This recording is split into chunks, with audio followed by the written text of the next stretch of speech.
ready. So maybe it's... All right, good morning, everybody, and welcome to the October 21st, 2025 Board of Supervisors meeting. And we'll call this meeting to order here at 9 o'clock. As customary, we'll start out with our moment of silence. And we'll start off with Vice Chair Rasmussen. Yes, back on October 7th, we did a moment of silence for the Reach medical air helicopter that crashed on Highway 50 in Sacramento on October 6th. And today, since that time, we have learned that the flight nurse, Susie Smith, passed away from injuries sustained in that accident.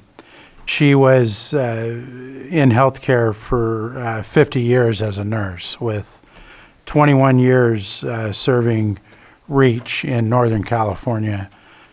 And so I wanted to ensure that we did a moment of silence for her today. All right. Supervisor Pyska. Yeah, Paul Borghesani passed away in Kelseyville. He was part of a longtime family here and was an accomplished sportsman, athlete, entrepreneur.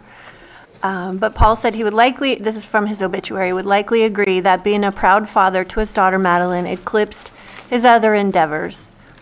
His brother Mark says Paul never tired of talking about Madeline and her successes at school and in sports. He loved Madeline with all of his heart and soul, and he was very proud of her. Paul is survived by his brother Mark, sister Laura Borghesani, and daughter Madeline Borghesani. And this was a difficult loss for the Kelseyville community, so I want to dedicate the moment of silence to Paul, his family, and Madeline, who I had the absolute pleasure of teaching for many years at Cobb School. So this is a hard loss. Supervisor Sabatier. Yes, thank you. Recently, I don't have a specific date, but recently, it was actually 2 Thursdays ago, we were told that Janice Cooper had passed away. I knew Janice Cooper from being at the Thursday Judges Breakfast. She would be there, as well as her husband, Mark. Janice was a speech therapist who came with Mark from South San Francisco to Clear Lake to start their practice here. She was the first speech therapist in the Canocta Unified School District, and eventually became a teacher and retired in 2002. The Cooper family, including Janice, have always been community members that are active in their community, helping out with fundraising for nonprofits, and just overall very caring family for the community that they live in. Especially Janice, who was probably one of the sweetest ladies I have ever met in my life. She welcomed me in her home to show me her Christmas decorations, which was absolutely the most fantastic decorations I've ever seen from the collection she has been collecting all throughout her life. But she will be missed, and I hope that we can hold her in our memories and thoughts in today's moment of silence.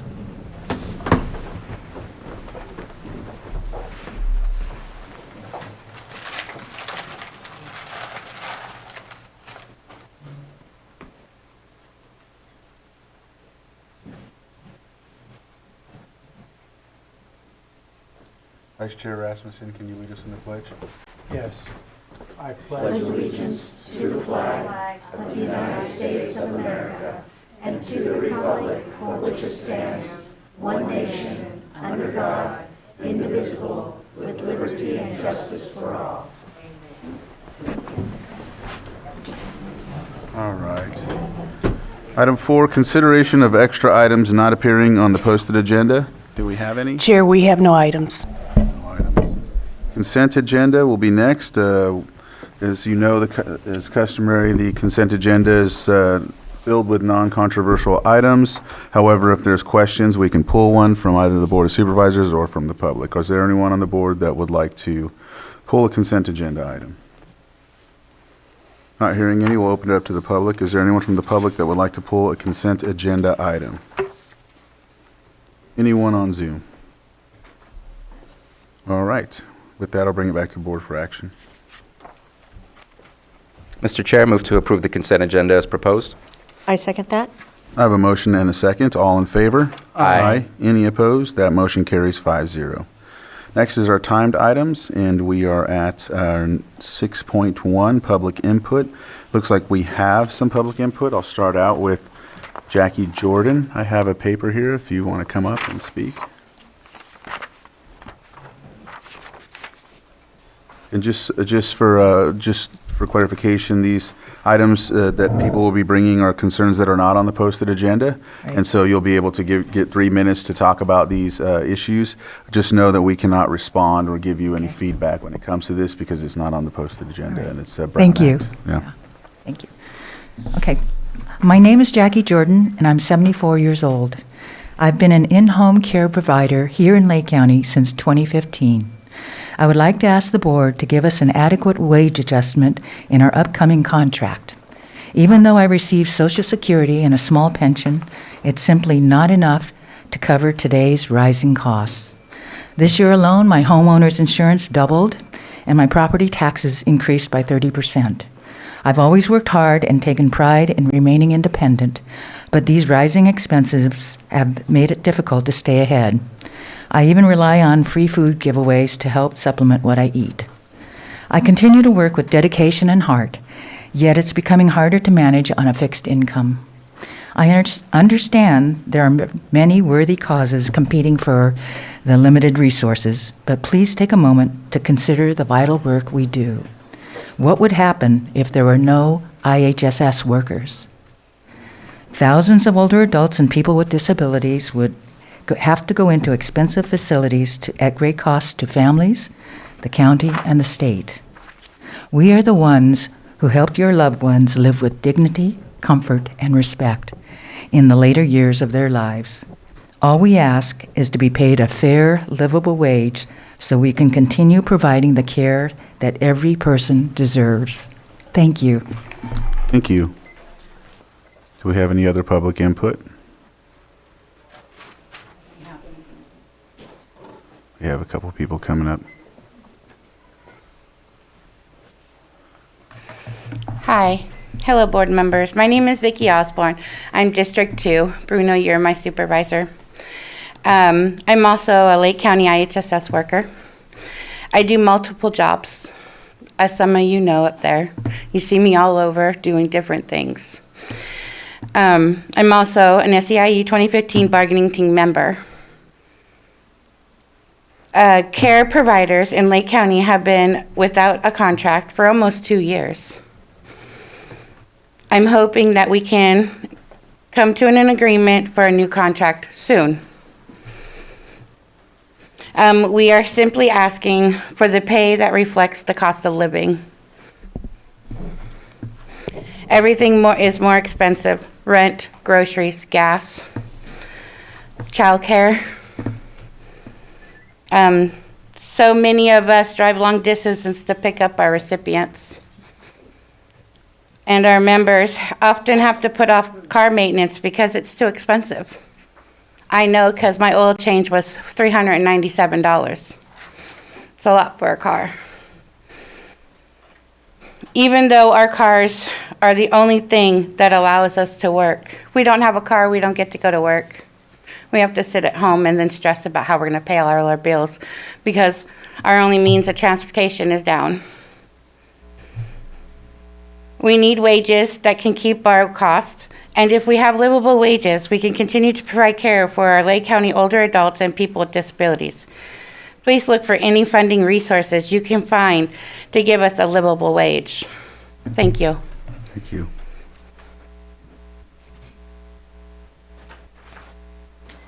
Good morning, everyone. For those who do not know me, my name is Roseanne Domingo, and I'm District 3. I belong to E.J. Crandall. Okay, so I am an IHSS provider. I also serve on the bargaining team for SEIU Local 2015. During last month's meeting, we shared with the board the results of a poll we did with Lake County IHSS providers. We found that 86% of Lake providers work multiple jobs just to make ends meet. The fact is, our wages aren't keeping up with the cost of living, and those wages are not competitive enough to keep workers in the industry. In 2023, more than 400,000 authorized care hours went unused in Lake County. What that means is many people in Lake are not getting the care they qualify for because there are not enough providers. We have to attract good caregivers, and we can't lose good caregivers to other industries that might, not only might, but do pay higher wages. With this being said, before I even wrap up, we have an obligation to our elders. I also have a board seat. I am a board member for our local, and I represent Lake County caregivers and also other healthcare workers. And we have an obligation to our elders to see that they are cared for in their homes. We have some elders in nursing homes that want to come home. Let's bring them home. Let's bring on more caregivers. Let's give them a decent raise so that we can do that. I thank you and have a blessed day. Thank you. Good morning, everyone. My name is Luisa Costa, and I am a proud union member. I'm also the proud representative for our members here in Lake County, SEIU 2015, all of our over 2,200 providers. I really hope that with the information our union provided, you were able to review the information and come to an agreement of the funding that is allowed for our members. With all due respect, I don't think it's enough that our board claims that Lake County is one of the poorest county in the state of California. I truly believe that we are not. And I look at all of you in the eye. I am from District 5. Lake County is my community. I care for all of your constituents, and I hope you do the right thing. You were placed in the seat that you are sitting right now with the trust of your constituents. If you want to move Lake County out of poverty, please do the right thing. Get them out of poverty. You have the power. You know the amount of money that is out there. Don't put cents on the table. We really appreciate you. Keep in mind that every dollar that our providers gain from this contract will go back to the community. Thank you very much and have a blessed day. Thank you. Is there any other public input?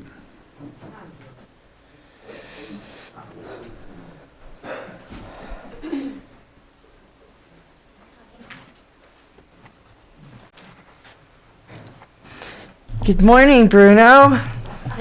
Nice to see you again. You guys have seen me up here already. I've done a lot of State your talking name to for you the guys. record. Oh, yeah, I forgot. Sorry. Siva Jameli, and I live in Clear Lake. And I have been before you before. And I want to point out, in case you've forgotten, that 4 of you that are sitting on this board today were endorsed by our members. We knocked doors. We walked neighborhoods. We called to help you get on this board. So all I'm asking is that you remember that when you see the proposal we put forth for our raise. We deserve it. We work hard. We are the largest employer in Lake County. If we can't survive, if we can't make enough money on our job to take care of our families, then we will be homeless. And what sense is that? What are you going to do if IHSS goes away? Where are you going to put those 2,200? We have 2,200 employees that are providers in this county. We're the largest employer of every entity, including police, fire, you name it. We have more employees than anybody else, but we're also paid the poorest. We helped the fast food industry get their $20 an hour that they start at right now, but we don't have that. Why? It is up to you, believe it or not, each and every one of you that is sitting there right now, looking at me, listening to me, thinking, oh gosh, she's just saying the same thing I've already heard. But think about that strongly when you see our proposal and give us the raised living wage that we need so that we can survive. And we don't have to have 5 clients. I'm 71 years old as of yesterday, and I work 222 hours a month on top of my Social Security just to survive and pay my bills. In fact, I got a car the transmission went out of. And so I've been having to ride the bus to get to work. Don't make us do this anymore. Give us a living wage. You have the money. When we do our proposals, we have our investigations make sure that what we're requesting is doable. So don't try to tell me you don't have the money, because we know you do. So thank you. I'm sorry if I've been a little stern. I'm just tired of us having to do this all the time. Please. Vote your conscience. Vote your knowing that we put that money back into your county, into your districts. We help you keep those districts viable. Thank you.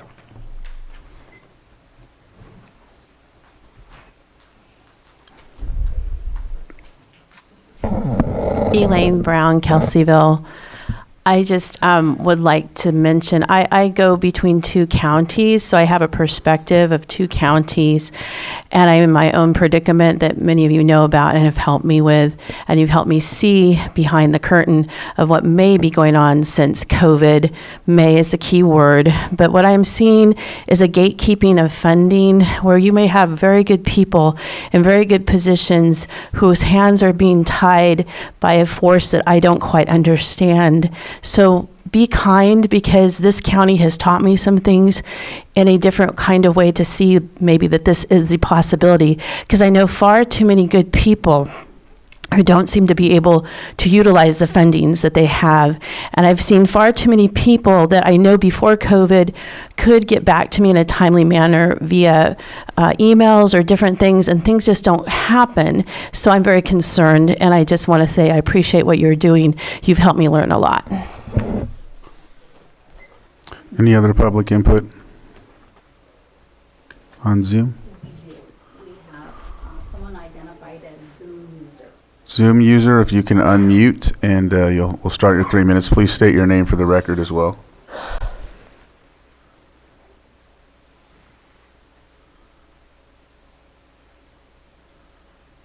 Hey, Huntley Washington, Sky Laywell, Pillsbury Family Farms.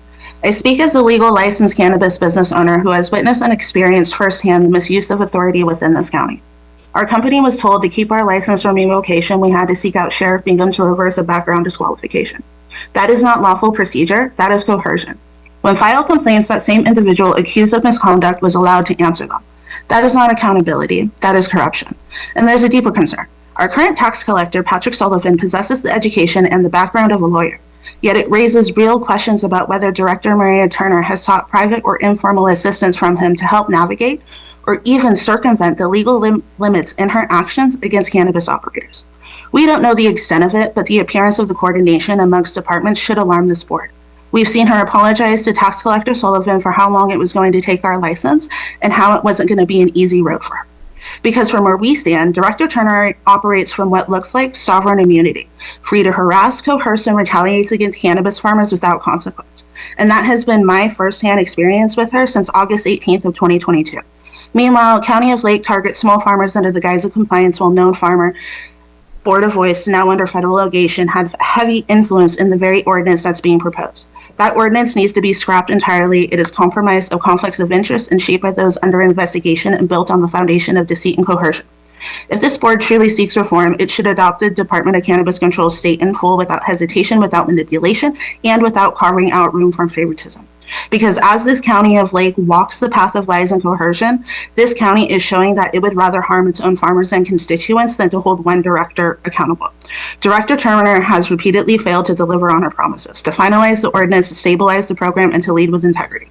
Instead, she has been given time to cover and public money to shield her failures, and we see it through proposed consultants for the environmental impact report that does nothing to fix the core problem, the leadership. While county staff members are left underpaid, ignored, and bullied, and they should be given the first chance at receiving an education for the issues that we see.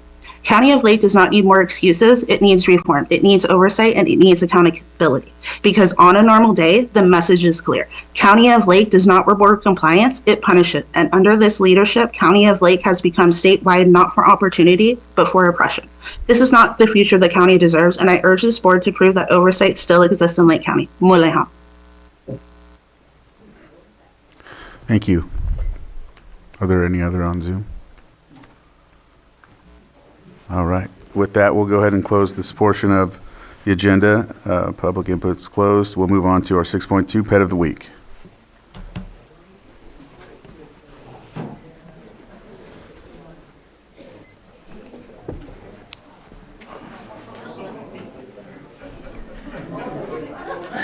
Good morning. She's a little shy.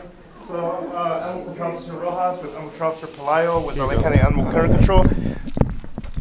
So this is Selena. She's 9 months. She was dumped on Sulphur Road in the Oaks.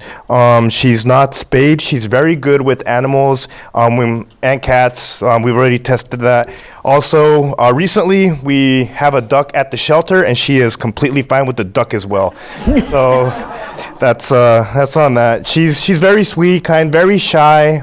Once she gets comfortable with you, she'll let you sit with her as she was just sitting over there very calmly, but whenever she meets new people, she is very, very shy and timid. Also, this weekend, this Saturday, October 25th, 2025, we are having a pumpkin and paws event. It'll be located at that ranch from 10 a.m. till 1 p.m. That ranch will also be having the Funky Dozen band performing later in the evening from 5 till 9 p.m. The proceedings of this event will benefit Lake County Animal Care and Control. That ranch is also sponsoring all adoptions that day. More information can be found on Facebook on the accounts of that ranch or Lakeport by Coastal Ukiah. We actually hope to see everybody there so we can get a lot of the animals we have at the shelter adopted. And thank you, and that's all I have. Thank you. Can I say thank you to him? Yeah. Well, never mind. All right. Next is our 6.3, new and noteworthy at the library. And we have Christopher Veach online. Go ahead. Hello. I'm just doing that for him. Yes, That's what thank it you is. for giving me just a few minutes to talk about what's new and noteworthy at the library. This month, I want to highlight What We Can Know by Ian McEwan, which is in the top 3 most requested items at the library right now. What We Can Know is a novel set in the future year of 2119 and in our past year of 2014. Ian McEwan is a British author and screenwriter. He has published 18 novels and won the Booker Prize in 1998 for his novel Amsterdam. His novel Atonement won critical acclaim and was made into an Oscar-nominated movie. McEwan's latest novel, What We Can Know, is a story about a literary quest for a lost poem in a post-catastrophe future. A humanities professor in the 22nd century studies the period of 2014, when society knew of climate change and disaster but failed to act. He searches for a long-lost poem, eventually uncovering a narrative of love, crime, and scandal that challenges everything he thought he knew about history. Dwight Garner writes for the New York Times, "One thing that What We Can Know does, improbably enough, is make one nostalgic for the present. As the world begins to burn, the main character Tom suggests that novels and poetry will rise to the occasion. What We Can Know is gorgeous and awful, while also being funny and alive. It's the best thing McEwan has written in ages. It's a sophisticated entertainment of a high order." What We Can Know is available now in print, audiobook, and ebook through the library system. You can request this book or other materials through our online library catalog, which has the combined resources of Lake, Sonoma, and Mendocino County library systems. Requesting items is free, and items are sent to your local branch for you to pick up. This week is also National Friends of the Library Week, which is a time to celebrate the groups that support libraries across the country. I want to take this opportunity to thank our local group, Friends of the Lake County Library.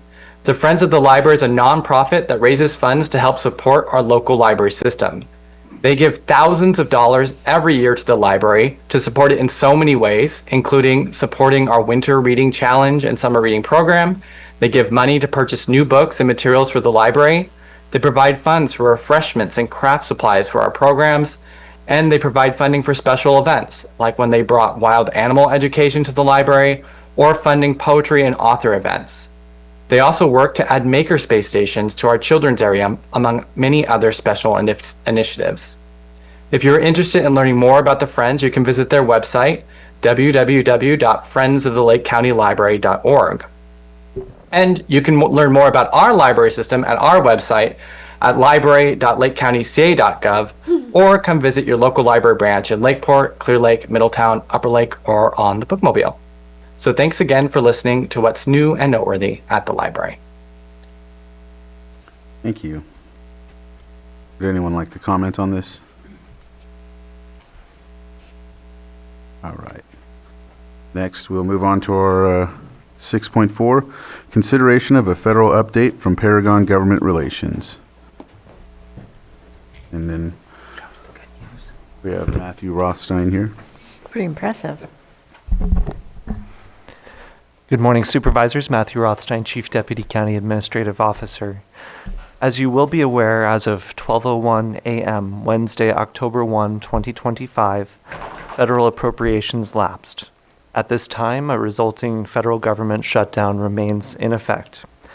You will appreciate the situation is dynamic.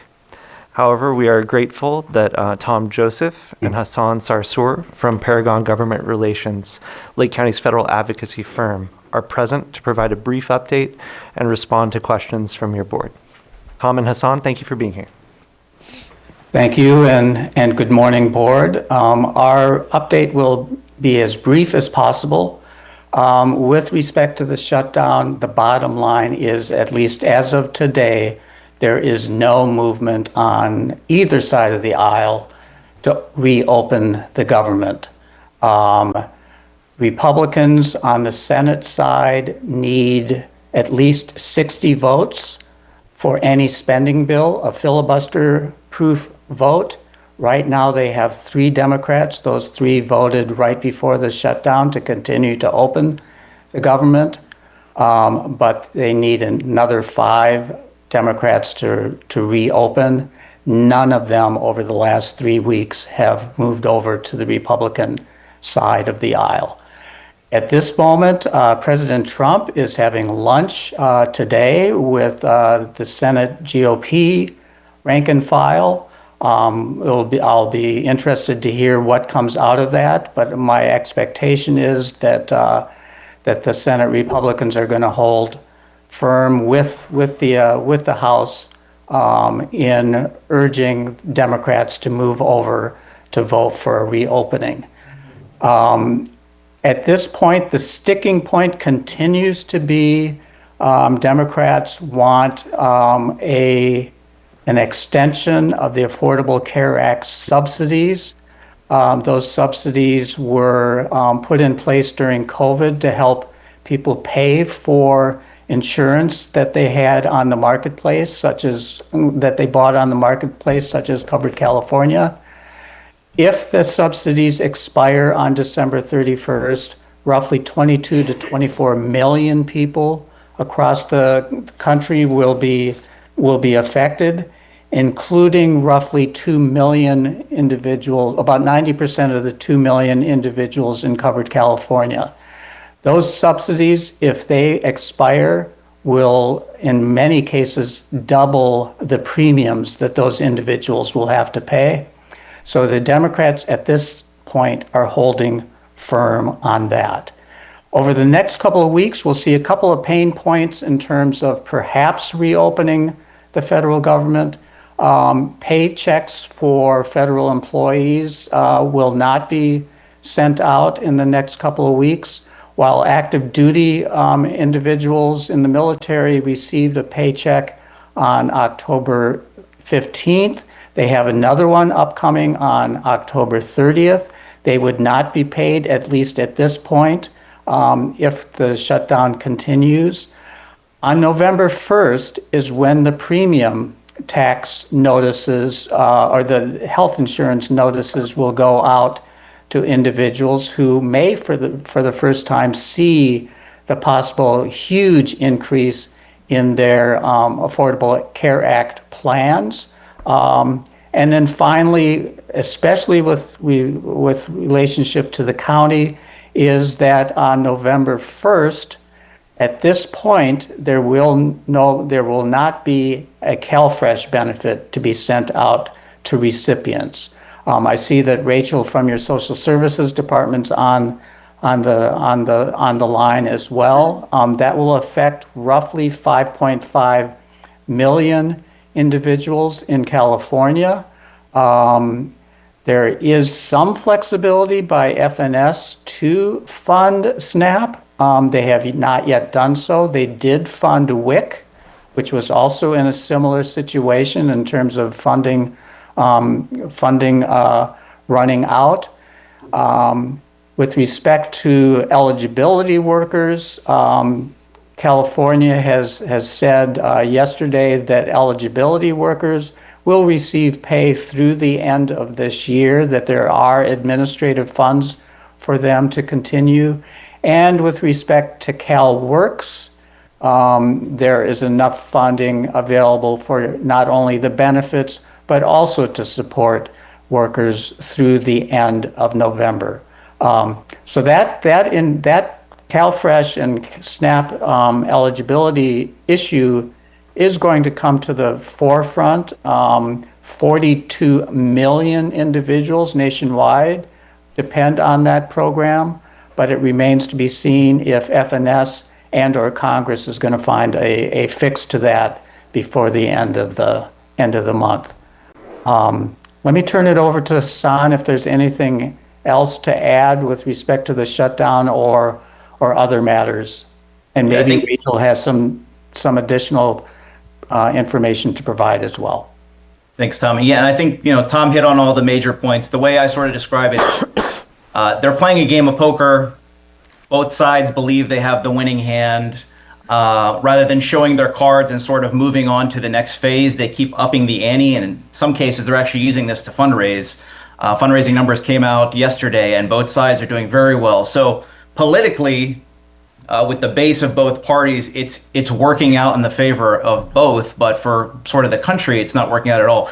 Tom mentioned some of the pain points that we've been looking at. Those are all extremely relevant. The one that sort of brought everything to a head during the last government shutdown, the long one, was TSA agents in air traffic control. So they're currently not being paid. There's this phenomenon that happens where they all get sick around the same time, and then air traffic is there's flights delayed, flights canceled. So that can sometimes be a point of emphasis to try to get over this. They are looking into ways to pay the TSA and air traffic control, eliminating one of those pain points, which is in some ways good because you don't want any delays in the air, but at the same time, when you get rid of all these pain points, the shutdown just continues, and then real people feel real pain. So it's unfortunate. A lot of folks are talking past each other. At this point, there's no negotiation going on. I did see Senator Kennedy was interviewed yesterday or the day before. He predicts this is going to go beyond Thanksgiving. So I know a lot of times we're asked to pull out our crystal ball and sort of, pick a date that we think this could end. At this point, none of the crystal balls are working. They're all broken. Nobody knows, but it's going to be, a long haul at this point. Again, most of the negotiations are going on in the media. They're not happening in Congress. So very unfortunate on that front. But yeah, maybe we'll leave it there. And Rachel, if you have anything to add on. I guess, and then one final note, and I know we may be running long. The House of Representatives has not been in session since September 19th. Speaker Johnson has decided not to call them back to do any work until the shutdown ends. Thank you. That's a very important update. Can you guys hear me? Yes. Okay. I just have a little to add regarding specifics for Lake County in terms of CalFresh benefits. The deadline for there to be a resolution would be this Thursday. If nothing comes to pass by Thursday, that is when we know for sure that CalFresh benefits for November will not issue. In Lake County, we issue $2.7 million per month in CalFresh benefits to about a third of Lake County's residents. Every dollar in CalFresh also creates about $1.70 in local economic activity. So in a nutshell, it'll hit us hard.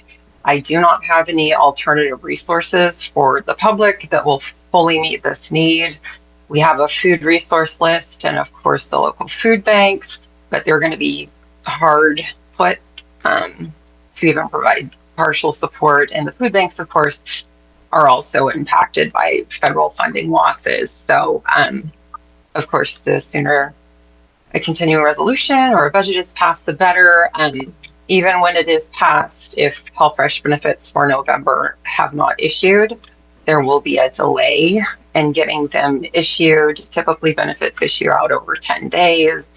There will be system processing programming that would need to occur. So we will do our best to meet the public's need, but if the budget is not passed, it's going to be a hard time by November 23rd. And that is all I have, unless you have any questions.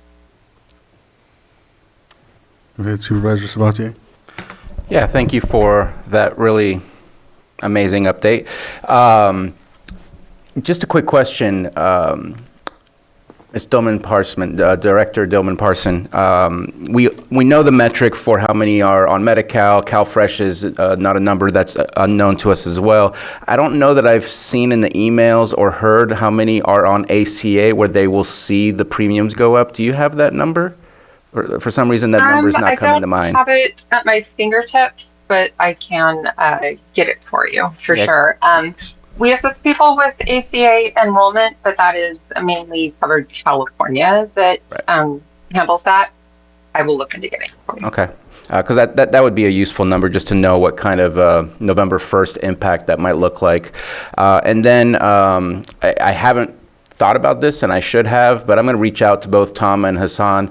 As the chair of NACO Health, I think this is potentially an opportunity for all counties, because whether people are from Oklahoma or Nebraska, we're having the same conversations in our health policy meetings. And so I think maybe hearing from the many counties, whether it's deep red, deep blue, maybe that's a voice that's needed right now. And so I'll contact you guys and see what's possible and how to engage in that way.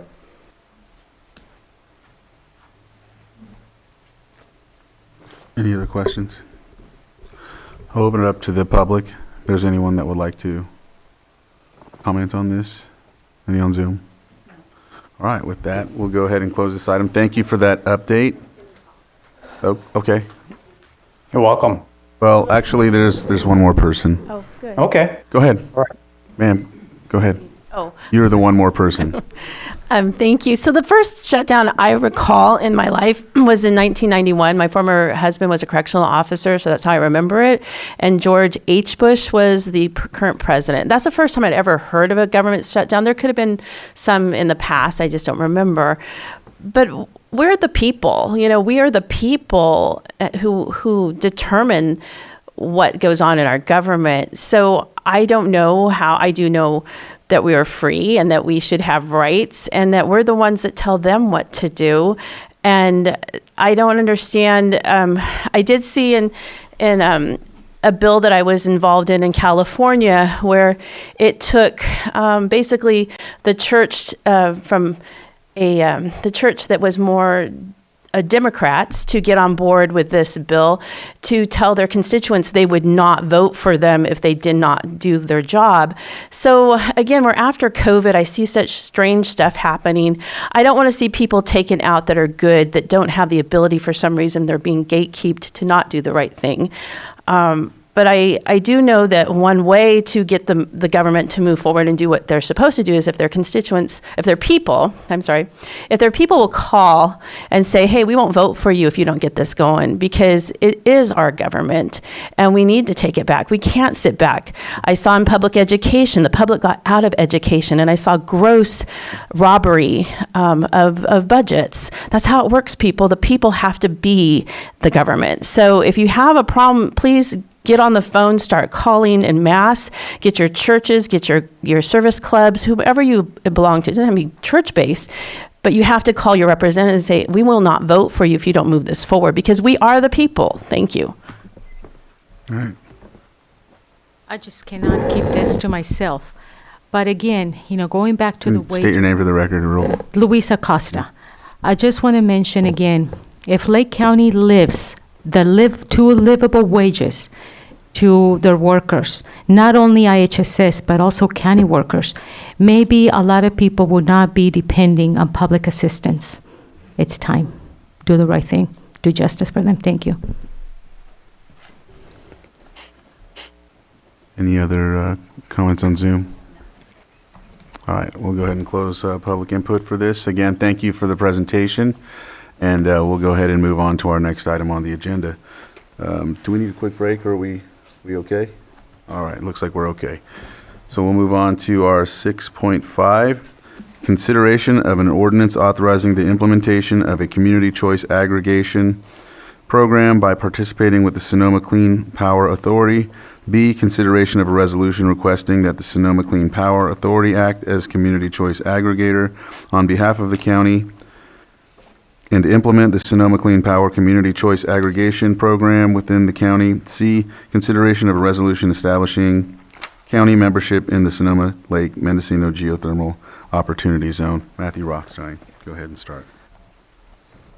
Again, it's a privilege to address your board this morning. I'm Matthew Rothstein, Chief Deputy County Administrative Officer. As you are aware, in 2015, your predecessor board passed an ordinance signaling intent to implement community choice aggregation, or CCA, in Lake County, providing a public alternative to power generation with PG&E. Implementation has been explored 3 times since. On the 2 previous occasions, it wasn't feasible. Earlier this year, Sonoma Clean Power undertook a feasibility study which demonstrated conditions for implementation were more favorable than on those previous occasions. And Sonoma Clean Power's board authorized an offer of service on August 7, 2025. That offer anticipated the county and all cities joining together. Sonoma Clean Power staff presented a joint workshop with your board and the cities of Clear Lake and Lakeport on Tuesday evening, September 30, answering many questions from members of your board and the public. And we greatly appreciate all who participated in that important meeting, and Sonoma Clean Power joining many other public meetings in Lake County this year and being present in our communities. As you are aware, on Thursday, October 2, the Clear Lake City Council voted 2-3 against implementation. However, Sonoma Clean Power staff have indicated their board may consider extending an alternative offer of service to the county and city of Lakeport should your board and that city council demonstrate strong support for joining. Sonoma Clean Power's board is scheduled to next meet November 6, and Chief Executive Officer Jeff Cyphers, Board Chair Brian Barnacle, and others from Sonoma Clean Power are here in your chambers today. Before your board this morning are enabling documents required to provide an alternative to power generation with PG&E through Sonoma Clean Power and to participate in the GeoZone. As you're aware, those documents were previously made available in connection to your board's October 7 meeting. County Counsel Lloyd Gintavano can respond to any remaining questions regarding those documents. And additionally, since your agenda was published, he connected with counsel to Sonoma Clean Power and will now present a change to the language, the proposed language, in the resolution authorizing participation in the GeoZone. Lloyd, go ahead. Thank you, Mr. Chair. So it's really just a change. Since the time when the documents were, which consists of just the 2 resolutions and the proposed ordinance that's before your board today for consideration, what's been uploaded was the red line versions of those and the clean versions of each. And since that time, since those documents have been uploaded, staff has been in communication with counsel from SCP to try to accommodate or try to figure out what other revisions that may need to take place in order to accommodate for the updated situation that we're in. Mr. Rothstein mentioned that SCP is meeting is scheduled to meet on November 6th. So it was designed these latest round of revisions were designed to accommodate for those or to address those. And so it's really on one revision would be on the resolution of the Board of Supervisors of the County of Lake establishing county membership in the Sonoma Lake Mendocino Geothermal Opportunity Zone. And that resolution, the additional revision to that is fairly short. It's on section 3 of that resolution where in the last sentence it says, notwithstanding the foregoing, any proposed development of geothermal energy in the jurisdiction of the county shall be subject to the county's review and approval. And the statement to be added there as part of the revision would be to the extent provided by applicable law. That's the only revision, to add that last clause to that statement. And so that resolution, should your board consider to adopt it, would be to adopt it as amended. And then the second document to be revised or proposed to be revised would be the ordinance itself, which is an ordinance authorizing the implementation of a community choice aggregation program by participating with the Sonoma Clean Power Authority on the fourth recital of that proposed ordinance. It should be read to state, for that clarification, it should state, whereas on October 4, 2013, the California Public Utilities Commission certified the implementation plan for SCPA CCA program, and on February 20th, 2015, approved the first revised and updated implementation plan and approved a second revised and updated implementation plan dated October 2016, confirming SCPA's compliance with the requirements of the Act.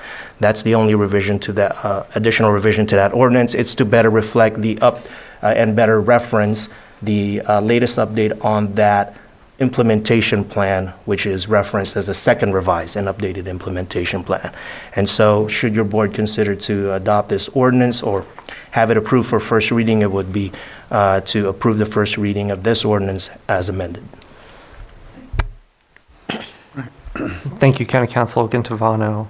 So as has been described in previous meetings, the GeoZone offers a process to seek partners for geothermal project development. Members of your board will be aware the state has authorized, for example, 2 gigawatts of new geothermal development, and more is expected in the coming years as we seek to meet statewide energy portfolio goals.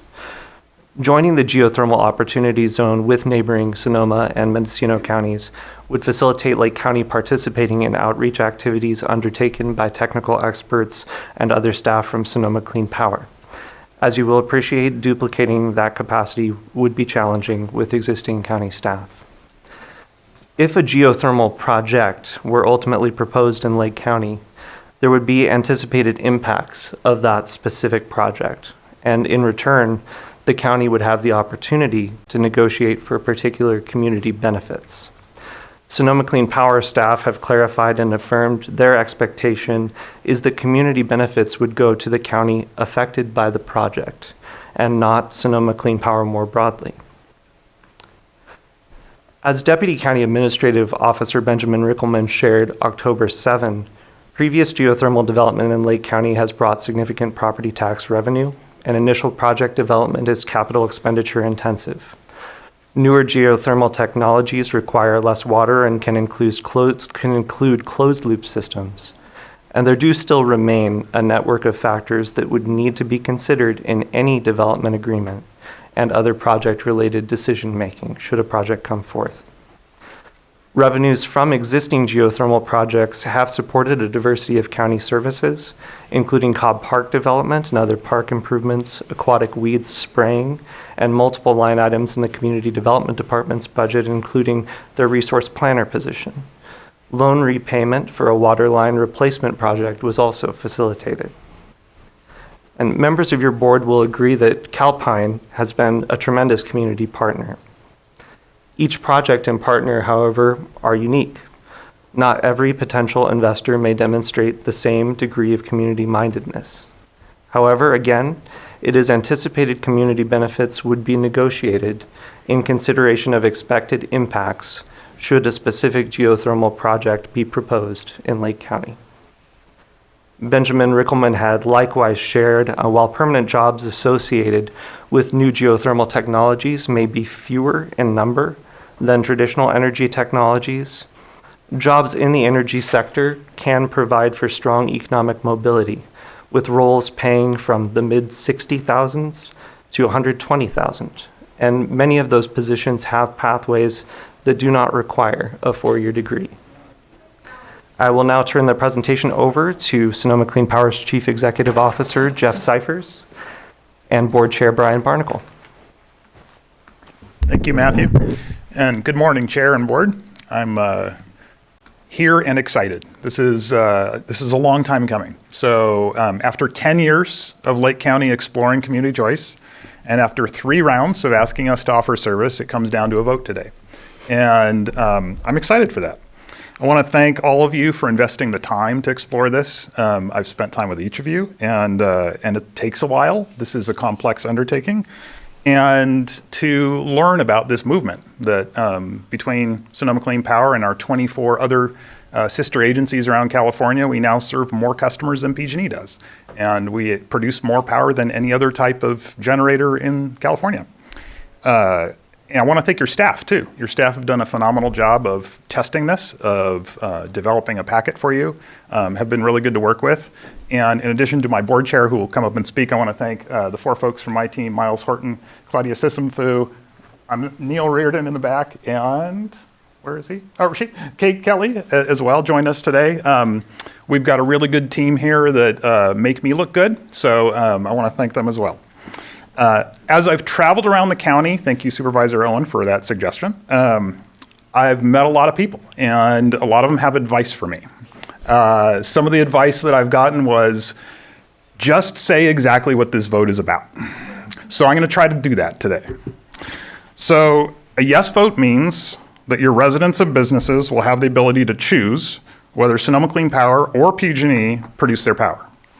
A no vote means they have to use PG&E and pay PG&E's rates, even if they're higher. And PG&E's rates are usually higher, over 80% of the time. A yes vote means Lake County can finally benefit directly from the energy made at the geysers. While we work together to engage our communities to look across Sonoma, Mendocino, and Lake counties for good places to develop the right kinds of geothermal power and other energy resources. A yes vote means that you are committing to the right of your constituents, of your residents. It means that if Lake County joins, that you cannot remove their right to make those choices for 20 years, because that length of term allows us to purchase large-scale energy projects. It's also important to say what a yes vote does not mean. It does not lock anyone in. Every customer can return to PG&E at any time, including the county itself. It does not add any cost or risk to your general fund. We're a JPA for that reason. We're completely isolated. It does not commit you to any specific geothermal resources or locations. A yes vote also means that tribes will have the freedom to make their own decisions about whether to participate or opt out. A no vote means tribes will not get that choice. A yes vote will give Lake County a seat at the table, joining a regional agency that's earning real wins in Sacramento and at the California Public Utilities Commission. And I want to give a really concrete example of a win we just had 2 weeks ago since I last saw you. PG&E had been arguing that new community choice customers, like those here in the future, should not get any credit for their battery resources, the projects that they've been building over the last few years, even though all customers pay for the costs of those resources. And we pushed back really hard. In the end, PG&E agreed to withdraw their proposal. No one in Sonoma or Mendocino County will benefit from that victory, only new CCA customers, like those here. And they will save millions per year as a result of that. Our victory means that even in times where SCP customers in Sonoma and Mendocino counties are paying a little more than PG&E, Lake County customers of ours will be paying less. And that's pretty cool. We didn't have that the last time we met. That's the kind of work we do every day. We fight for customers. We fight for clean, reliable power. and we fight for the people in the communities that we serve. I noted just recently in the packet for Lakeport tonight, City Manager Ingram is recommending heartily joining, and I hope you will join the SCP team. I'll turn it over to my chair, Brian Barnacle. Thank you.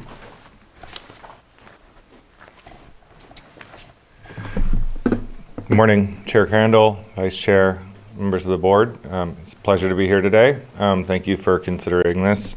I want to talk a little bit about why I love serving on Sonoma Clean Power. One, it's a financially strong organization that's really well run. We do work to represent our constituents and advocate on their behalf. Jeff just talked about some of it, but every meeting it feels like we're coming forward. Our staff are coming forward with ways that they can lower costs, ways that we can do more for the community. And we work with some of the brightest minds at the CPUC, thinking of legislative angles, thinking of ways that we can bring down the cost of power, because it is increasingly becoming an existential issue for people needing to choose whether they can eat or heat. And we're right at the front lines of that and working on that every day. When our communities are in need, we give back. We show up in the communities, and it's not just Sonoma. In the last few years, we've done more events in Mendocino County where we've expanded to, because we know that the most important thing is being a good community steward. When COVID hit and people were faced with food insecurity, we donated to the food bank. Big donations. We do that every year reliably, but we doubled our donation for that. And it's just a real honor to be on an agency that has the financial means and the community mission to represent people. There's a few things that we need to make sure of to make sure this is a good fit. The first one is done, and that's to make sure that it's financially makes sense for both of us, and it does. We've done the analysis. It makes sense for the people you serve. It makes sense for our agency to look at this. The next one is really what I'm here to do, and what you all are here to do, and that's to make sure that there's good culture and mission alignment, because the electeds are really at the front lines of being the brand ambassadors for the people. For the member agencies of Sonoma Clean Power. And I can't stress that enough, because the issues that we deal with are really complex. The CPUC is a black box, and you don't understand it. And you're going to get tough questions, and you need to be able to dive in, educate yourself on it enough to where you can say, some things are out of our hands, but we're working on it, and know that. I was at the Clear Lake vote, and I'll be honest, I was a little taken back. It wasn't what I expected, because we were accused of being salesmen, and there was accusations about, we're after your land, and that's just not the agency that we are. We've stood up in engineering and capital projects because we want to bring good jobs to the communities we serve. We've updated our procurement rules to require local hires, to require community benefits agreements, to make sure that the resources that we're building are built using local labor that are paid a good wage. As part of that, it includes community outreach into our procurement rules. We've gone above and beyond, and so much so that the other CCAs have, said, what the heck did you do? You guys went too far. Now we've got a bar. You set the bar too high. But that's the agency that we are. That's the board that we are. That we're really proud of that. And we, I think, today I'm willing to go back and recommend to the board that we extend our service to your agency, to the county, and to Lakeport. But what's most important to me is that that you all up here are going to be out there talking to your constituents, because I don't want to be the one selling it. I want you to be the one selling it. I want us to be here selling it with you, because I truly believe this is good for your constituents, but I don't want to be, coming up here and selling your constituents. I want us to be doing it together. I want you all to believe in this, because it can be really great, I believe. So thank you.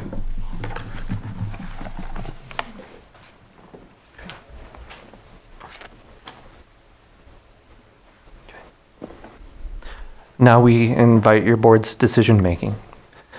Joining Sonoma Clean Power represents a very long commitment, and we truly appreciate the significant efforts members of your board have made in recent months to educate yourselves surrounding this opportunity to provide an alternative to PG&E's power generation, and you're weighing both potential consequences and benefits.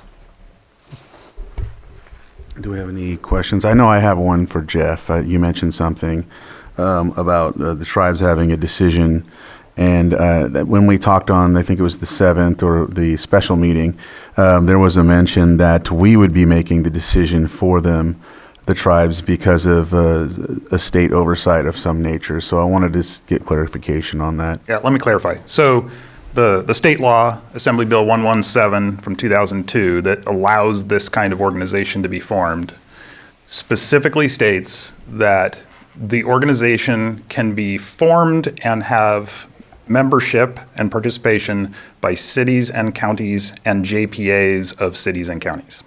It doesn't mention tribes.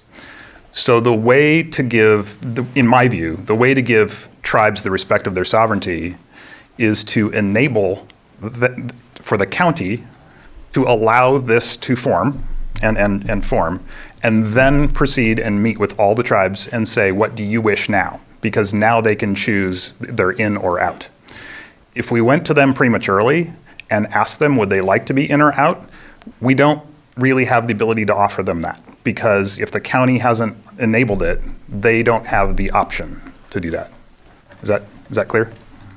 It's somewhat clear, yes. I think what makes it more of a difficult situation is, I know that with tribes, they will, there's sovereignty that's involved. And so a lot of times, I know the frustrating part in talking with some of the leaders is that, especially with our relationship as of right now with the tribes, as you know, that later on there's going to be a co-management discussion with the tribes on the agenda. And so not working with them in specific areas and making decisions for them really is a difficult thing for tribes to, accept. So not having the opportunity to make the decision is very hard. If it's something that I'm juggling with right here. I understand what you're saying and I get it, but I just have to mention that and actually get more clarification from you on that. So thank you for explaining that, and I just wanted to ask and appreciate you giving me that clarification. Are there any other questions? I'd like to hear from the public. All right, so I'll open it up from for the public, and if you'd like to come up, state your name for the record, and we'll give you 3 minutes. My name is Denise Rushing from Upper Lake, and a former member of the Board of Supervisors, also a 40-year career in clean energy. This has been a long time coming. Today, the board will decide whether our community has this option. Sonoma Clean Power is a not-for-profit public energy agency. It already serves our neighbors in Sonoma and Mendocino County. It's a quiet decision with enormous opportunity for us. It could shape our energy future.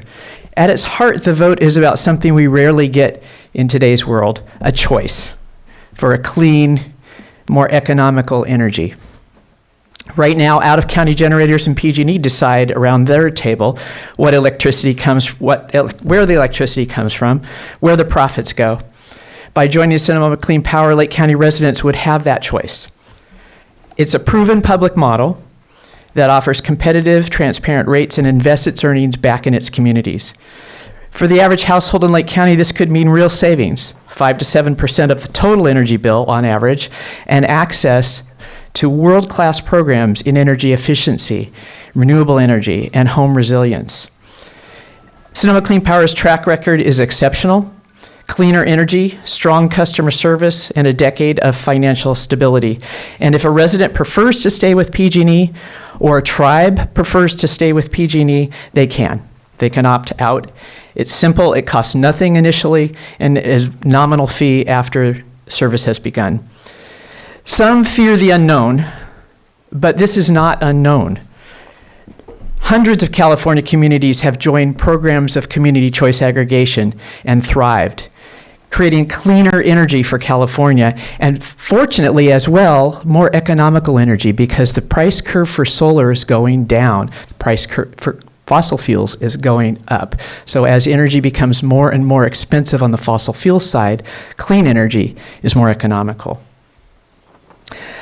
What's risky right now is waiting, because this is an opportunity we've been working on for well over a decade. It won't come again anytime soon, if at all. So just as past generations once lost control of Clear Lake's waters by standing on the sidelines, this board faces a similar decision. You could say no, and we lose the opportunity. I've spent my career in clean energy for climate reasons, and now it's also for economic reasons. I've served 2 terms on the board. I know how rare this kind of decision or this opportunity is, and how rare for the timing to align. Lake County deserves choice, fairness, the economics, and a voice in shaping our energy future. Let's not let it slip away. Let's not forego the opportunity. There won't be a better deal anytime soon by waiting. There won't be any more information that you'll get by waiting. So please, I strongly urge a yes vote. Thank you.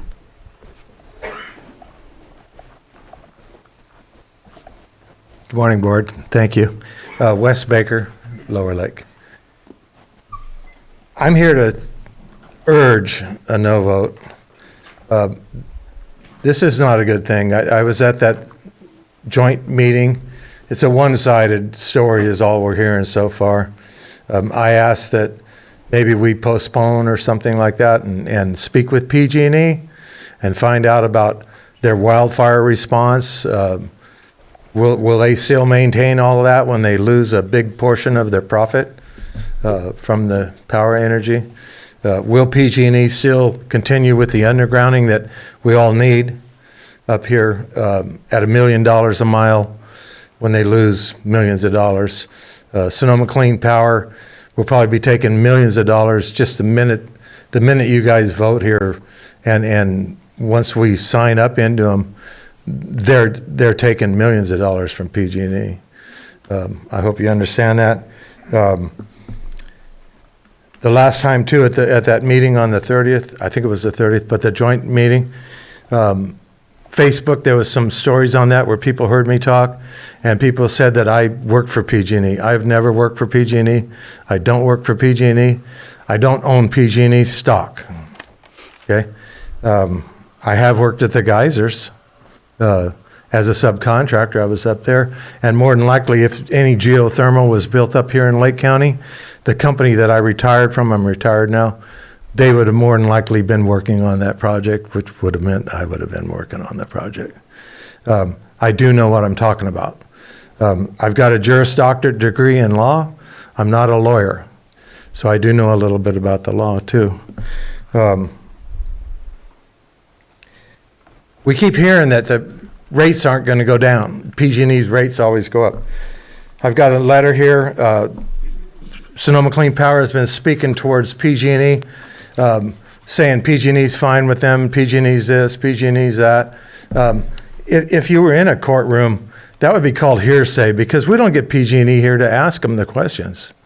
That would never be any kind of evidence. I've got some evidence here. It was an email that I got direct from PG&E. We have some good news relating to your bill. Starting September 1, your residential electric rates decreased by 2.1%. Over the past 15 months, residential electric rates have dropped 3 times. PG&E is working hard to stabilize prices, and rates are expected to go down again in 2026. In addition to the September electric rate, PG&E customers will receive a $58.23 California climate credit in October. Okay, we did get that. We just got that the other day. I've got a tenant that's a low income. This guy's minimum wage, living in a property, really, really inexpensive, and he didn't even have to pay any PG&E bill. Wrap up if you can. Okay. We don't need this. PG&E's got an ad running on TV right now that says they expect Sir, no rate if you can wrap increases in up 25. completely. And there won't be any in 26 either. So this is one-sided. Please vote no. Thank you. Thank you.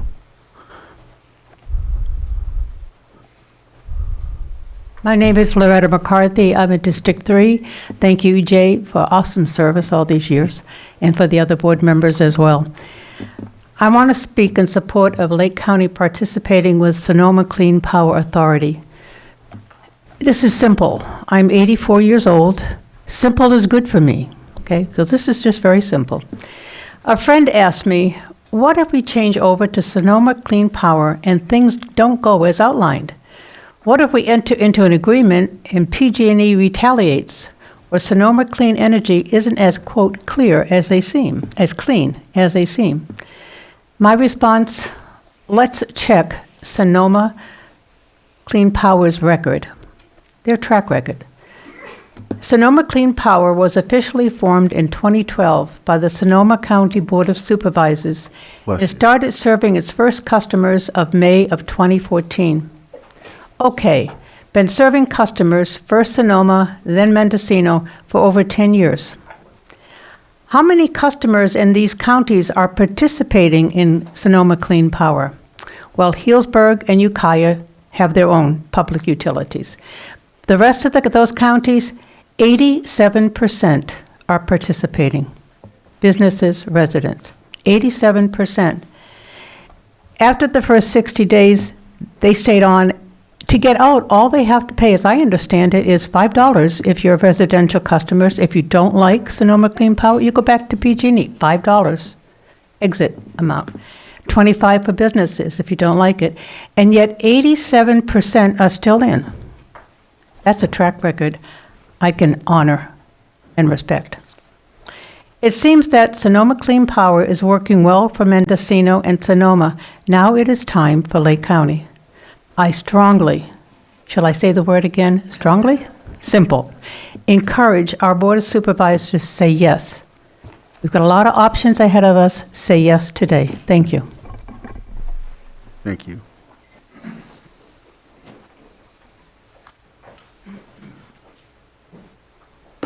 Morning, Supervisors. My name is Arnaud Hubert. I'm a resident of Kelseyville, and I sit on the Big Valley Advisory Council. I urge this board to implement the Community Choice Aggregator Program and adopt Sonoma Clean Power as Community Choice Aggregator on behalf of the county. This means providing choice to Lake County residents, access lower rates, and allowing the county to have a voice on the board of the CCA, in this case, Sonoma Clean Power. We cannot continue being held hostage by PG&E's de facto monopoly and it being our only option for power generation. We generate power right here in this county, so let's close the loop. And again, no user, from what's been explained over and over, will be forced to use Sonoma Clean Power. If they don't want to, they can stay with PG&E if they, suffer from Stockholm Syndrome. By the way, I heard prior speaker, PG&E won't stop undergrounding their lines just because this CCA program happens here. They've been undergrounding lines in other counties that have adopted CCAs, and this is part of a mandate that they have to follow, that's been dictated by the state as the result of the plea to, let's remember, 84 counts of manslaughter that day, following the campfire. And that's just a campfire.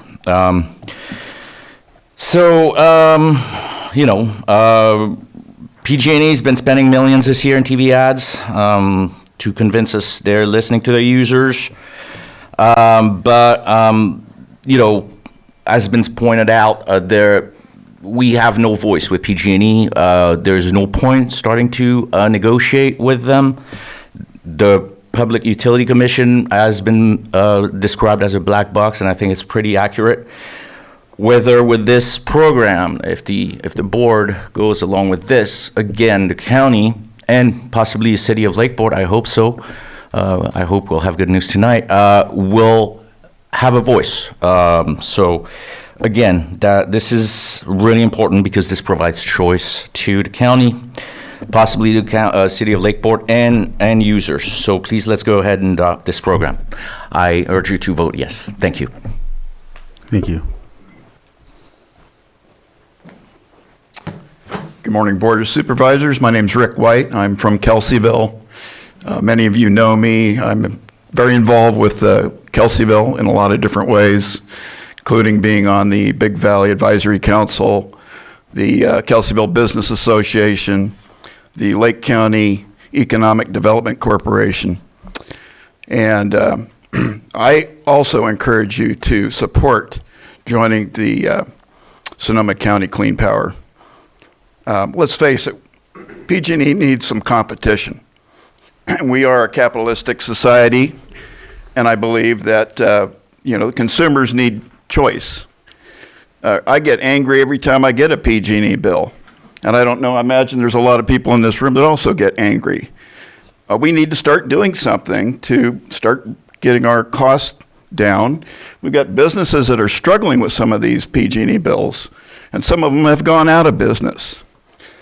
I look at this as a way to open up the doors to some other great things in the county. I mean, we're looking at the potential for maybe developing microgrids, maybe wind power, other ideas that might actually come into fruition if we work with something like, Sonoma County Power. So I'm going to just kind of keep it simple and just let you know that I would support it if I were you. Thank you.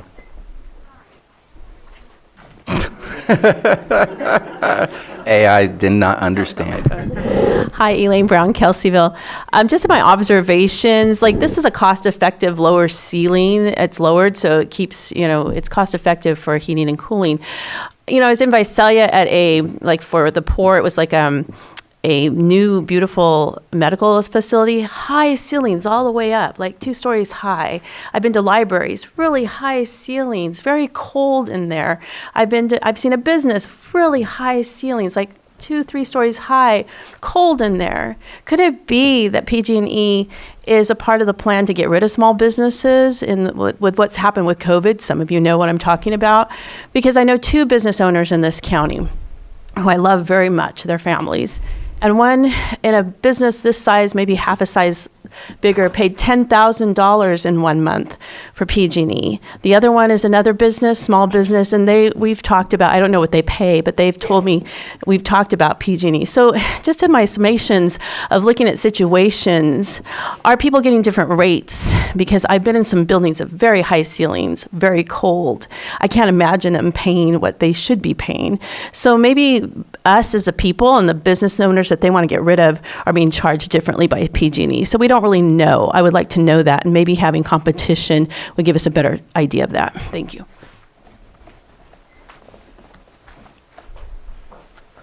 Good morning. My name is Sterling. I'm from District 3. I'm from Spring Valley. I did email you guys what maybe we should be requesting if we are going to go through Sonoma Clean Power.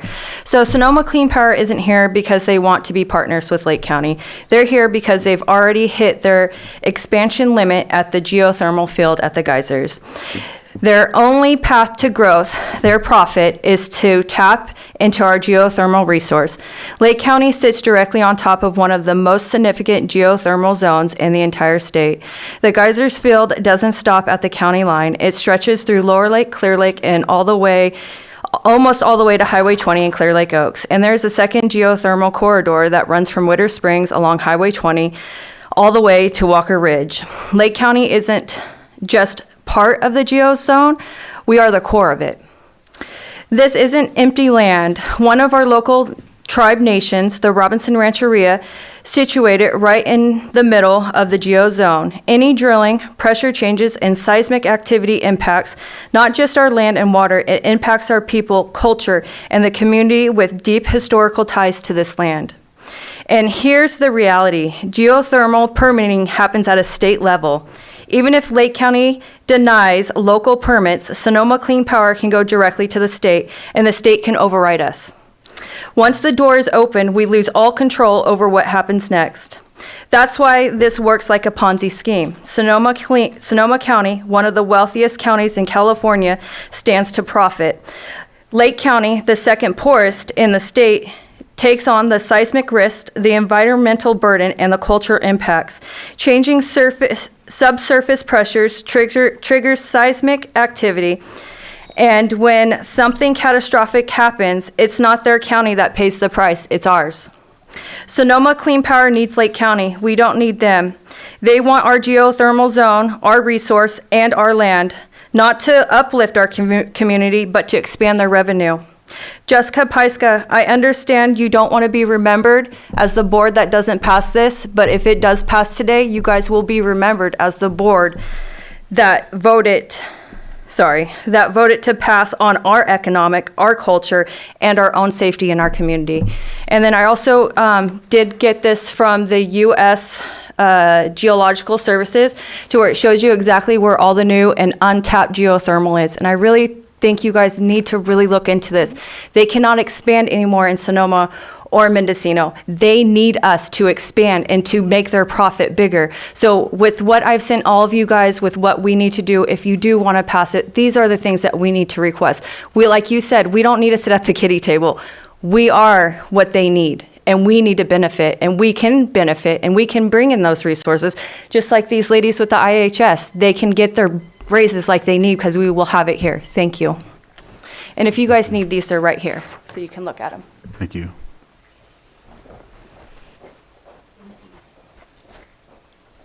I'm Norman Kimes. I live out in the county south of Lower Lake. A lot of stuff going on here. I'm trying to learn to be an elder in my family. It's not easy. The task is taking my experience and wisdom and avoiding the mistakes of the past. We've already made this mistake here in Lake County. All of our water is owned by Yolo County because a group of people thought it was a good idea for economic reasons, lots of reasons. I'm the one who accused them, Jeff, of being a salesman. I have over 40 years experience general contracting, diverse projects. This is a sales meeting with a big staff that showed up. It reminds me of the timeshare sales meetings they used to have. I went to some of those. A little bit different energy, same thing. Lots of promises. They can see the future. And by the way, hurry up. This offer expires. Don't be seduced. We have a lot going on here. I love this county. I love this community. We are a very unusual part of this state. I love it. I don't want to live in Lakeport. I want to live in the 500 acres I live on. I have a 36-inch pipeline that goes to the geysers, running a mile through my property, half a mile. That pipeline's got to be 35 miles long just to replenish the water that's being depleted at the geyser with the geothermal project. We have a water problem here, massive. Our spring used to generate 125 gallons per minute in 1968. 12 and a half gallons a minute now, today. The water that's going to make the steam that drives these generators has to come from somewhere. Half, I would say 20 to 25% of the wells across the highway from me are now non-functioning because of the loss of water. They're not rebounding. This is not a small decision. This is not something you need to hurry into. They're going to be here. If they're making this money, they're going to be here tomorrow, next year, 10 years from now. We are ignorant. We don't know what we're doing with this project. They're in a hurry. Let them be in a hurry. It doesn't affect us. Their emergency isn't ours. It's not. We have power. I'm not a fan of PG&E. I fight with them all the time. You can wrap up. Okay. But what I do know is they've spent millions of dollars to repair the damage from fires they didn't cause. They're standing by us best they Sir, can. if you could wrap up, please. They are failing. What was your name? They're trying. I'm Norman Kimes, K-I-M, Mary, E-S. Thank you. I forgot that. Thank you. Sorry. Any other public input or public comment? Good morning, Board. Weston Seifert. I have the Saw Shop Public House in downtown Kelseyville. I spoke at the last board meeting. So I am in favor of Sonoma Clean Power. I think there's a lot of really important things. I hear previous speakers say, you know, we have time to wait. You know, they're going to, you know, take something that's ours. And I don't necessarily disagree with any of that. I do believe we have urgency. So I agree that we have something that they want. That's all very true. My point is, we haven't done anything in 20 years to move anything forward. This is our first opportunity in 20 years to give the citizens of Lake County a choice. And I agree, we need to craft the best deal for for your constituents. That is absolutely true. It is, recent conversations that I've had, it is interesting to me that we do not have an energy policy committee for us to be able to create our own destiny. I haven't had a chance to talk with Ben, but one of the things that I heard at the last meeting, and I have to confirm this, and you can all correct me, but what I heard was Lake County has the second highest power rates in the country. That is what I heard. I can certainly be corrected, but that's what I heard. That is amazing to me. We need to, if we have a willing partner and we have an energy committee policy or an energy policy that protects Lake County, think of the things that we could do. Think of the power programs, whether it's solar, wind, maybe it's the geozone, I don't know. I'm not smart enough for any of that stuff. But how do we support our constituents? It is, as a business owner, the current trend is not sustainable. When I think of the impact that it's having on customers, that if they're paying $100, $200 more a month in power, that is the money that they use to move the economy. That's the money that they use to go out to dinner, to go to places like mine, or buy at the local retail. So at the end of the day, this is for our future. I believe that we have the opportunity to take control of it. Thank you. Thank you. Supervisor Sabatier? I just want to respond, and I'd love to get correction as well. I don't think PG&E makes specific requests to the CPUC on a per-county basis what the rates will be. They set rates for their region. And so this is not Lake County has maybe a unique situation for PG&E where we don't have natural gas and electricity, because those prices do change during the winter and the summer. But we do not have a specific rate that makes us the second highest in the state. And I'd love to be corrected if that's not the case. Next.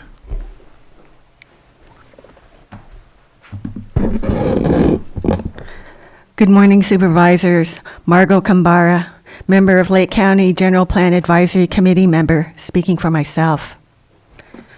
Today is a deadline for Sonoma Clean Power, SCP, but not for Lake County. At stake is Lake County's future.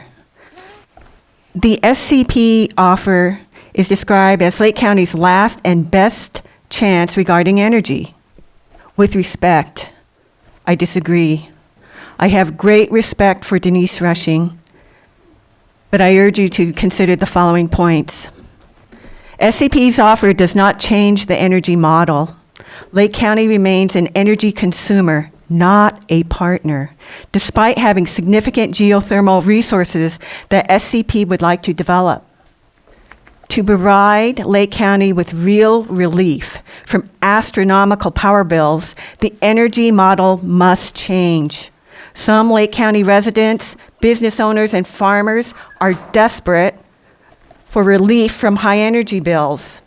Lake County can be its own power broker. Like a general contractor, Lake County can set the terms, invite developers, choose the technology, and contract out for professional and technical services needed to run its energy concern, whether it be geothermal or solar or other. By taking charge of its geothermal resources, Lake County can change its fortunes. Lake County should remain in the driver's seat. Serving as its own power broker, we can hire the expertise needed. We invite the developers we want to work with. We retain more of the energy revenues as power broker and general contractor. We have an opportunity. And while the general plan is being updated, this is an opportunity to engage the community in a harder and closer look at the energy options for Lake County. Local area plan advisory committee members can identify preferred places for geothermal and other energy development. These actions should be done with urgency. This can be an exercise in transparent government and community engagement. Today is SCP's deadline. It is not a deadline for Lake County. Lake County should not be rushed into a subpar deal. Today can be the beginning of a new future for Lake County as it commits to finding solutions that truly address its top energy priorities.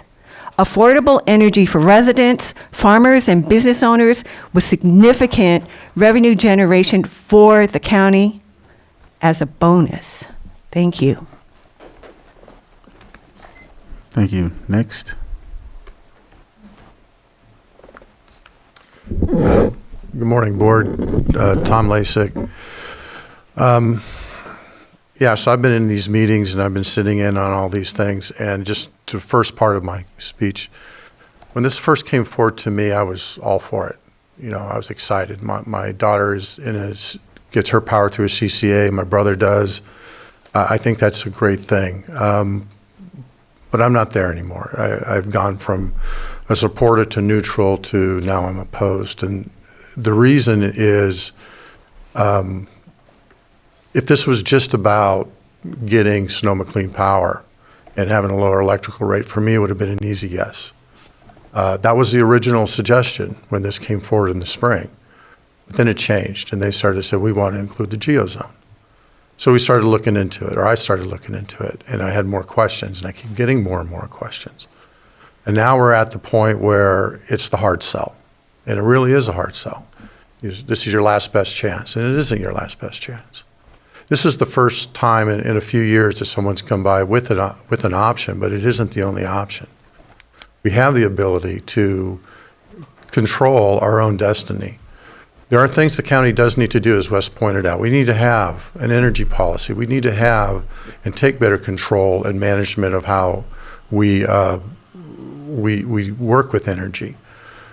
But if you put that in place, it becomes very easy to realize that we have a lot more options than we ever thought we did, a lot more. This isn't the last and best offer. This is only the first offer. And we have the ability to work directly with the NCPA. We have ability to have JPAs on our own. We have the ability to generate revenue and as was mentioned, be a power broker. If this was just about, hey, we just want you as a customer, no strings attached, be a different conversation. But it is about the geozones. It is about being underrepresented, to have, maybe 1 1/4 or 1 1/2 of a board seat, even though we might be generating a vast majority of the geozone power. It doesn't seem equitable. The idea that we ask questions and then the answer is that, well, we're willing to discuss that, when in reality, they've already made the decision. I think that's disrespectful. When they say, well, what about the tribes? And it says, well, we'll go talk to them. that's not the message. That's being tone deaf. We as a county can do that the way we want it done. We can bring people to the table that we want to bring to the table, the way we want to be represented. This isn't the only option. I think Sonoma Clean Power started out fine, but then messed up. But thank you. Thank you. Is there any other public comment on Zoom? Mr. Comstock, if you can unmute, you'll have 3 minutes. Good morning. Thank you for the opportunity to speak. I was a member of the Board of Supervisors when we originally began exploring this. We're 10 years later, and there's an opportunity that I feel is very important for us to exercise. Right now, we do not have a choice. PG&E is our only choice. I personally like to have my lights on, and that power has to be generated somewhere.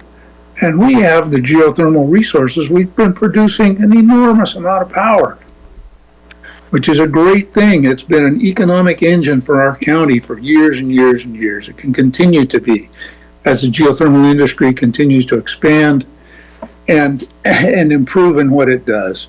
We need to be part of that. And for us to be part of that, I feel we need to have that opportunity to exercise a choice for our consumers, which right now we don't have. Having that choice, which at any time they have the opportunity, any one of us have the opportunity to opt out. So I feel very strongly that this is time for us to exercise this option. I urge you to vote yes on this so that we can explore those options.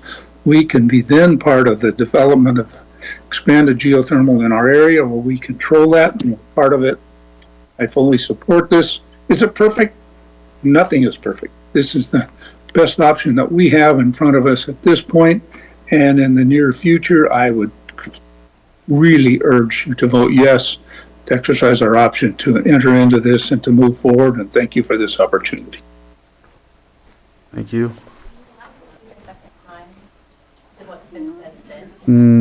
If that happens, we'll be opening it up for consistent back and forths. So next, if we have another. Guest.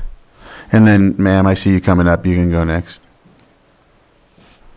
I may allow for maybe another 30 seconds after everyone's finished that hasn't spoke, but. Okay, this has nothing to do with our rates. Okay, so my name is Roseanne Domingo. I'm from District 3. I was in Washington, D.C. back in June. We were going to fight the big bad bill. I was in a Senate hearing. I was a part of it. And they were talking about the fossil fuels and energies. And I just want to say that from what I heard, I didn't like. So this is for you, EJ, because what I heard is they're coming after tribal lands. Reach out to Senator Padilla because he really stood his ground to protect that. So before you cast any type of decision, please investigate the situation before casting your vote. Thank you. Thank you. And then there was someone online, right? Okay. Guest. If you can state your name for the record, we'll go with your 3 minutes. Thank you, Mr. Chair. Angela Emerald. Just a couple questions or clarifications. On the whereas clauses, it makes no mention of Ordinance 3026, which was adopted by Lake County in 2015. Section 3 of that current ordinance establishes several key implementation requirements for a CCA program. Does this proposed ordinance presented here today supersede, void, or work in conjunction with Ordinance 3026? Regarding tribal engagement, on multiple occasions, when questioned about tribal engagement, Sonoma Clean Power CEO Jeff Cyphers asserted that there is no legal mandate for outreach and criticized state regulations for this gap. Yet the agenda packet for the June 2025 Sonoma Clean Power Board of Directors meeting included a staff report featuring a feasibility study for the Lake County area and detailed an implementation outline. Page 74 of that staff report explicitly outlined implementation phases, specifying that tribal engagement was scheduled to commence in July of 2025, a milestone that was not met. While Mr. Cyphers acknowledges that Lake County is home to 7 federally recognized tribes and emphasized the value of their participation, the failure to adhere to the organization's own plan undermines this recognition. A strong foundation for our future. The county is currently updating its local area plan and general plan, which will serve as our roadmap for the next 25 plus years. One effective way for Lake County to maintain oversight of its resources and demonstrate responsible land stewardship is to implement a robust renewable energy element from the outset. A prime example of this is Sonoma County's Renewable Energy Combining District approach.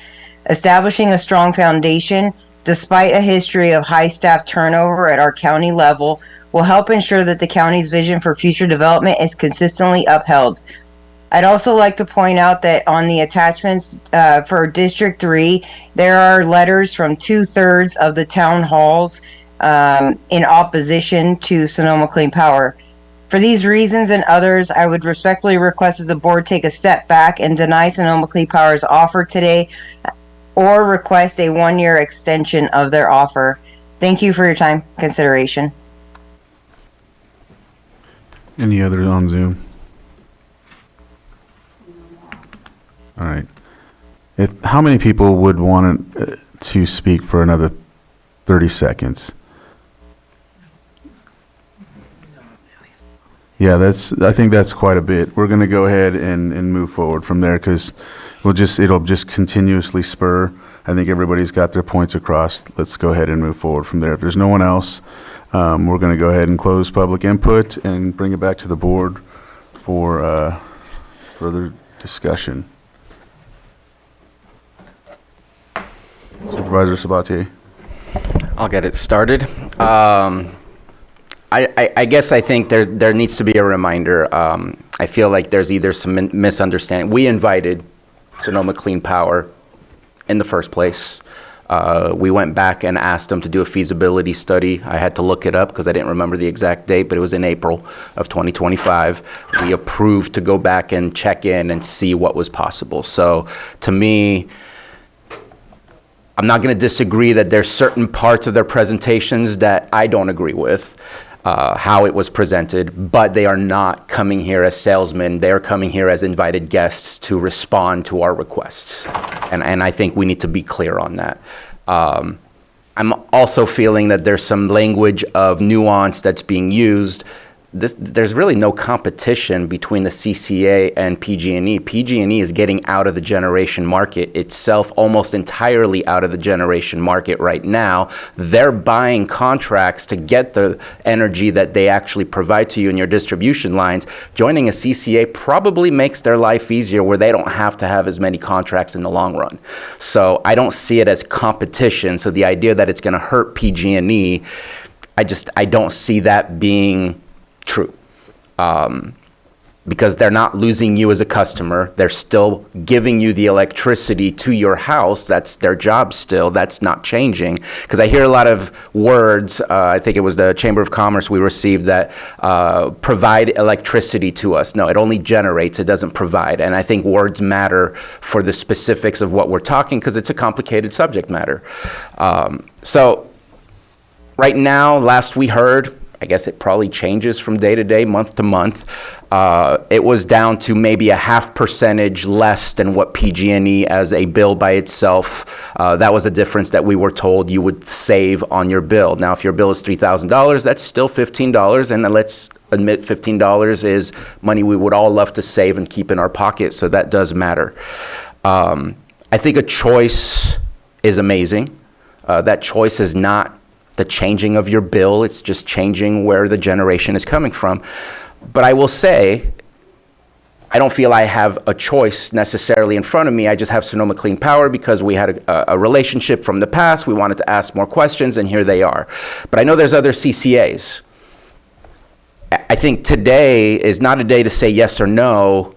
maybe if there's a yes, then we move forward with that, but I don't think there's a no. There is absolutely no way there should be a no. There should be a continued conversation of how else can we continue to find a way to reduce the energy cost overall for our communities. There's other neighboring CCAs that we can have conversations. Some have approached us. We just haven't gone full bore into the conversation. And I would love to open up those conversations. And there's some reasons why I would love to open up some of those conversations. One of them is I can't help, maybe I'm being petty, but I have issues with Sonoma Water. And I feel weird joining a JPA where they are one of the two parties and we are a participant, where on the other side we're dealing with them in a indirect but yet direct way through FERC because they've made a deal with PG&E and we're fighting that situation. So I feel uncomfortable in building that relationship right now. It's bad timing, in my opinion. Again, maybe you can call it petty, but I've dealt with them and I've heard things that creates a little bit of mistrust from my position. And then there's, I mean, we really skipped over item 5.10. In 5.10, we joined a JPA made up of Sutter, Nevada, Yuba, Colusa, Lake, other cities, and we got an equal vote automatically in that JPA. We didn't have to negotiate. We didn't have to fight. We got an equal vote. We're not being offered an equal vote. And so why not ask other CCAs and see what's the offer on the table? Because maybe we do have a better ability to have a voice. The whole geozone to me is a little weird because right now the state governor is really pushing for geothermal. Geothermal is going to happen whether or not we join this geozone or not. I met with a hydrogen group not too long ago. I'm meeting with another geothermal group tomorrow. So, I mean, they're here. They're already knocking on the door. It doesn't require Sonoma County, Sonoma Clean Power. And correct me if I'm wrong, and please do, but Sonoma Clean Power has done a lot of projects. They've probably done projects outside of their membership areas in order to generate electricity. I'm getting a nod. So you don't have to be a member to get their projects in your community, just like we didn't have to have the Maha people be part of a membership to do their project in our community. So I feel like there's a lot of push right now, and I mean, horrible term, but this is a 20-year, if not lifetime, so far for all the folks that have joined them. Nobody's jumped out. Lifetime relationship that we're here to build. To me, it's somewhat of a marriage, and I'm just not willing to jump into a marriage with the first person I lay in bed with. So I would love to open up the discussion and see what else is available, because what I see gives me pause and hesitation. And I appreciate Mr. Cipher for being open for me to be sincere with him throughout our discussions. It's not an issue with Jeff Cipher. It's not an issue with his board.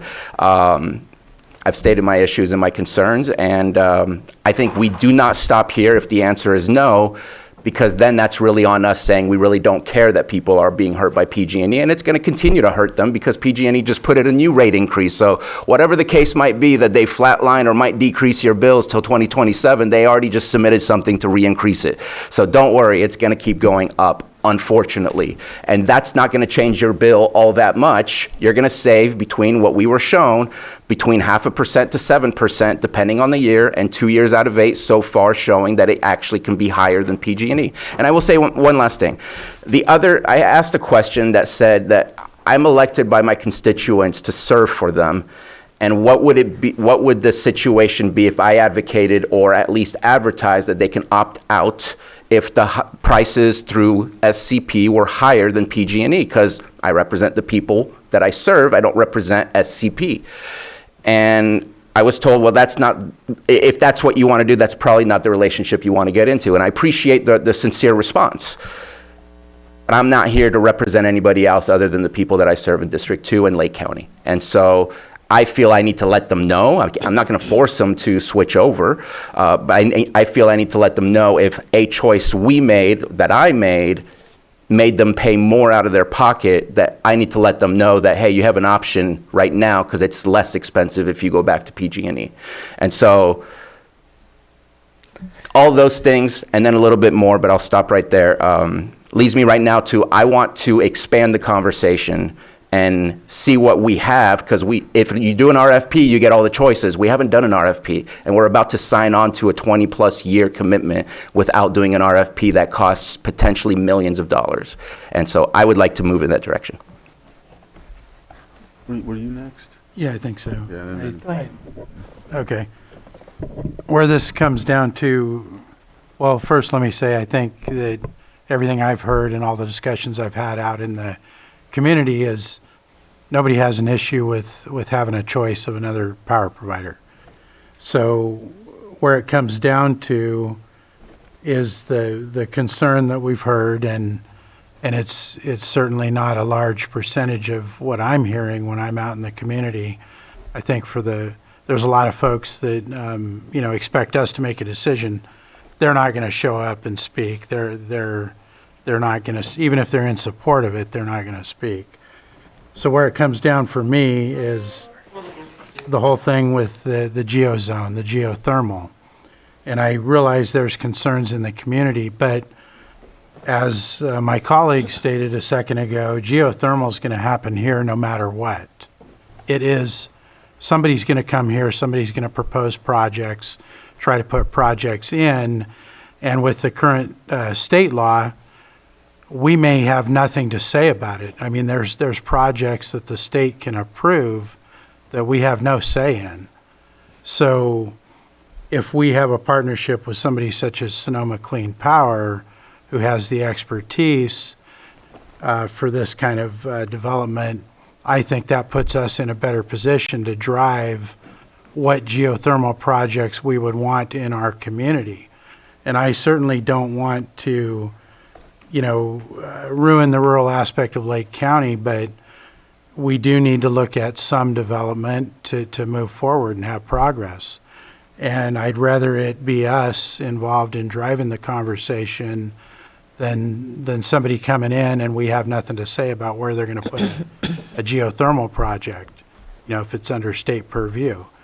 And I think that everything I understand about this geozone is an opportunity, it's a conversation which is going to involve the community once we start, getting into looking at possible projects. There's nothing on the radar right now even that I'm aware of. So that's where I'm at.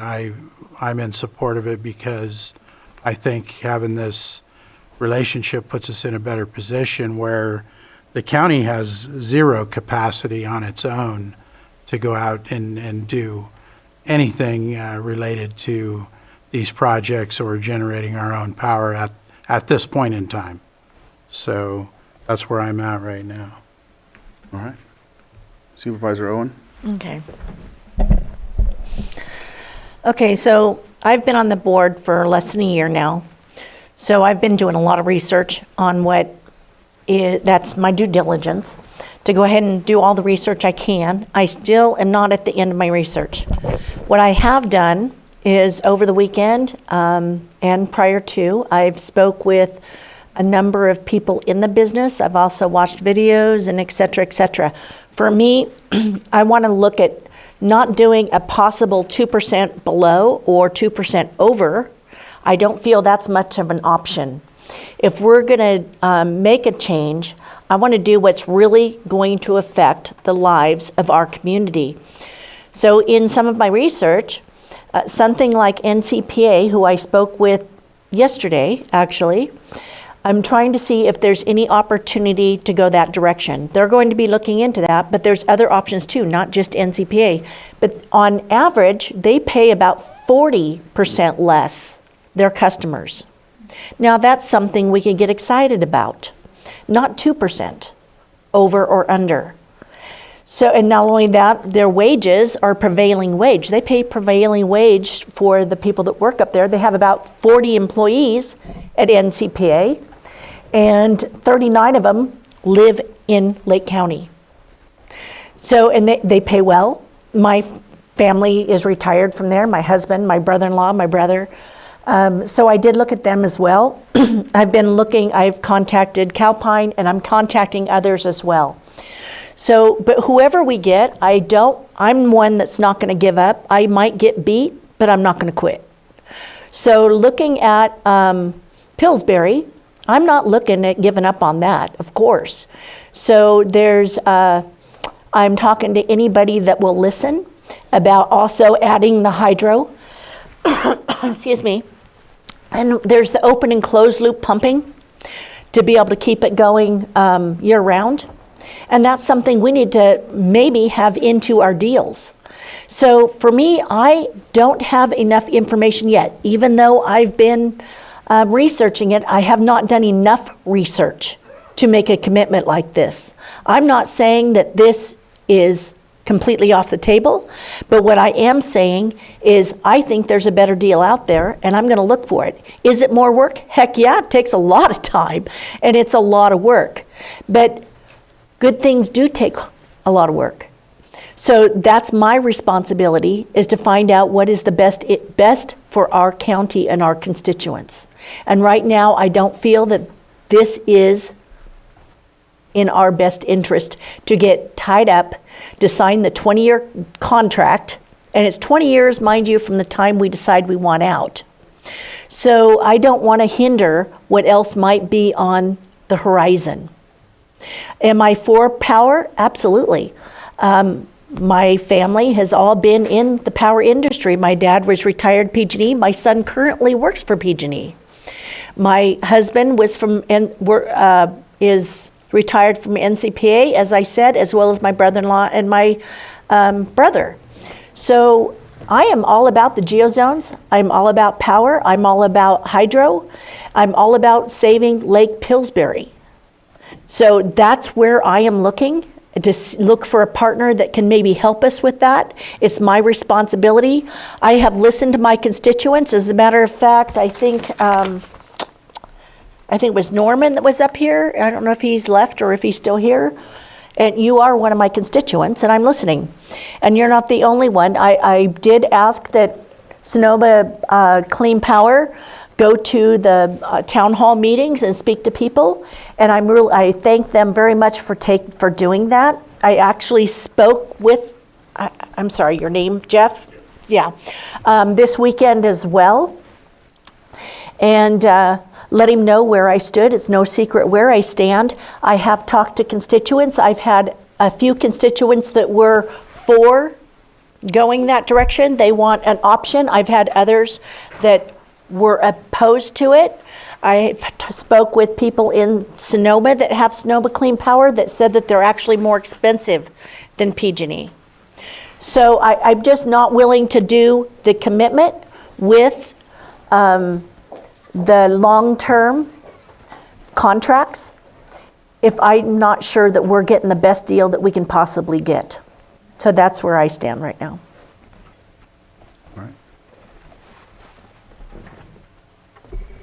Supervisor Pyska? I'm really glad that we heard from so many past supervisors, because this is a conversation that predates all of us on this board. We also, for the public's awareness, heard from past supervisor Ed Roby. This work has been in progress for a long time, well over a decade. So for some people that are just kind of tuning in or didn't know this work has been going on for a long time, it does seem new and it could seem rushed, but it's not. And years ago, when Sonoma Clean Power came and asked us to join the geozones, this is exactly what we asked for. We asked for service to be provided here, and we asked for a seat on the board. And this, and then coming back this spring to do the feasibility analysis, again, was an invitation from the asset we made before. I think that, the conversations with PG&E, Supervisor Spontier, you nailed it. They are going to stay in distribution. And I think the difference with the city of Healdsburg and NCPA is that we're always going to have to pay PG&E distribution. And that's why our overall savings would be so low, is because the distribution side is very high. And that is what the new increase is being requested for PG&E, is to increase distribution, because there's a lot of potential revenue to be gained by undergrounding, by vegetation management. I just found out there's a new massive tree cutting operation happening in my district yesterday. So PG&E is going to be very well funded for a long time on the distribution side. So I don't think we need to worry about that, but that's always going to be an issue if we look at other CCAs, and if we looked at a company like NCPA, who is going to manage the distribution? The infrastructure is already in place for PG&E, so they're always going to be our partner. But having the choice and the potential for lowered cost year to year. This year there was a lower rate. Next year it doesn't look like it's going to be quite so low. But year to year there's the potential for that, and our constituents would have that choice. We heard our legislative update, and we heard about the costs, the daily costs for our residents going up. Food is more expensive, resources are thin. I don't know if you all know this, but the FAIR plan is asking for rate increases, which in my zip code, 95426, they're asking for a 43% increase on the FAIR plan. And all of our zip codes are going to see very significant increases. And so we look at all these compounding costs for our residents, it is crushing, and it will continue to crush. And so if we were to join this, maybe the first year or two, it's not a significant saving. Maybe it is if we're able to produce more energy here. And that is what this geozone opportunity is. It's looking at opportunities. Right now, there could be a developer walking right up to the window upstairs, bringing an application in to develop something without our input. We have the geozone, we have input on that. And we also have final say. It's still going to go through our land use authority and permitting. So, this is a really good deal. It's not a perfect deal, I will grant you that. But we have been working on this. The collective, all of us that have been sitting on this dais for over a decade, have been working towards this goal. And, we could kick it down the road and say, maybe we'll get a better deal, but maybe we won't. This is the deal that we've been working on for a really long time. I think we just need to make this decision and move forward. Just want to say I appreciate you guys putting me in the position to have to be the one to make. Let's just be open here, right? It's so I like that you mentioned the 3 supervisors supporting it. I think that speaks volumes. I also have 3 town halls. Although I know 2 letters came from the town halls, I'm pretty sure that, I don't know, Jeff, did we meet with Central Region Town Hall, Lucerne? Yes, we met with them as well. I know that there's been some struggle with their meetings because they meet on a Monday. It usually falls on a holiday, so I can't say that they would support it or not support it. But in talking with folks, I've had, mixed discussion there. So still, town halls are put in place for my district so that I can get a feel as to how people and how folks at those town halls decide.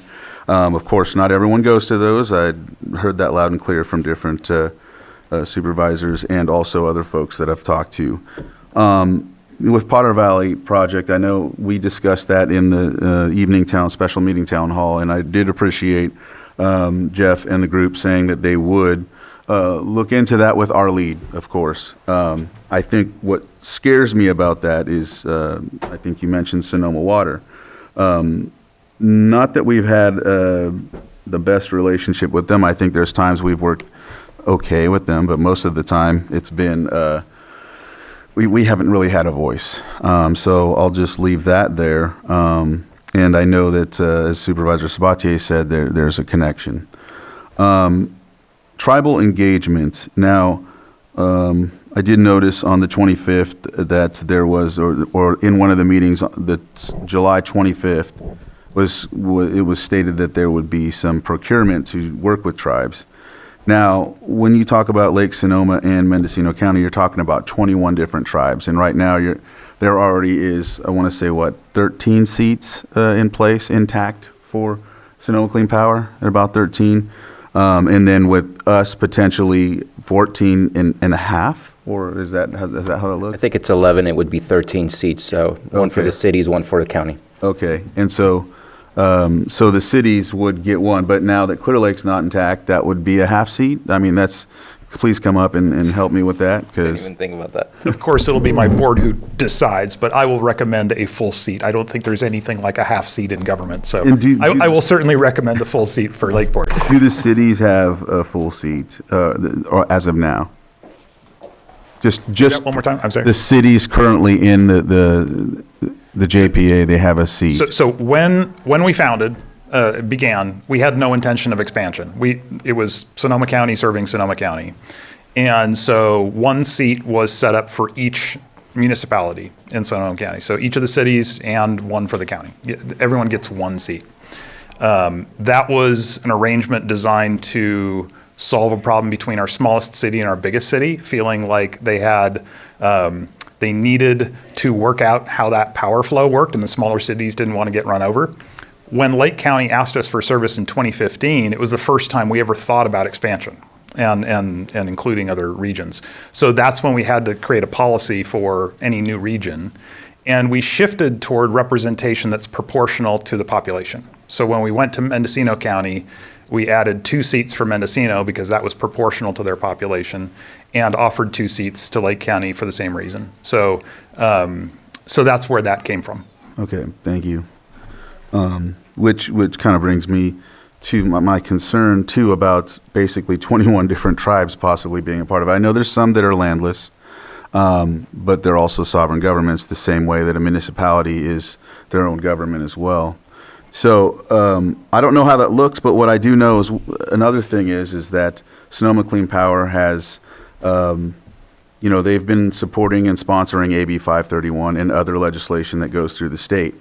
I see this also as working with us to try and allow us, as we've requested, of course, for the past 10-something years.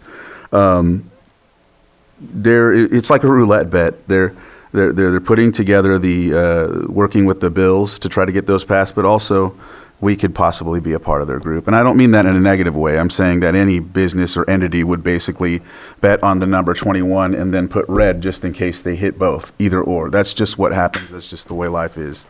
So I highlight these things because there's a statement in one of the slides for local control where it says Sonoma Clean Power would allow Lake County to use local geothermal energy produced here and have a stronger voice over what the new resources are built. And to me, it's also one of those things though where in one instance they are pushing for for these bills to pass which overrides local authority, but on the other hand, telling us that they wouldn't do that. So it's one of those things that kind of make me wonder. But at the same time, we're threatened with it regardless. It's going to happen. That's just where the legislation is as of now. I do appreciate one of the statements made by one of the gentlemen that spoke was, what have we done in the past 20 years? Mm-hmm. I look at that, and I also look at the statements made by other folks that say, what can we do together? How can we do this together?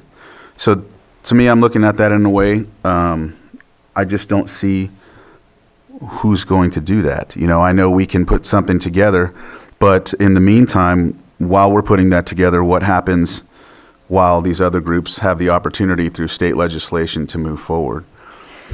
So,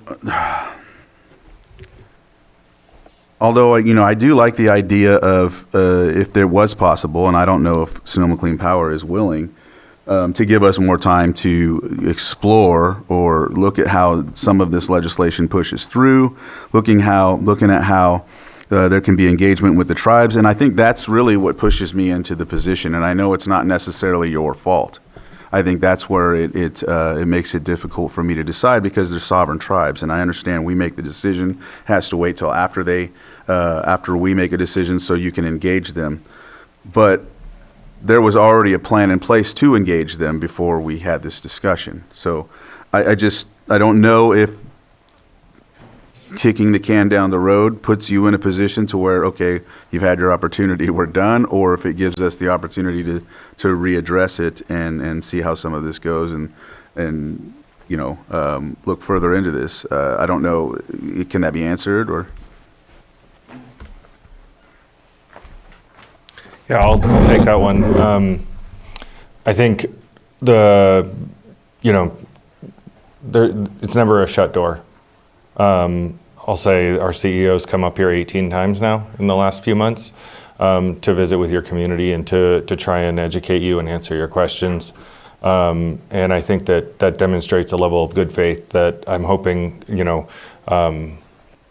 results in a decision today, because those are hours of trips that he's making up here. He's our highest priced person at the organization. He's our leader, and we need him focused on the work too.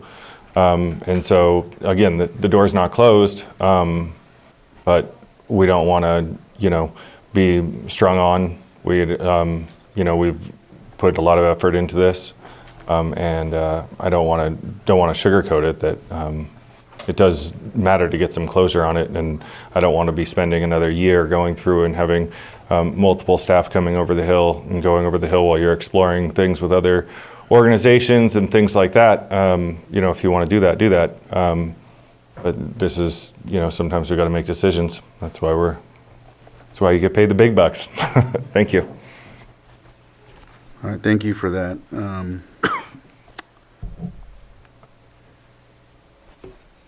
That concerns me a little bit, because either way we'll be engaged.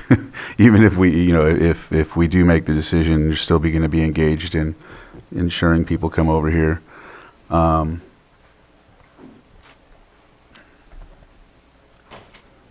Well, I guess we're at a point where we just need to take a vote, right? Mm-hmm.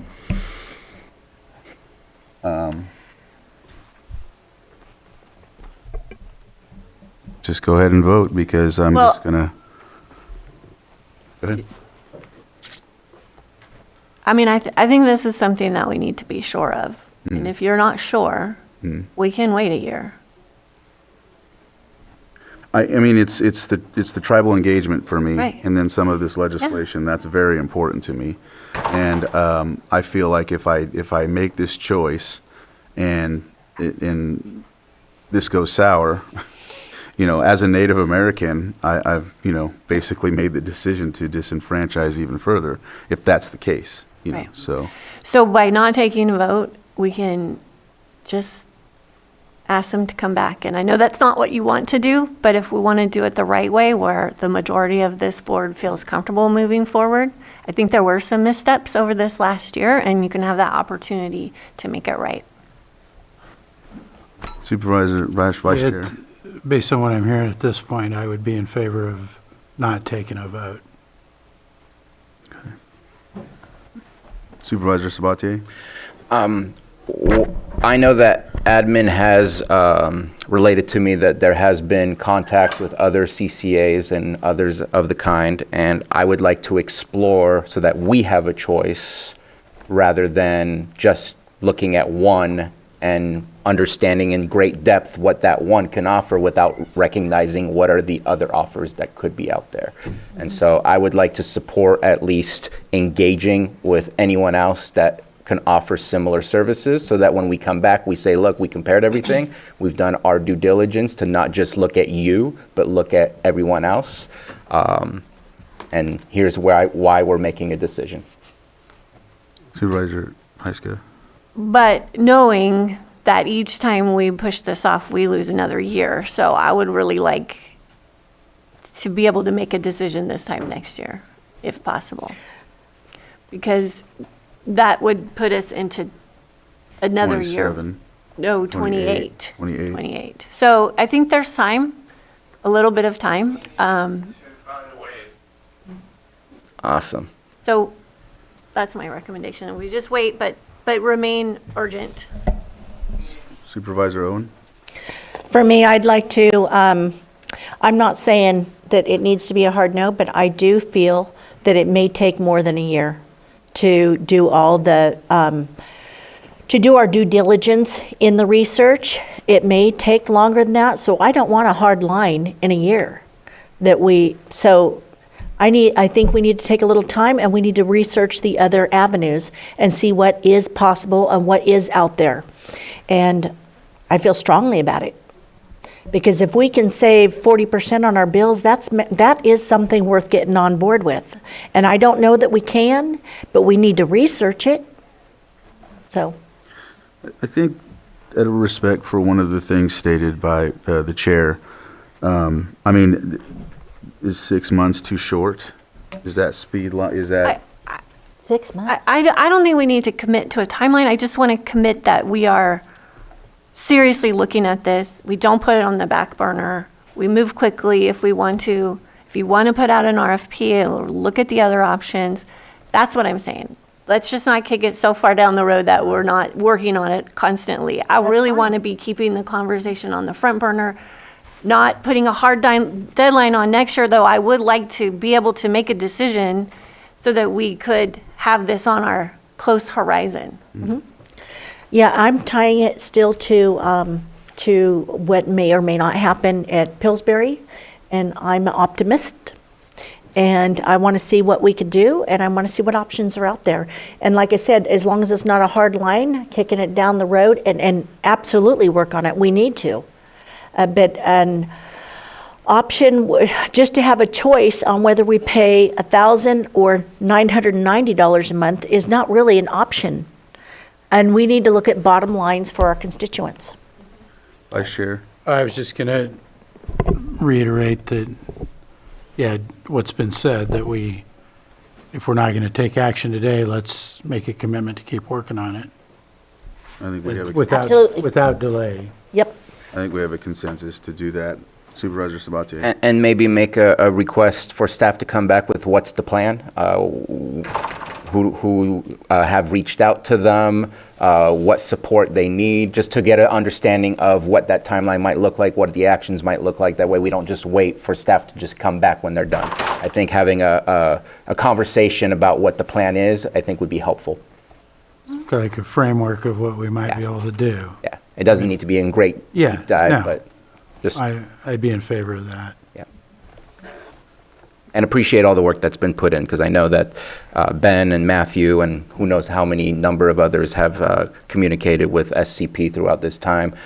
Greatly appreciated, and probably not the outcome you're looking for all the work that happened. Lloyd, did you have anything to add, just in case? I just wanted to make sure.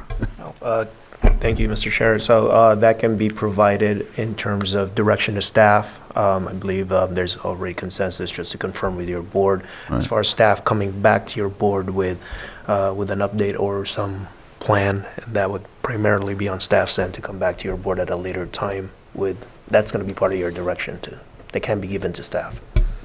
All right, I think we have that direction. Matthew, you think? And I do have just one further comment, and that's that some of the urgency was driven by the fact that the power charge indifference adjustments, which is an exit fee, those conditions are favorable right now. And I know that all of you sitting on the board understand that.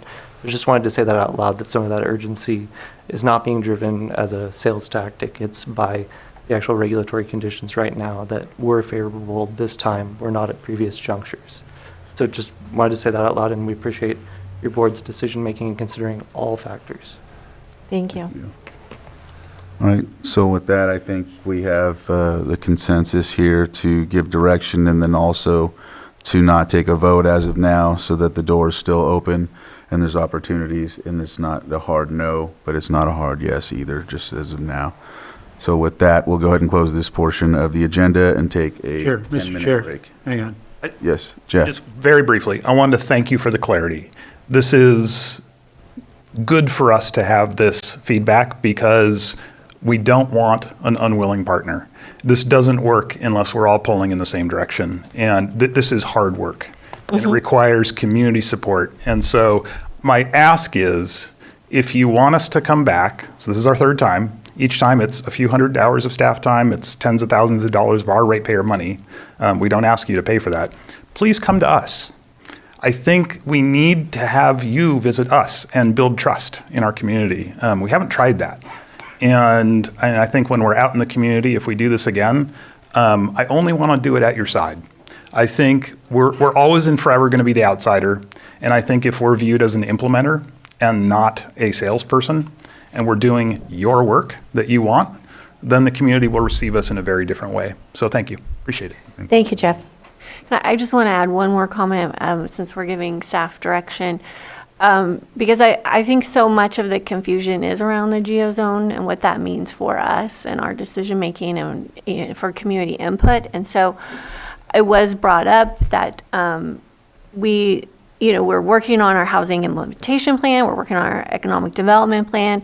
It would be nice for us, and I don't want to put one more plan on your plate, but at least some kind of outline of what it would look like for us to have a energy policy, what we're looking for, and to help us make decisions so that when we have this conversation again, it is less mysterious for everybody. Thank you for that. Thank you. All right. With that, we'll close this portion of the agenda, and we'll take a 10-minute break, come back at 11:30. My best not to eat that muffin. Shouldn't have brought it in. This is the one you want to do. I'll take care of that for you. We're next on that one anyway.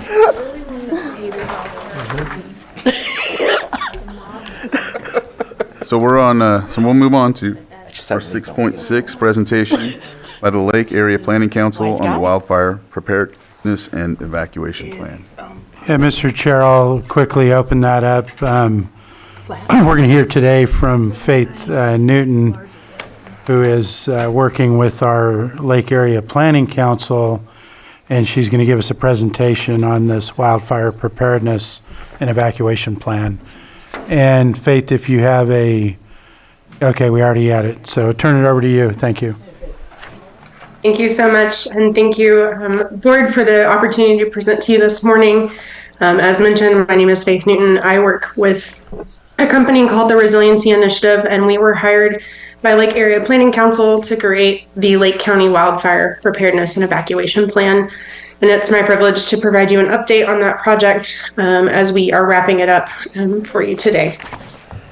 So overall, our purpose and objective was to create this wildfire evacuation and preparedness plan, looking at identifying and mitigating risk, specifically around wildfires, looking at evacuation routes, communication procedures, and overall coordination protocol for the entirety of Lake County. We did this with advice and guidance through a technical advisory group throughout the entirety of this project, working with key stakeholders in the response mechanism as well as community engagement and involvement. The base and foundation for this evacuation plan is the hazard profile of wildfire risk for Lake County.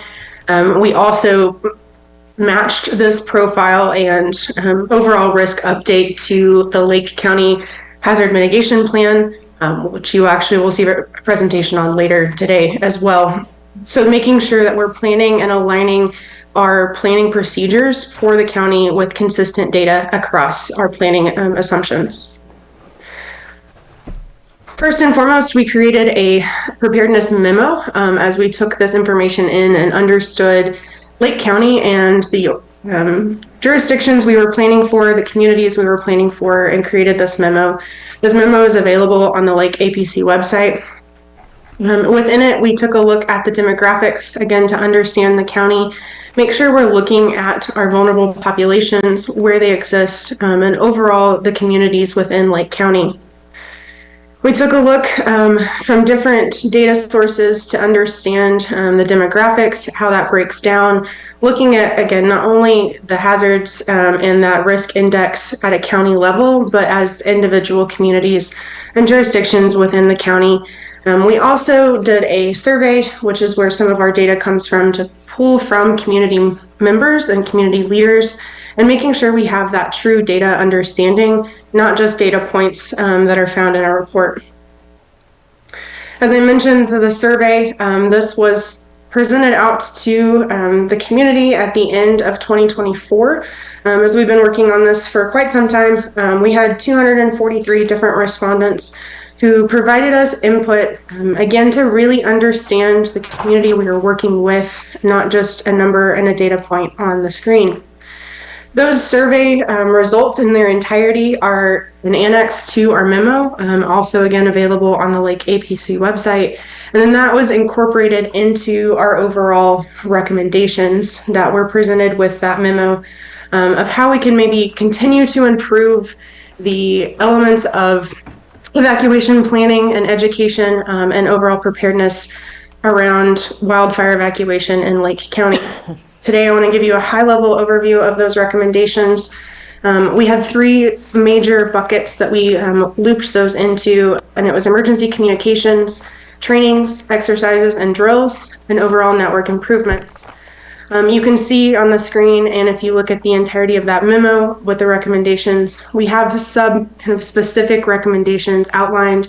Those are also looking at potential projects that could happen for Lake County. There's also recommendations of potential grants that could support those, and the need for those based on our assessment, again, pulling from all of the data that we worked through and the input from the community in the survey. Ultimately, our project was aiming towards the Lake County evacuation plan. We've had this plan out for final comment and final draft with our technical advisory group. It's been available on the Lake APC website, and want to present kind of the high-level components of this plan to you all today.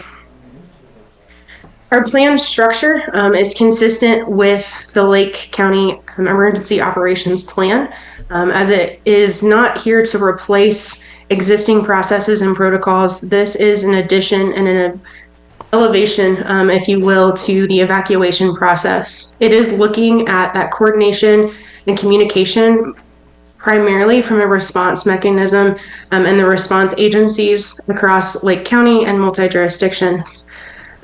This really dives into different strategies and potentials. As we know, wildfires are not consistent. They can come from any direction and start at any location.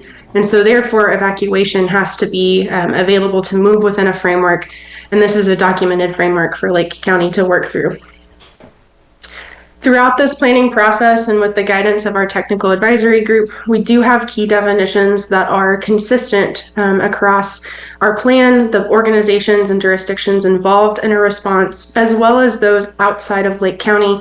So when we look at California assets from Cal Office of Emergency Services, California Fire, and other municipal mutual aid partners that would be involved in a response.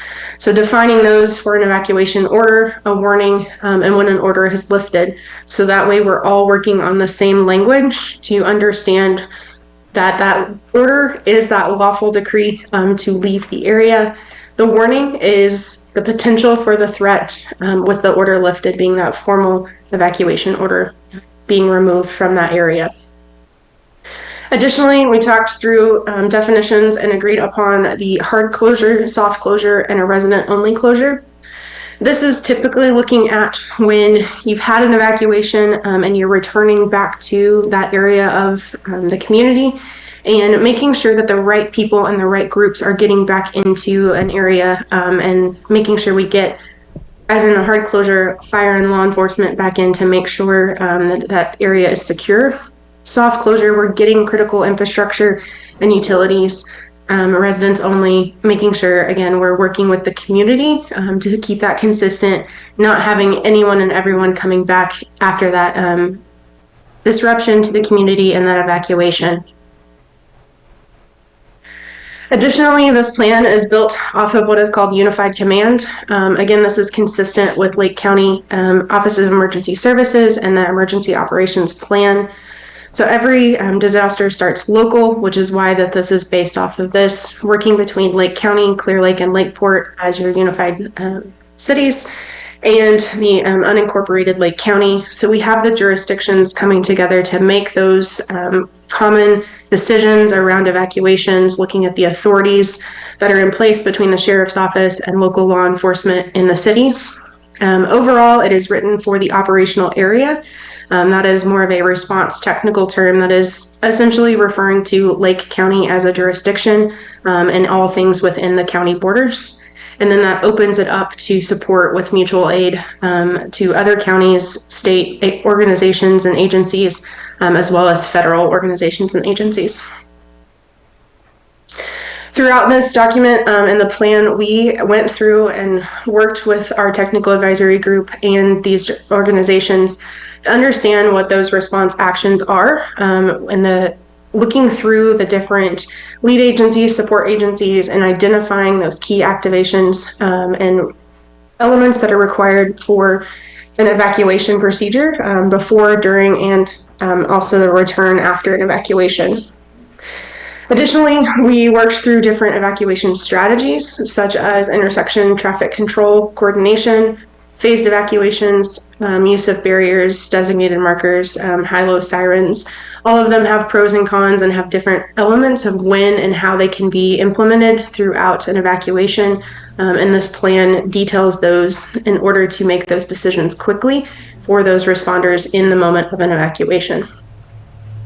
Other considerations that we go into with this plan are evacuations of the schools, working closely with the different school districts to understand their process and procedures and make sure that is coordinated into this. Individuals with disabilities and other access and functional needs, making sure we have considerations for those members of our community, and we're talking through the different resources that are available or would quickly need to be requested in an evacuation, as well as evacuation for animals, including small animals that are part of your personal family that you're evacuating with, to large animals and livestock, working with the agricultural pass and how that is a part of the evacuation process when it comes to large animals in the county. Other components that come tied in directly to an evacuation is the agreement on a temporary evacuation point.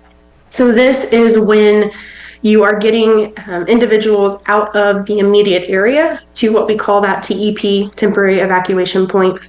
That point is not necessarily, it is not, as you can see in the definition, a shelter. It is getting them out immediately and then getting them to another resource area, which would be a shelter most likely, or other resource centers or resources available to them to get out of the area and then have what we call wraparound services, food, water, shelter for that. So having those agreed upon language and terminology helps us have a conversation in the moment to understand where resources are going and who's responsible for those services at each location.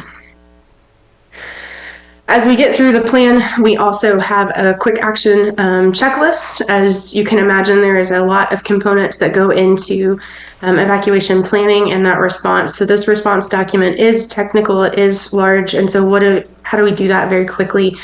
We have this checklist for those responders to be able to essentially grab and go as a good reminder. And then we have evacuation maps that were created as part of this project.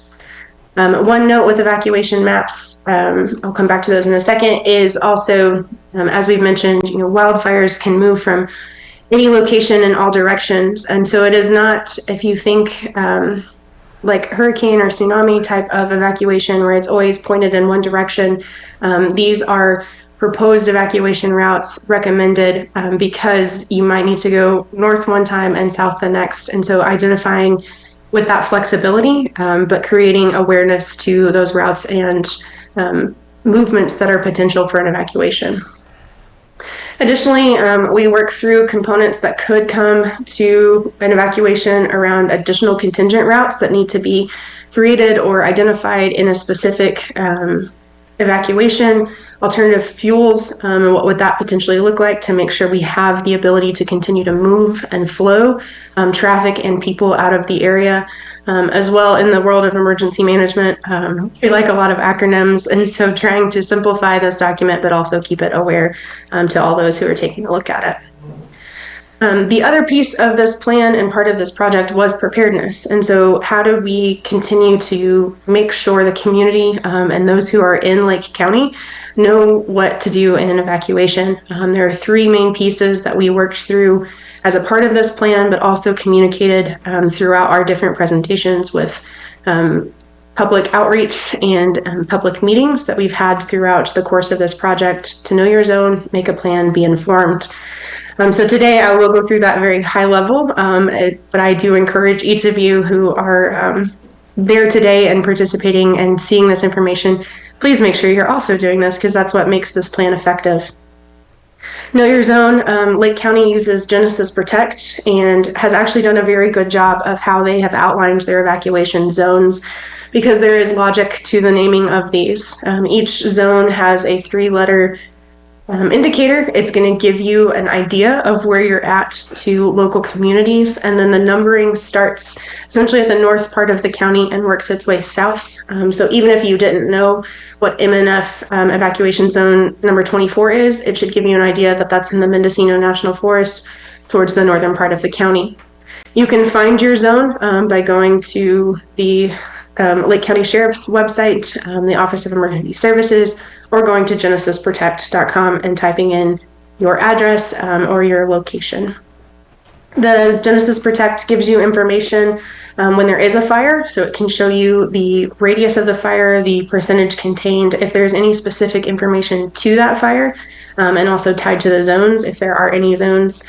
Please note this is not an active fire. This was taken from August of this year. It also is going to give you any closures. So at the time this was taken, Mesa Drive was closed. And so if you were in this area trying to get out, this gives you information to be able to move outside of that zone and move through this with knowledge ahead of time coming to a closure. Ultimately, each individual is responsible for making their own plan and understanding their own needs and resources. And so part of that is knowing what those potential evacuation routes are. As I mentioned, we identified potential primary, potential secondary routes through this planning process and through our mapping capability. You can see those at a high level here. And then went through from a community standpoint, looking more at those potential secondary routes. Just real briefly. Yeah, I have a question. Can you go, because I was just looking at the map, and I don't think that Butts Canyon is not highlighted as the additional way out of the county, is that right? It's listed as a secondary evacuation route, but it's not highlighted. Okay. And that was, just to clarify this, Butts Canyon Road? Yeah. Okay, thank you very much. I will take note of that. Okay, thank you. I think it's just Was there important to have every single route out of the county highlighted, if it's a secondary or primary route. Can I say Yes, something? please. On that issue too, because I was going to bring it up a little bit later, so thank you, Jessica. But I know that at one time I was told, not Socrates, but Western Mine Road was also considered a way out. It's steep, and but if there's no other way out, there's about only 2 miles that is not paved at this moment, but that was not listed either on your list, as well as when you were naming stoplights on the main corridors out, you missed one in Middletown. Thank you for that. I will go back. That was at Ward Law and those. Highway 29. That stoplight was missed for manning it to keep traffic flowing. Thank you so much for that. I will make sure that we get that added to the report. Thank you. Go ahead and continue. Go ahead. Thank you.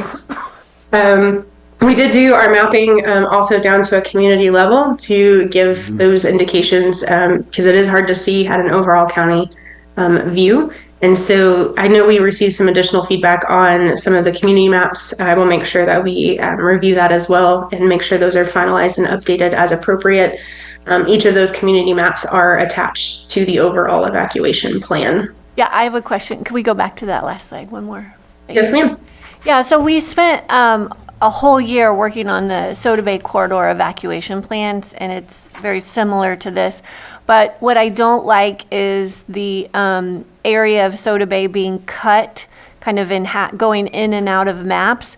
I know it's easy to do rectangles, but that is a really important evacuation route on Soda Bay Road, and it's put in the North Shore map. So I would like to see communities all contained in one map. There's actually a section where it's in 3 maps, and that is a primary evacuation route for that community. Thank you for that. I'm making a note of that, and we will definitely go back and take a look. All right. Please continue. And thank you for, looking at it and wanting to update some of the corrections and whatnot. Appreciate you taking care of that feedback. Absolutely. We want this to work for your community, so I want to make sure we get that accurate. Last section on this was to be informed and making sure that we were highlighting those existing emergency communications and elements that are available to members of the community, specifically like co-alerts and the integration there with emergency messaging, emergency notifications, integrated public alert and warning, or known as IPAWS, emergency alert systems, or EIS.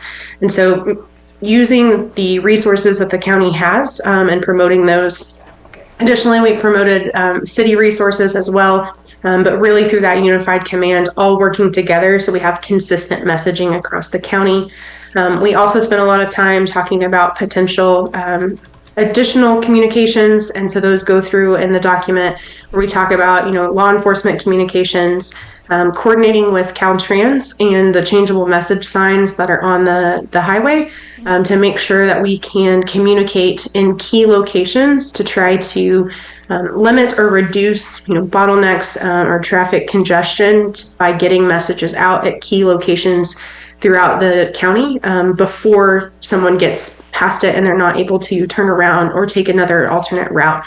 So we talk through those components as well as reach out to local businesses and talked with Lake Transit and their involvement as well in the transportation and communication around that component.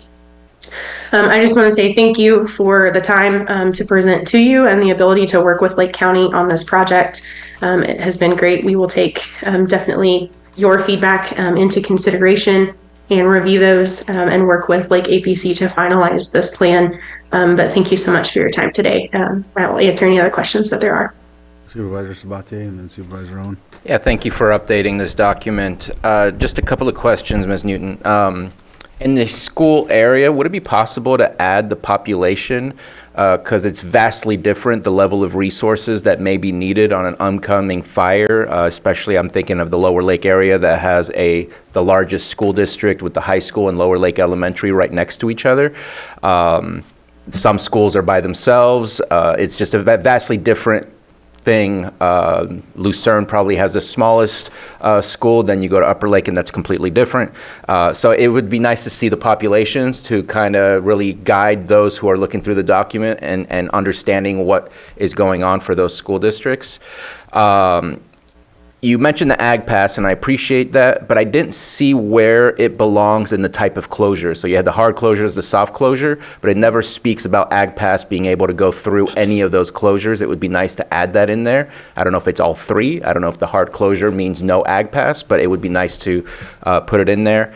And then something just on the side, and maybe it's a horrible request, but to me, there's value in having this work done for wildfire preparation, but also do you catalog and have a list of roads that have kind of like a one exit only where it creates, because I appreciate that you have vulnerable populations. I'm looking for vulnerable geographic locations where then we can have a list of roads that maybe can help us get grant funding to do secondary evacuation out of those areas.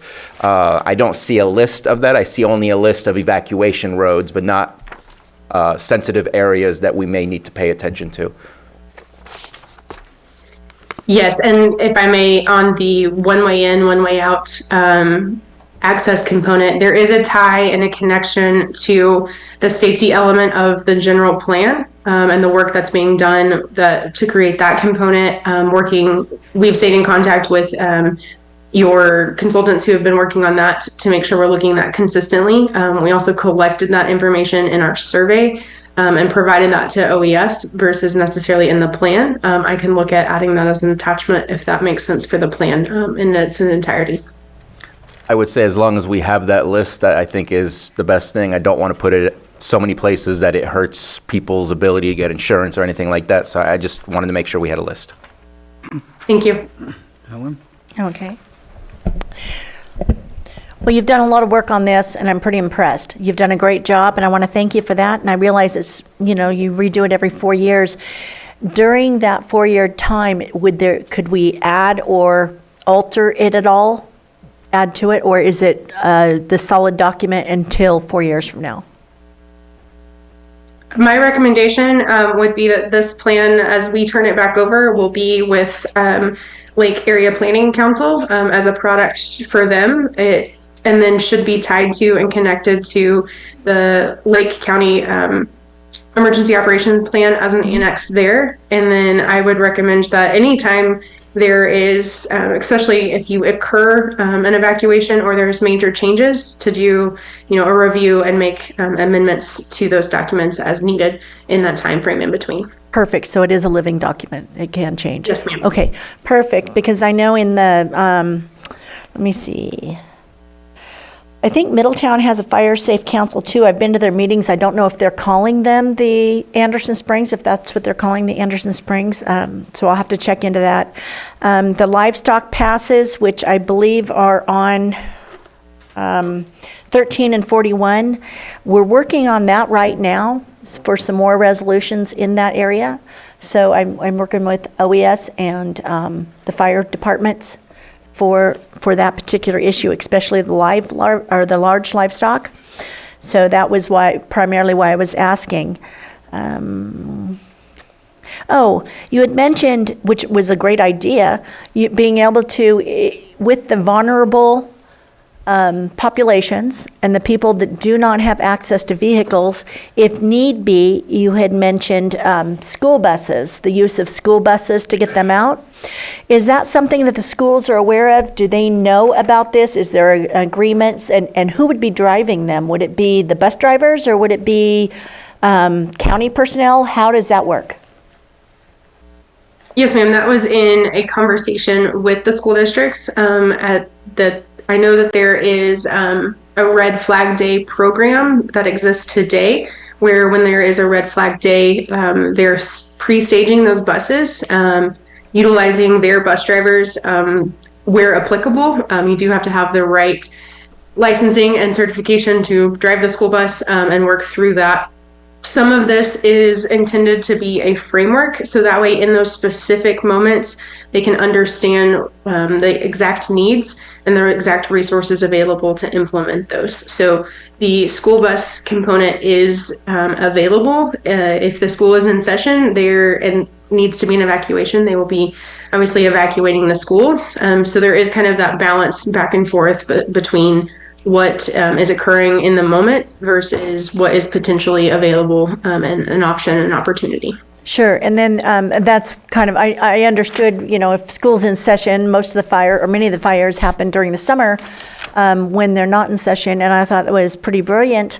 But I was just wondering who would be driving and if there is a list of like routes and if, the school bus drivers are aware of this and basically just, looking to see if this could really actually be implemented.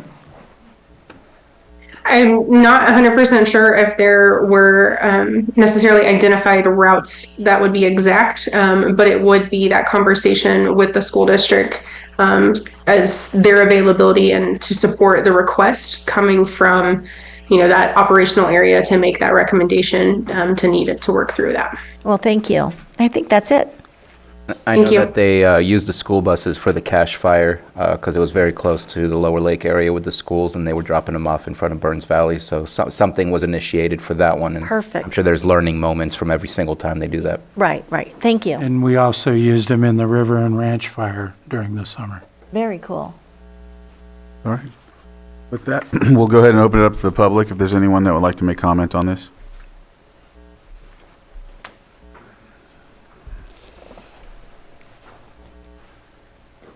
Tom Lasik again, just real quick, I support the idea of getting the secondary the secondary evacuations. I'd like to see maybe a progress report, since this report comes out every 4 years. So if you identify vulnerabilities, what changed from the last time to this time? So for example, if you had a map of all the one-way ins, one-way outs here in 2025, if we do this in 2029, how many do we fix? If you have a secondary evacuation route that's not 4290 compliant, how many did we fix in the last 4 years? You have all these plans have been going on for a long time, but I keep seeing the same things on the plans, but not necessarily a roadmap to get them fixed. So I would just suggest getting some sort of status update the next time this comes out, based on what we had before and where we are now and where we plan to be 4 years from now. Thank you. Can I respond to that really quick? Yes. Okay, so I know that one of mine, the Western Mine Road, is not 42 compliant, 4290 compliant. There are sections of the road that are 12 feet wide, and there's a telephone pole there, keeping us from moving it wider. But most of that is paved, and I would like to see within the next 4 years to have that completely paved where it was 42 compliant. All right. Any other public comment? Any on Zoom? All right, we'll bring it back to the board and close this item, and we appreciate the presentation. We appreciate getting through this, and I don't know if you have anything. No, just thank you, Faith. Yes, thank you. Thank you very much. Thank you all. Have a great day. All right. So next we have our 6.7, public hearing. Consideration of appeal, PL 25-198 of Planning Commission's approval of major use permit, PL 25-68 for UP 2309, Poverty Flats Ranch, Kurt and Robert Barthel. Location 10535 High Valley Road, Clear Lake Oaks, APN 006-004-22. Appellant Maria Khan and Associates. And we'll go ahead and give, Lloyd, go ahead. Mr. Chair, if I may, Yes. your board may want to take in testimony, like swearing in witnesses who may want to testify on this matter, whether or not the substantive issues would be presented, or if it's going to be continued. Thank you for that. Carolyn, go ahead. Anybody, please stand and raise your right hand. You solemnly swear that the testimony you are about to give before this board will be the truth, the whole truth, and nothing but the truth. Thank you. All right, we'll give you the floor. Thank you. Good morning, Chair Crandall, Board of Supervisors, Michelle Iris. I'm a senior planner with the Planning Division. Next to me, I have Max Stockton. He's the main planner on the project, as well as Mary Claybon, another senior planner, joining us. We have received a request for a continuance from the applicant. It was received yesterday afternoon and transmitted to your board, as well as uploaded online. The applicant is available to speak more to that request, but just wanted to put that out there for the board's consideration, that there has been a request for continuance due to the large amount of materials submitted last Friday. All right, go ahead, Vice Chair. Yeah, I'm in favor of that continuance, because before I heard about it, I felt like this was too much to review. And I wouldn't be prepared to hear this item, so definitely in favor of it. Now that we have the documents, we'd have more time to look at it. Thank you. Supervisor Spatier. Just for visual, I believe the documents are in the 4 3-inch binders that are sitting on the table. Is that correct? Mm-hmm. Yes. So death by a couple thousand pages. Supervisor Owen. Yeah, I concur with that. This was a pretty heavy agenda this week, and so, yeah, I'd appreciate the extra time. By the way, that meant I support the continuation. I guess you all feel better if you consider it's in my district if I agreed, and I do, so. And if possible, we were looking for a date and time certain. That's right. And so we have quite a few. Let me see here. What do we got? We have 11/18, November 18th, December 9th, or December 16th. And the November 18th would be at 2 p.m., December 9th would be at 1:30, and December 16th would be at 10:30 a.m. Are we able to confer with the applicant which they would prefer? Yes, and then also Maria, appellant, if you would like to come up and see what dates would work for you as well. Good morning, I'm Maria Khan, the appellant. First, I want to thank you for hearing my appeal before we even get to it. I was certainly hoping we'd hear it today because I have spent 6 months, it seems like, putting this all together. So, so the dates again were November 18th, December 9th, and December 16th.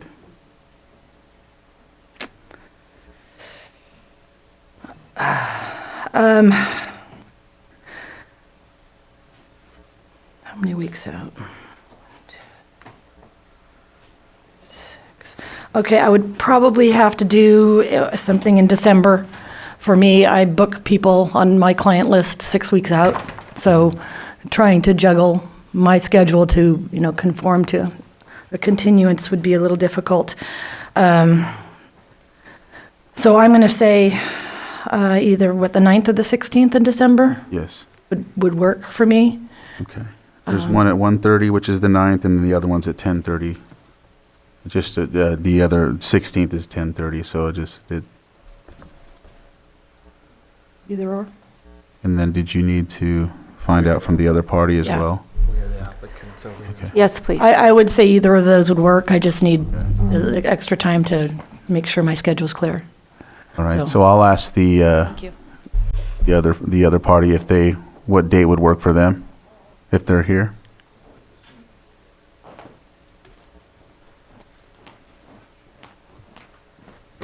Hello, Board. I'm Angie Dodd, agent for the applicant with North Point Consulting Group. The 9th would be preferable to us, if that's okay. All right. If that works for Maria, I think we can conclude and come to, that would be at 1:30. Yeah. All right. It looks like we have an agreement there. Lloyd, is there something else, a formality that I have to meet here? So Yes, your board may want to take in public comment just on the issue of the continuance, and if after public comment, further input from the board with the continuance approval on the date and time, certainly to be done by motion. excellent. I'll open it up for public comment so we can hear anyone that has comment about the continuance. So we're only talking about the continuance. We're not talking about the appeal itself. Sir, come on up. Yes, hi. Wes Baker, Lower Lake. And I talked earlier, did let you know that I went to law school. I got a Juris Doctorate degree. I'm not a lawyer. I'm not trying to give anybody legal advice. I can't. If you guys need legal advice, there's your county counsel over there. But when I went to law school, I lived in Clear Lake Oaks. And for the whole 4 years that I went, my dream job was to be a prosecutor here in Lower Lake, or in Lake County, work for the county. Attorney, that's what I wanted to do, is I wanted to make sure that maybe a revolving door is kind of closed on crime and work with the sheriffs and the police. And my whole life has been dedicated to abiding by the law, whether it be federal or state. And in your continuance, which is great because hopefully you guys will read some of that stuff, maybe all of it. There is one letter in there from the United States Department of Interior that mentions that the access into this property at Poverty Flats goes through BLM land. And this letter is from the BLM on their letterhead. It's in there. And I'm just going to read one thing and then I'm done. I have a point of order that this is not about the continuance at this moment in time. We're not actually deliberating. We're talking about the continuance, yeah. Okay. So that would be getting into the actual appeal. So let's. Okay, well, I'm in favor of the continuance. I'm okay with that, but please read that because it mentions criminal And I don't want to see the county involved in a crime. Again, through the law school, the black and white part of it is that's called a conspiracy. All right. Okay. Thank you. Any other comments? How about, come on up. Tom Lasik, good afternoon. Yeah, I think a continuance is the right thing to do. It is a lot of material. We want the board to be impartial, neutral, fair, and it's hard to do that if you didn't have time to review all the material. So the process, even if it was, we actually provided it on Thursday, but there were technical difficulties with Granicus, so additional information had to come in later. But all the information was there, and even Thursday is a long time. So we recognize that it's important that you be a neutral, fair, and impartial, and you can't do that if you didn't have a chance to go through the information. It is a lot of information. Without going into the details of the appeal itself, we also want to make sure that the process is fair, and that goes to allowing you time as well. And then one of the reasons it is so big is because there's a lot of information there where the process isn't necessarily where it needs to be. So it is the whole of the project. It is not just a consideration of the property lines. So we do want you to take a look at it and review it with that consideration. Thank you. Thank you. All right, is there anyone on Zoom? All right, with that, we'll bring it back to the board, and it looks like we have a date and time certain. Do we need to do a motion? Yeah, we do. Okay, so.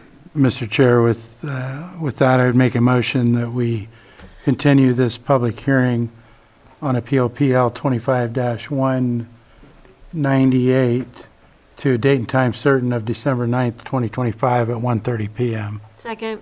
So I have a motion and a second. All in favor? Aye. Any opposed? That motion carries 5-0. Thank you on that. We'll move on to our next item. Oops, I was already on that. Sorry, 6.8. Yep, got it. Going through the pages, the links, sorry. 6.8, consideration of creation of a work group to discuss co-management of Clear Lake and direction to staff to develop a draft co-management agreement for the consideration of Lake County Board of Supervisors. Supervisor Rasmussen and myself put this one together for the co-management, and I'll let you go ahead and read this. Thank you, Mr. Chair. So, fellow board members, what you have in front of you today is a request for direction to our county staff to work on and bring us back a co-management agreement that we can look at to decide at that point if we want to approve it. Just with some background on this, last year, the state of California implemented legislation that asked their Department of Natural Resources to work with tribal governments and develop co-management agreements. So CNRA is actually now already doing that for work that they have with tribes, not only in Lake County, but other counties. And as you know, we also have a lot of work and collaboration going on with our tribal governments here with respect to projects on the lake. The Clear Lake has been our responsibility since 1973 when the state of California delegated that to the county under the purview of our Water Resources Department. And so with this co-management agreement, we're not proposing to give up any county rights or responsibilities or even make it a legally binding agreement at this point in time, but rather have it as a mutual pledge with involved entities, the county, the tribal governments, the state agencies, which are mostly going to be from CNRA, and basically have a pledge and a written agreement on how we're going to work together to manage the resource that is Clear Lake and the other the whole watershed of Clear Lake, basically. So at this point, that's the request. There were some meetings that happened last year where this was discussed, and city governments were there, county agencies, tribal agencies, agencies of the Department of Natural Resources, and everybody was in agreement that this was the right path because it's so important. You know, Clear Lake is really our crown jewel, and there's a lot of things that goes on with it. We have the fish and wildlife resources. Many people use it as a water resource. It's also important to our economic development. So that's how it came forward, and it's my opinion that we're past due time to have a written agreement like this. With that, I'll turn it over to Chair Crandall for any further comments. Thank you, Brad, for bringing this forward. I know you came to the TIPO meeting that's held every month and ran through this item as well to talk about. And it is very important. I know that times we'll work on specific projects, whether it be through any department or every department, and at times there's a difference in how the engagement with the tribe is. So we want to try to get this into a situation where it's a collaborative and consistent engagement with the tribes. And co-management is something that's been brought forward by especially in Sonoma County when it came to the Kashaya and their lands, working with the Sonoma County Board of Supervisors to get their actual ancestral land on the coast. And there was also with Moloch Loyak and also the land management of Walker Ridge, Moloch Loyak now is what it's called. And so with the Yochadahi tribe. So looking to mirror some of those types of agreements and work collaboratively with our local 7 tribes, of course. Supervisors, so go ahead. And I think our tribal liaison had some brief comments to add. Yes, go ahead, Terry. Yes.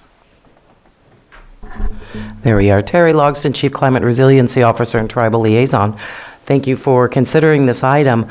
I received comment this morning from Deputy Secretary of Tribal Affairs, Geneva E.B. Thompson, who's the representative on the Blue Ribbon Committee from CNRA, and she apologized that she couldn't be here. She thought where she would be at 11 o'clock would have internet, and it did not. Thank you to the County of Lake Board of Supervisors for the opportunity to share quick comments on behalf of the California Natural Resources Agency on your agenda item regarding co-management. My name is Geneva E.B. Thompson, and I serve as the California Natural Resources Agency Deputy Secretary for Tribal Affairs and the agency's representative on the Blue Ribbon Committee for the rehabilitation of Clear Lake. I'm sorry I'm not able to join you in person and appreciate the ability to submit these comments for your discussion today. The agency appreciates the many different opportunities to closely coordinate with the county and the California Native American tribes for the restoration of Clear Lake and the protection of the many plant and animal species that we and the environment rely on. As we continue to strengthen our partnerships in this work, we see a lot of value in developing meaningful and durable co-management agreements and relationships with all of the governments tasked with the stewardship of the beautiful watershed of Clear Lake.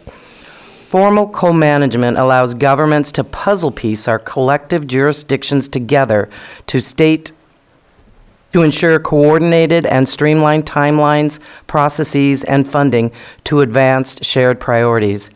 Many state departments are in early conversations with some of the tribes in this region on a co-management relationship, and we warmly welcome the opportunity to closely partner with the county in these conversations as well. Thank you for your consideration in directing staff time to participate in this work. We look forward to future collaboration opportunities.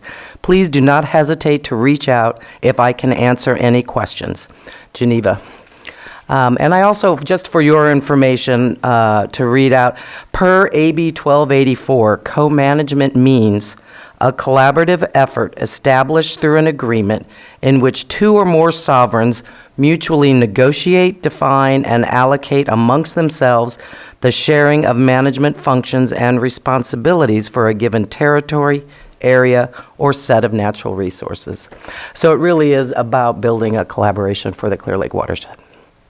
Thank you, Terry. Supervisor Sabatier? Yeah, I don't have any issues with this at all. I think that, especially the last point that Vice Chair Rasmussen mentioned, if our lake is healthy, if our lake is well managed, not only does the ecology do well, but our economy does well with it. And so to me, the more, I mean, the eyes are already there, but if the better collaboration can exist, then we're all going to benefit from that. I do have one little problem. It's not a problem, but the list of departments involved, is it possible to start with, I think there needs to be a position for our Chief Climate Resiliency Officer and Tribal Liaison. She's on the list, and I think it's for good reason that she would be there. But Water Resources and County Council, I see as a highlight. The rest, I would say, let's create something of substance and share with the rest of the departments, because they're not going to manage the lake. They interact with the lake in some way, shape, or form. And so this is a co-management. This is not something else. And so just because we ask so much from our staff for so many different committees and so many other different things, if it's possible to start with a minimal of those in order to get moving, and obviously with the tribes as well, I'm just speaking specifically about the departments. And then if there's a need for comment from them, then the comments, something could be submitted to them for comments. But I don't know how many meetings this will be, but that's a lot of departments. And just, that's my only concern, is the list. I don't know if it's necessary, but that's just me. All right. Go ahead, Vice Chair. I should have been more clear about that. The reason they're all on there is because they're possible agencies that may need to be consulted, but I think what you stated makes sense, in that, in my mind, it was going to be Water Resources and Tribal Liaison that got this started. Okay. So that's really, and there's even other agencies that aren't on here that may need to be consulted. So that's kind of where it's at. So it would be almost like a community development doing an RFR, where basically here's what we're thinking, please provide some comments and input, and then afterwards coming back with all that comment and input. I'm perfectly fine. Yeah, they're certainly, they wouldn't be the lead, it'd be the two primary, and then go from there. All right. And I'd love to hear from Water Resources Director, who is in the room as well. Come on up, Dr. Upadhyay. So, yeah, it's Pawan Upadhyay, Lake County Water Resources Director. I think that's definitely a step in the right direction, and I think probably Water Resources and probably the Terry might be a good point to start with, and then we can include the department as need basis. Yeah, all right. Thank you. Okay, so with that, we'll go ahead and open it up for the public. If there's anyone that would like to speak on this, please come on up and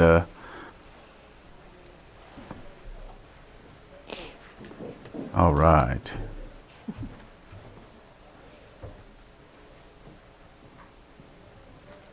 Familiar face. Chintama. Yeah. Chinta Duename Kori. Good afternoon.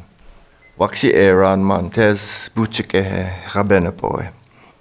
I'm an elder from the Rock people called Rabenapo, which people locally call the Mission, a rancheria off of Soda Bay Road. Original territories were at the state park, which we now have a MOU with them, and have regained some access to go and gather from our homelands, and also to visit some of our relatives who are still there in some of the areas that most people don't know. They're buried there. And all of the resources that are there, I go out and I speak to them and I sing to them. And so I'm re-establishing that relationship. That was only, I had to do it secretly before, but because we have an MOU now, I can go and do that in daylight, in the evening, or whenever I feel like it. And I appreciate that. The water that we're talking about, there still is issues with that. Back to the very beginning, where the Native people were left off the conversation and at the table when there was an agreement with Yolo County. that is still something that needs to be looked at as far as we're concerned. But until that happens, we're very concerned about the creeks that run into Clear Lake. We're concerned about the shorelines and the different varieties of invasive species that are taking over some of the areas. And we're concerned about the quality of the water. I was talking to my nieces and nephews the other day. I was raised on the Lem about 100 foot from the shore, and my chore was to get up in the morning, every morning, and jump in the lake and go out and find my fish traps, because that's what helped support me, take the fish out and reset my traps. Rain or shine, I had to go out and do that. I was very familiar with my relationship with water. It became part of me. So Kabaten, Big Water, is me.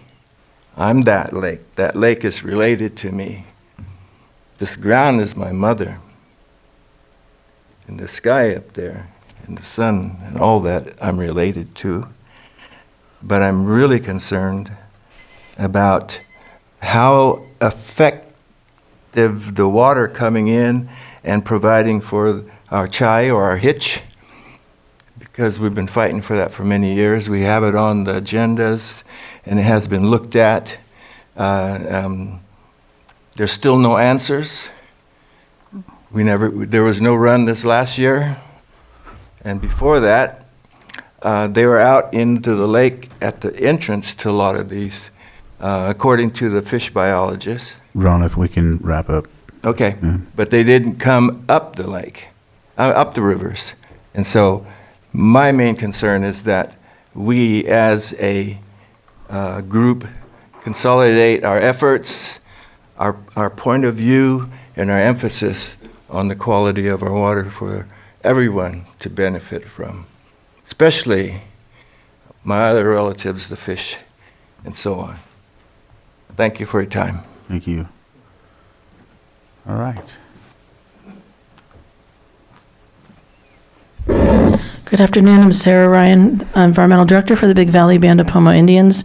It's hard to follow Ron, but I just want to echo what he said, that there are so many different things that the tribes are paying attention to when it comes to natural resources, and it's because the livelihood of and health of the watershed equals the health of the people. So working together in a co-management relationship makes a lot of sense, because the tribes don't move away from here. They don't, they continue to use the land, the water, the birds, all of it on a very regular basis and need it to be healthy. And so the tribes find funding, and make it happen. They're out there doing observations. There's a lot of information that tribal programs collect right now that could be, even further utilized by the county. And we know that in this age of challenging, budgetary issues, that working together makes a lot of sense.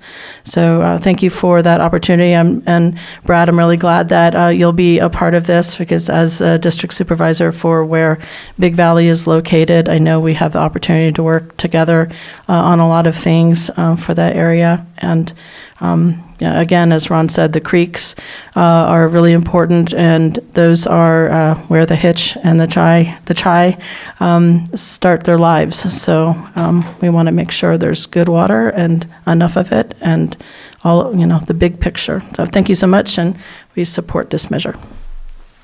Thank you, Sarah. Any other public comment? Any on Zoom? Yes, we have Kate Schmidt. All right. If you can unmute, you'll have 3 minutes. Good morning, board. Thank you, Chairman Crandall, for allowing me to speak. My name is Kate Schmidt Hopper. I serve on several boards that help to support the beauty of the County of Clear Lake. though I don't speak as a representative of either the Land Trust or the Resource Conservation District today. I speak as a private citizen. I am proud that we have brought forward this healing minute of supporting a memorandum of understanding and a co-management with our tribal nations in the county of Clear Lake, county of Lake. And thank you so much for bringing this forward. And I'm proud that I am able to speak today to you, and I'm proud of you as supervisors if you vote in support. So please vote yes. Thank you. Thank you. We have Kyle Hill. Kyle, if you can unmute.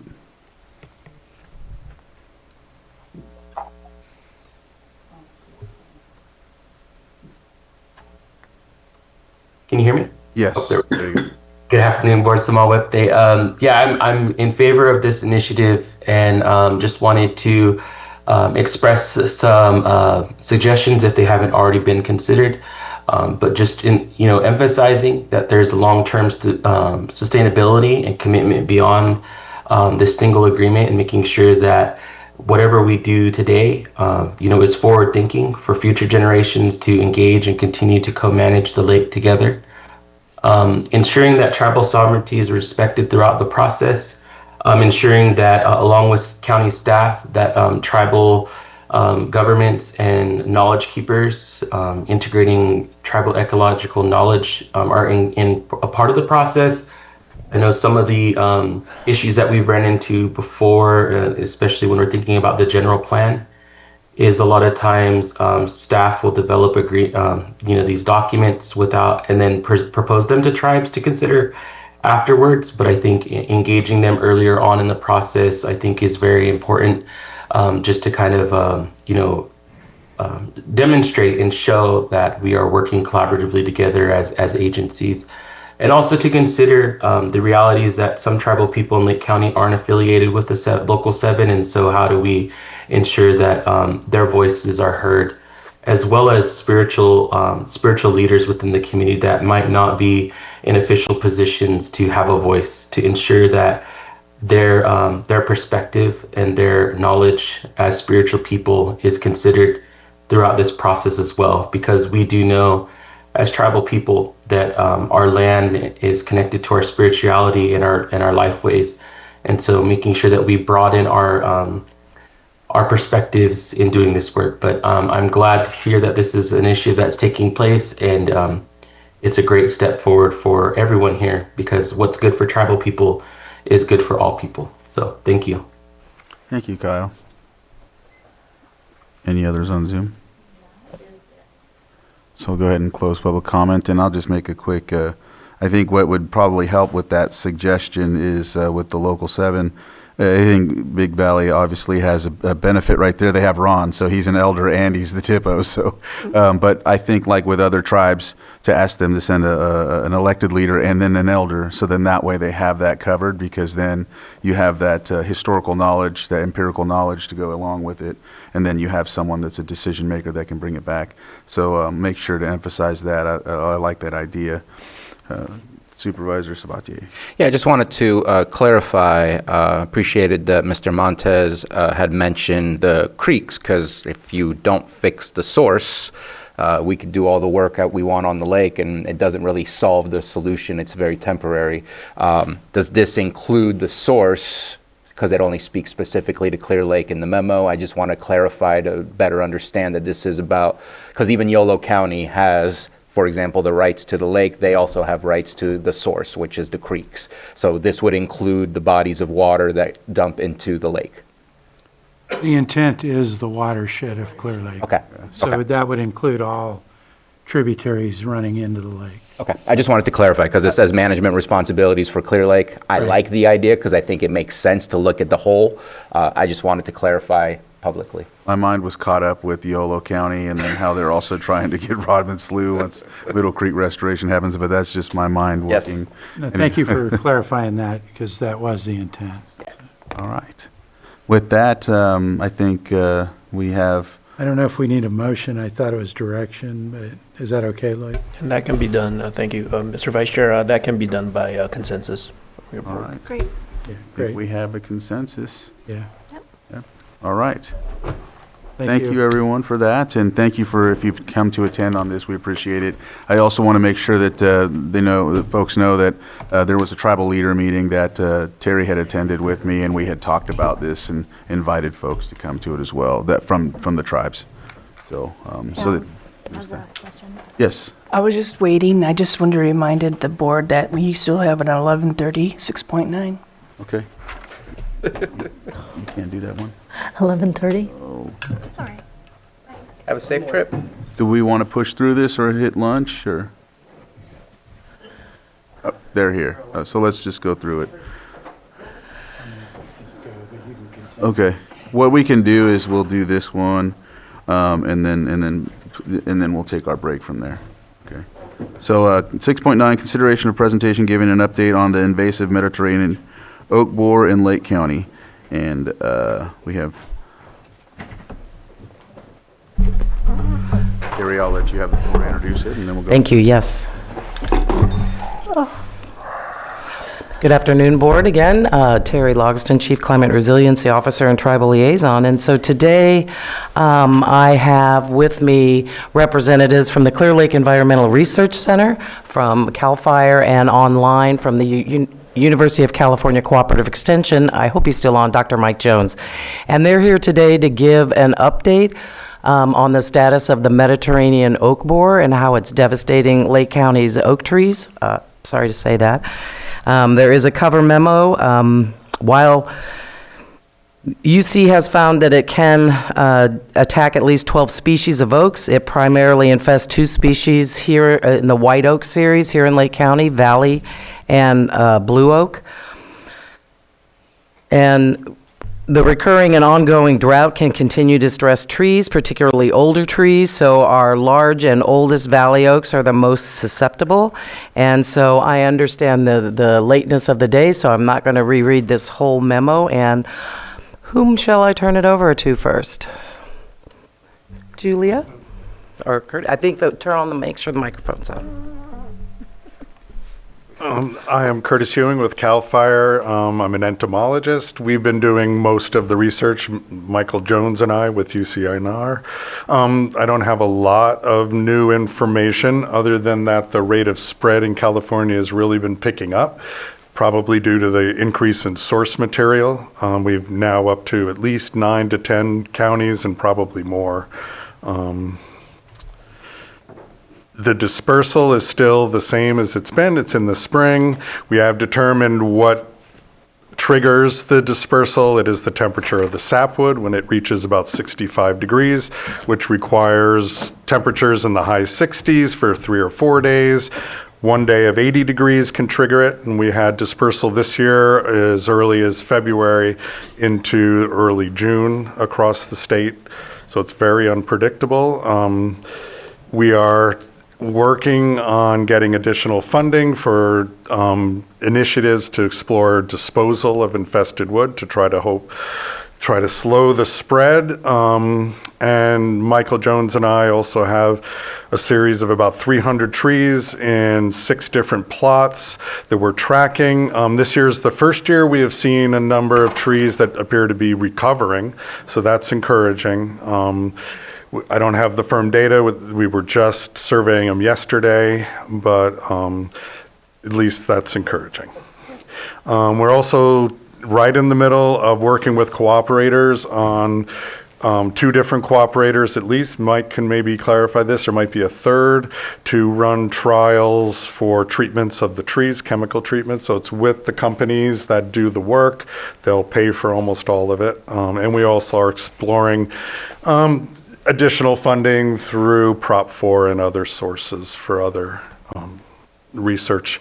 And we were going to do additional surveys this year, but the money came through a little late. That was for 5% of the invasive shot-hole borer money, but we will be doing surveys in the spring of '26 with that funding. And I'm also here to answer any questions. All right. Thank you. Was there any Are you able to show your video from here, or would you like me to show it from here? It might be easier to show it from here.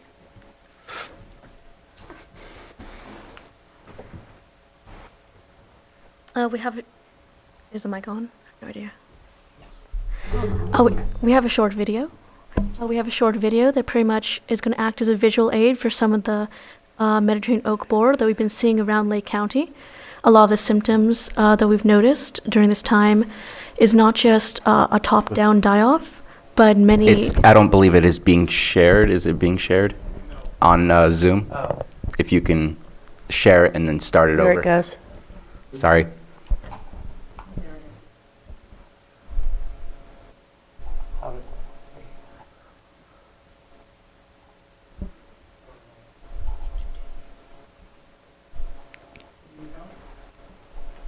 Looks like we got it.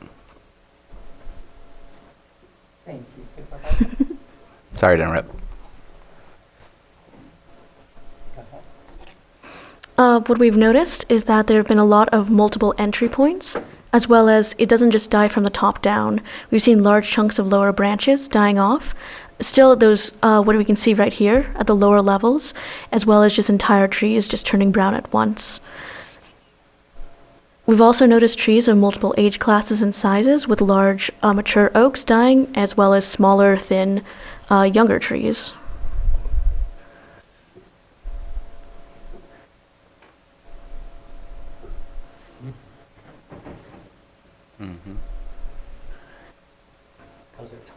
Yep, these are some of the galleries that we noticed, the black fungus that's being spread by Mediterranean oak borer during its tunneling.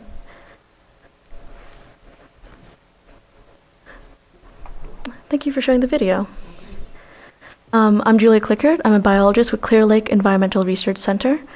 Do we have the additional photos as well?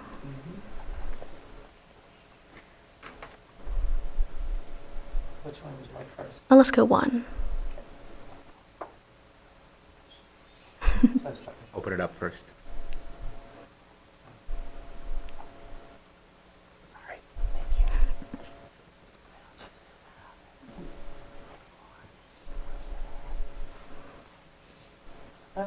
Yeah, you were there.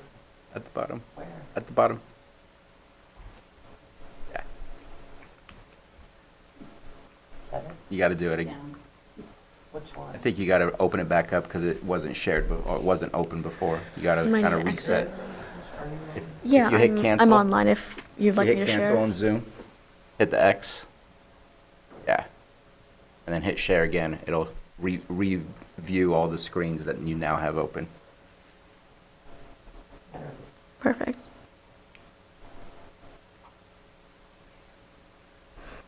So this is a map that shows on our dashboard. You can access this at theclerk.org for our Mediterranean oak borer surveying project. It's actually color-coded, so we can see that the cooler blue dots are ones from last year, while those angrier-looking red dots are the current surveys from this year. There's been a large increase. This could be because of Mediterranean oak borer awareness, with more people reporting, as well as we notice a high concentration within residential areas and along main roads. I think that it could be because of transport of woody materials. However, there's also public access to trees, how easily someone could be able to see and then report said trees. Should I go to the other one? This was the second one, so it's fine. Oh my goodness.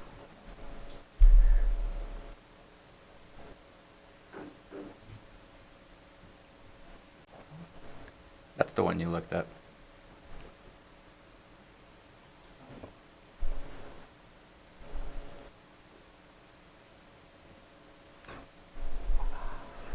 No worries, it's fine. For the point data that we have, it is the data is accessible for our partners, and we're hoping to also be able to spread awareness for filling out the surveys, again on the website, on our projects on theclerk.org. There's also an upcoming training that is being planned for early December for contractors to be able to know how to identify Mediterranean oak borer symptoms, as well as be able to handle the woody material afterwards. And when is that? It's early December. I think they're thinking around the week of the 8th. Sometime the week of the 8th, we're waiting on a venue. Yeah, it would be an evening time. And then I just want to share one other thing. If Dr. Jones is online, can you promote him to panelist? I did. Okay, and Dr. Jones, do you have, I see him. Good afternoon.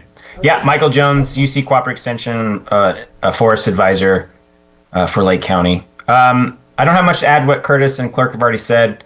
In addition to the arborist or tree care professional workshop that we'll be hosting in December, I'm working with Middletown Rancheria to host a community meeting sometime in late November that will be more about general information and on mob. So yeah, looking forward to working with y'all and keeping kind of you appraised. Oh, and we're also developing a work group. So hopefully we can coordinate and distribute the information as we do research and kind of build more capacity around detection, implementation, and understanding this pest. So we'll be sure to keep you guys appraised of new findings and as conditions change. So thank you.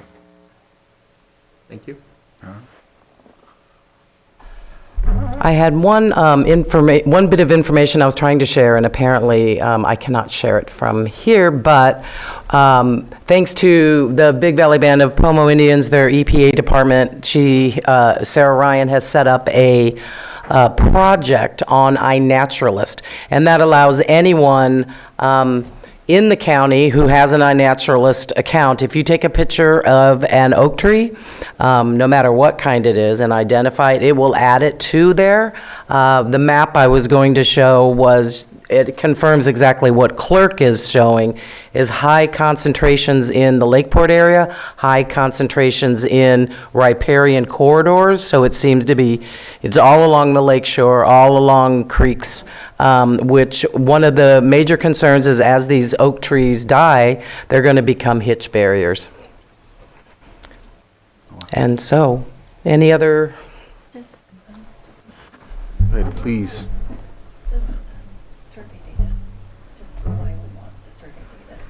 Of course. In the end goal for both the survey data, but largely what we're also collecting is that we want to be able to present it as sort of an overwhelming cause, to be able to get grant funding or similar funding to take down the trees and help mitigate mob. And one of the things that Tracy mentioned to me quite a while ago was that it initially was thought to be elevation limited to about 2,500 feet, but you have found some at or above that?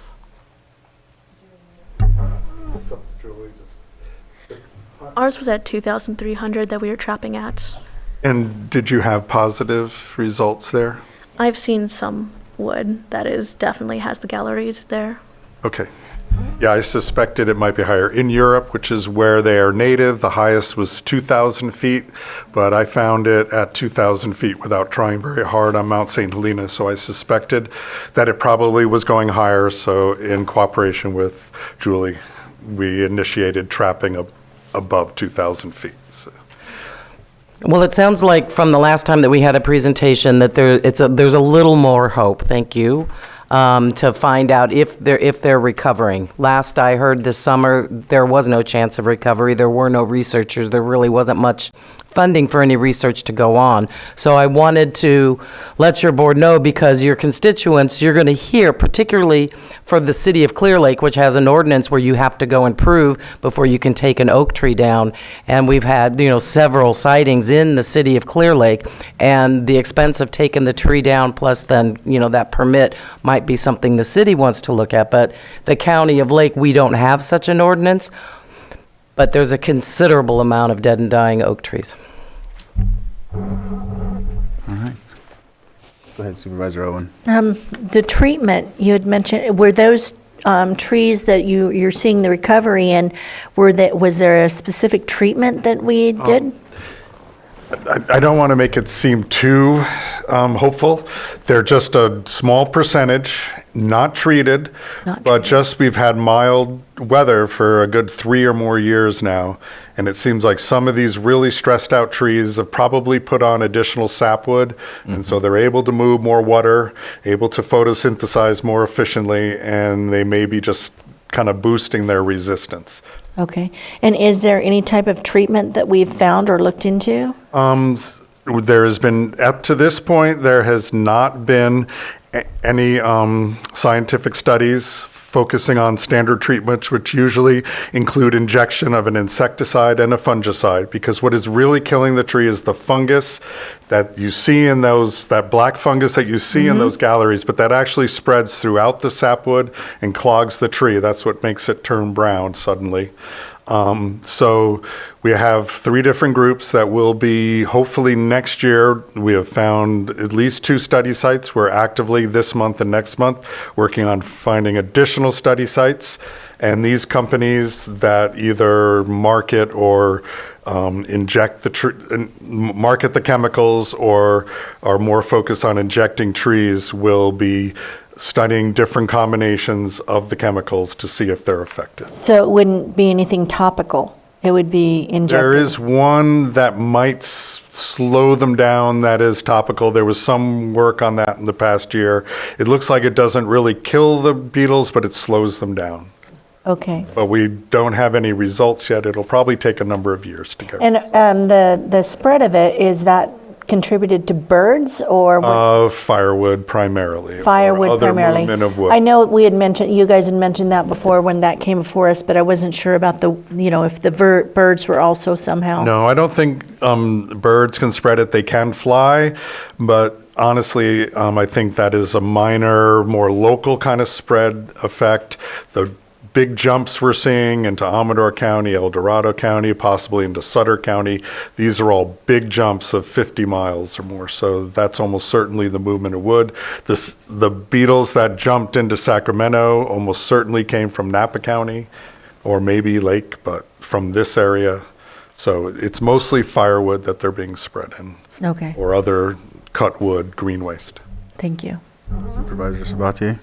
Yeah, something that popped when I was reading through the memo in preparation for the meeting was the paragraph that says, as of 2024, aerial surveys conducted by the United States Forest Service have determined that there were over 69,000 acres of dead conifers, which is not oak trees. So there's 69,000 acres of the oak trees that we've been seeing with the boring beetle or the other what is it, the bark beetle that's infesting those trees. And then there's potentially 100,000 acres of oaks being affected by the Mediterranean oak borer. So that's a potential of 169,000 acres, or do they overlap a whole lot? A good question. Their favorite tree is the valley oak, which is, I would almost think you could just think of it as an alluvial oak.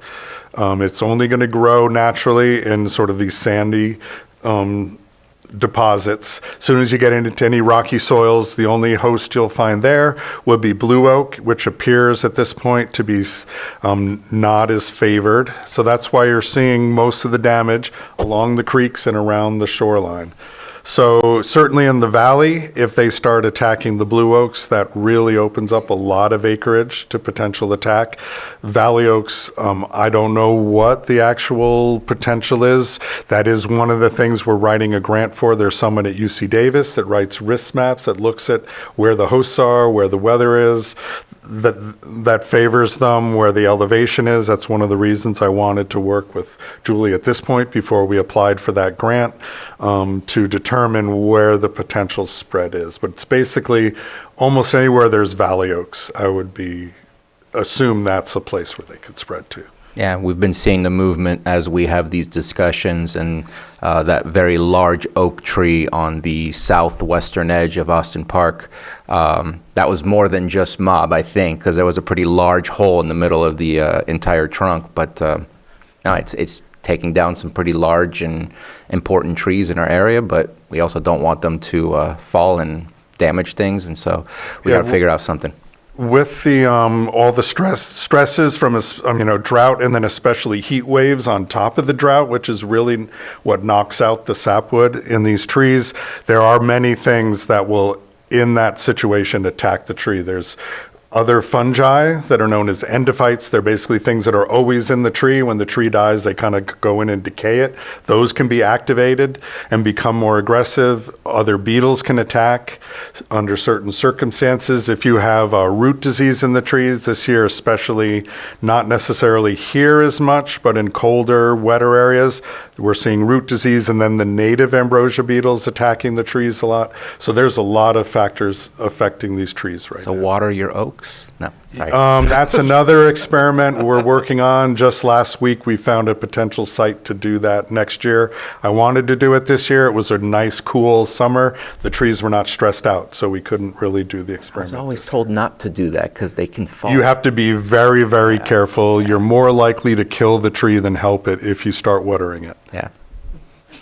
Supervisor Owen? Oh, one more thing. When a lot of these trees and stuff are taken to a site and ground up, chipped, basically, and then people are going in and getting it, picking up the chips for whether it be for soil, for planting, or whether it be for the, to, improve your soils, for a project, can that also spread the oak mite? It could. The more coarse it's chipped, the more will survive. At a 3-inch, you will expect a certain percentage to survive, which is standard. If you buried it, then that is a standard way to deal with infested wood. If you can bury it, say at 8 inches, almost guaranteed none are going to escape. If you're sticking it on the surface, yes. If it's the wrong time of year, when there's a lot of adult beetles in there, they can, a certain percentage, maybe Can infest your up to property. 5% maybe would be a guess, but that's another thing we need to look into. Okay. But we're looking at similar symptoms with closely related beetles. That's what they've found. Thank you. And one of the statistics, I don't remember if it was Tracy or whom, but each, particularly a large valley oak, can have over 1 million females in the tree, and they do not need males to reproduce. And so when you get one valley oak in the middle of a valley infected, I mean, it goes exponentially around it. All right, I'm going to go ahead and open this up to the public if anybody wants to comment on this, this presentation.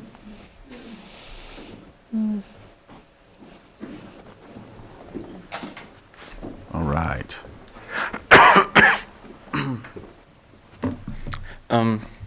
Hello, my name is Dimitri Novova. I am the EPA technician for the Scotts Valley Band of Pomo Indians. I am also a tribal member, and I am here to address the Mediterranean oak borer. And on behalf of the tribe, I would like to express deep concern for this issue, and we hope that you guys work towards finding a solution, and we support that. And I just wanted to say that the oaks are very important to us. It is one of our cultural foods. We've been eating it for thousands of years. There's some people that use it for ceremony to fast their system out, and the oaks, like a apartment complex for the environment, it's an apartment complex for the wildlife out there, and it's very important to us that our regalias and our birds,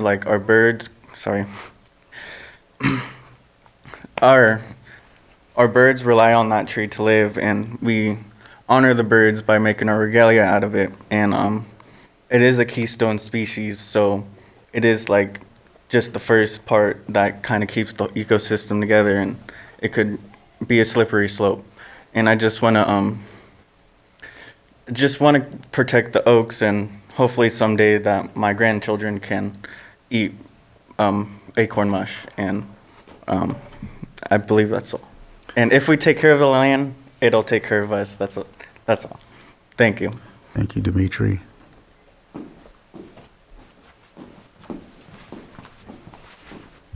Hi, Sarah Ryan, Environmental Director, Big Valley Band of Pomo Indians.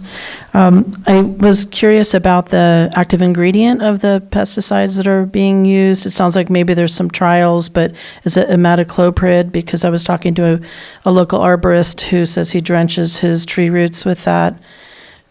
So curious about that, because I know there've been studies with sudden oak death and pesticides used to deal with those issues that I know the Kashaya tribe was looking at if there were going to be any impacts to the acorns, because just as the last speaker said, it's a source of food for the people as well as the environment. Mike, are you still there? I know there was some discussion of also looking at a drench treatment and exactly which chemicals they were going to be testing. Yeah, Michael Jones, UC Cooperative Extension. We haven't really come up with all the research trials we're going to do yet. I don't think imidacloprid will be one of those. We're primarily going to focus on known chemicals like emamectin benzoate, which is an insecticide, phosphorus acid, which is a fungicide, and then some other products that are kind of targeted for ambrosia beetles and their complexes. And those are chemicals that will be new for potentially treating mob. But we're still developing a lot of the potential chemicals we'll be thinking about testing in this space. A lot of these products have been tested for how well they translocate to different tissues in trees. And we certainly will add an element. I think we've pretty much shown, or research has shown that they're not very likely to move into the nuts and the seeds, but we'll add an element of monitoring to determine if there is potential impact to the acorns. That certainly is an important thing to consider. But typically these chemicals mobilize within the woody tissue and they don't spread too much into some of the other parts of the tree. But we're certainly going to be studying that as well when we do these trials. Thank you. Yes, it sounds like a research authorization permit is probably they'll probably go after that with the Department of Pesticide Regulation, because if you're using a chemical on a new crop or product, you have to have there's a research component to it. So that's probably something that they'll have to go after. So yes, we definitely want to make sure that it doesn't go into the food source. That's so important to the tribes. So we'd like to stay involved in this situation. The other thing I want to point out, or two other things I want to point out. One is that it's not a surprise that the trees are, that the landscape is having so many problems because of so many, decades and many, many years of not a lot of burning, and the tribal cultural burning that has been a part of insect control.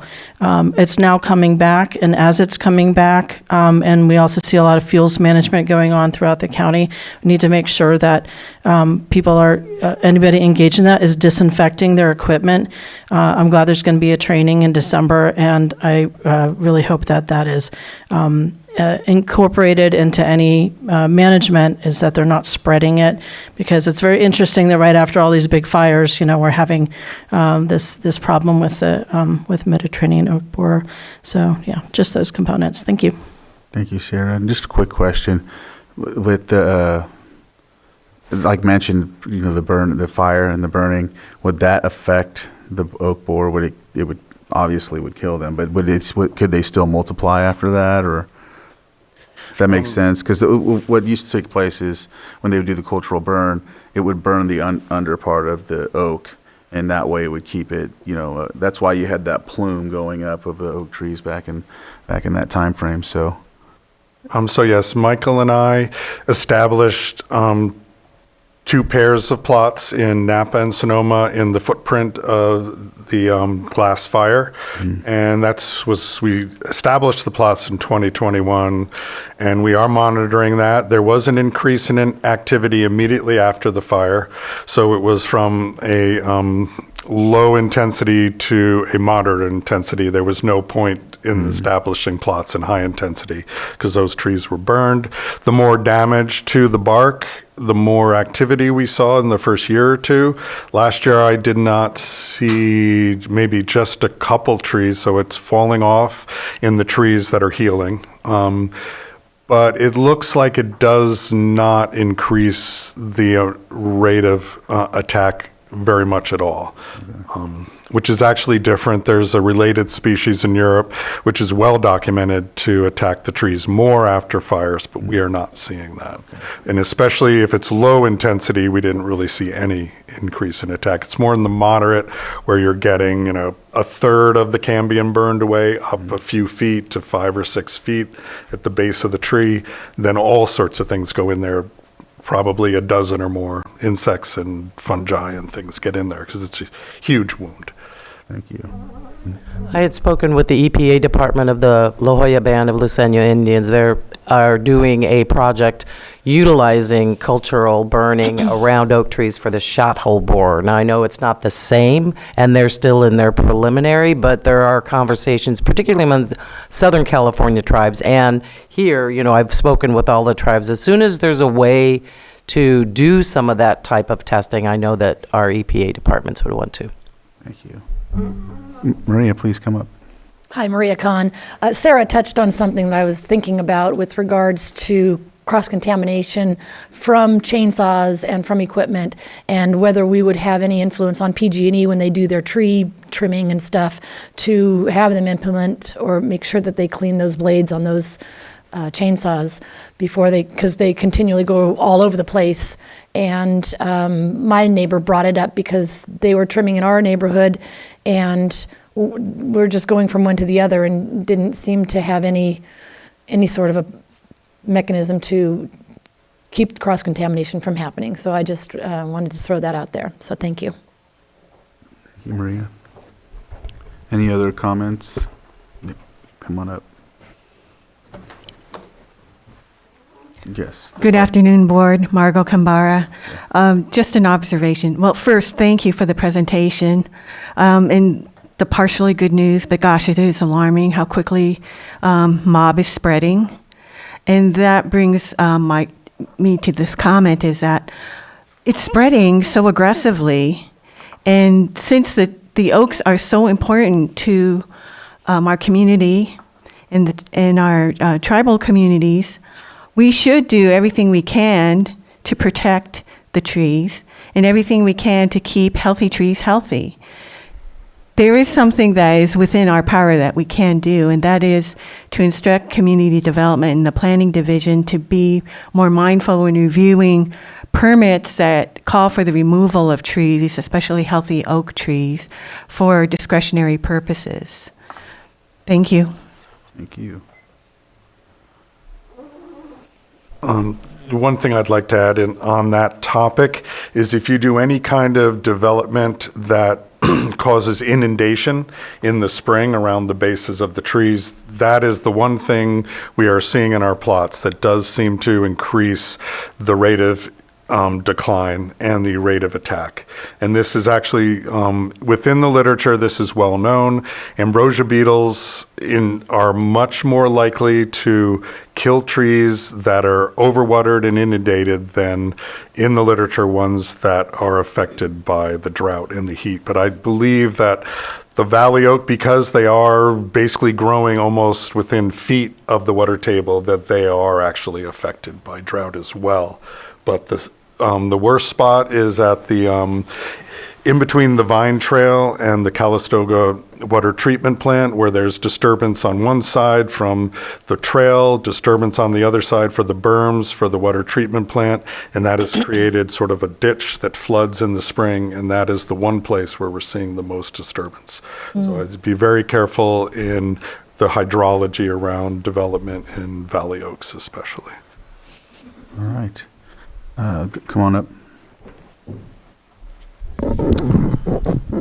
I didn't plan to speak on this, but Tom Lasik, I grew up in Thousand Oaks, California. And back in the 60s, when I was just a kid, we actually had an existential crisis all of our oaks were disappearing, mostly from development. And it was a running joke whether we could even rightfully call ourselves Thousand Oaks anymore. It would be, handful of oaks, California. But it was an existential concern, and through education and communication, we got to a point as a community where the oaks became super, super important to our identity, to how we define ourselves. We started naming schools after oak trees, Los Cerritos, Valley Oaks. It became part of our identity, and because of that, the attention and the awareness of the plight of the oaks came to the forefront. And we were, if not the first, one of the first municipalities to pass an oak ordinance. There wasn't an EPA back then. There was nothing like that.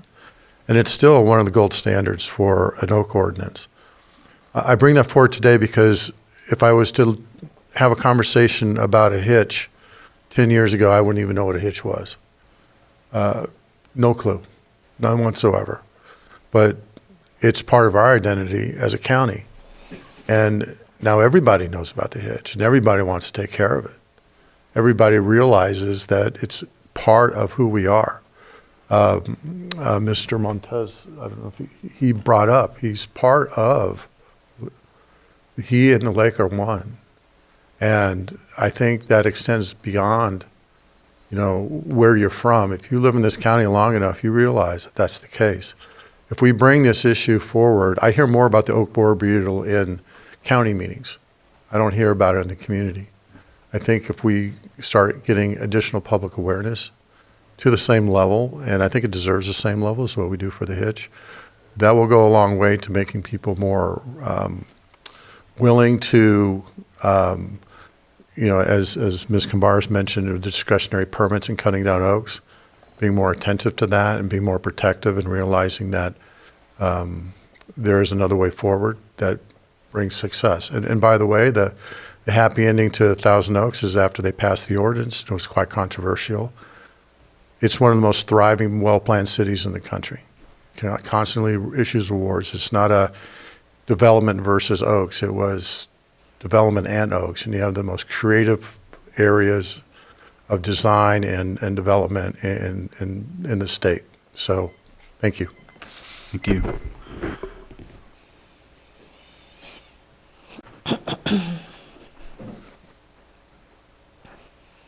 Good afternoon, Julia Carrera, member of the State Blue and Valley Oak Working Group. I would like to speak to citizen scientists in regards to this mob epidemic in Lake County. Just as we did with the hitch, it would be nice to see a training for our community members to identify mob and how to go about reporting the infestation. And I also want to make a comment to the Risk Reduction Authority members on the board. This is an important component to that joint power, and I really hope you start considering it in the Risk Reduction Authority meetings. Thank you. Any other public comment? Any on Zoom?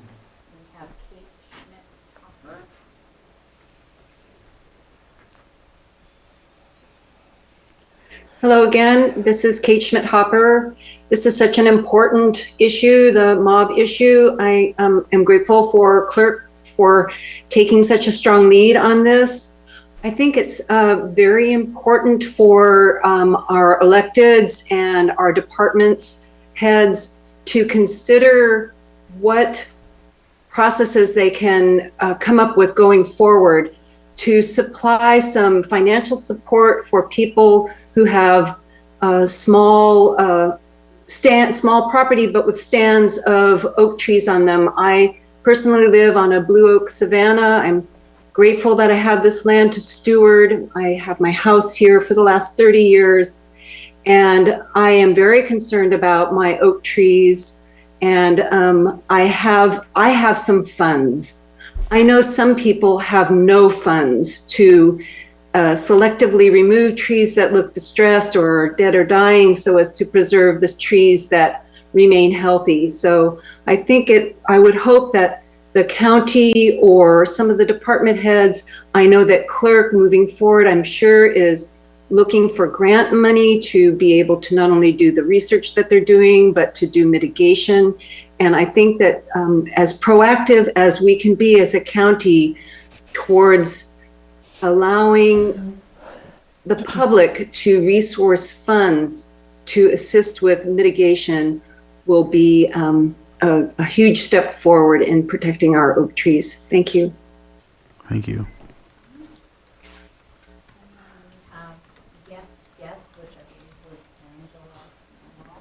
Guest, if you can unmute, you have 3 minutes.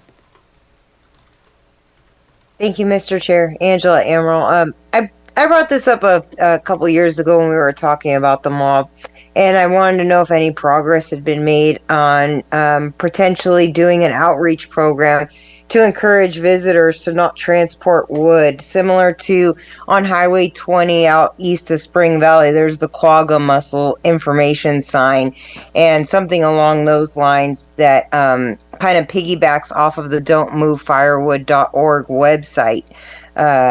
Also, if there's been any progress as far as working together with BLM when they issue the wood cutting permits for them to, I don't know if they're doing it yet, to hand out provide a handout to people with their wood cutting permit so that they know how to identify it and don't move that wood out of BLM land.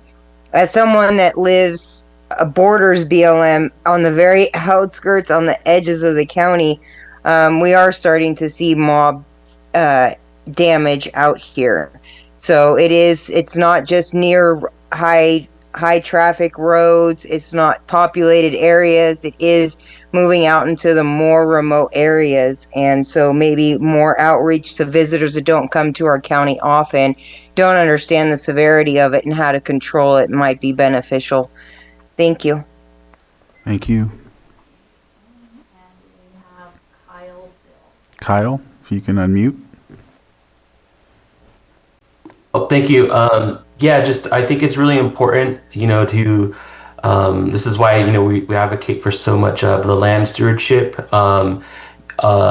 making sure, I think some of the things that there should be is looking at a cultural burn plan, so that cultural burns can take place to reduce some of the foliage and dead limbs that are there, especially during and after the gathering season, looking at how we can burn.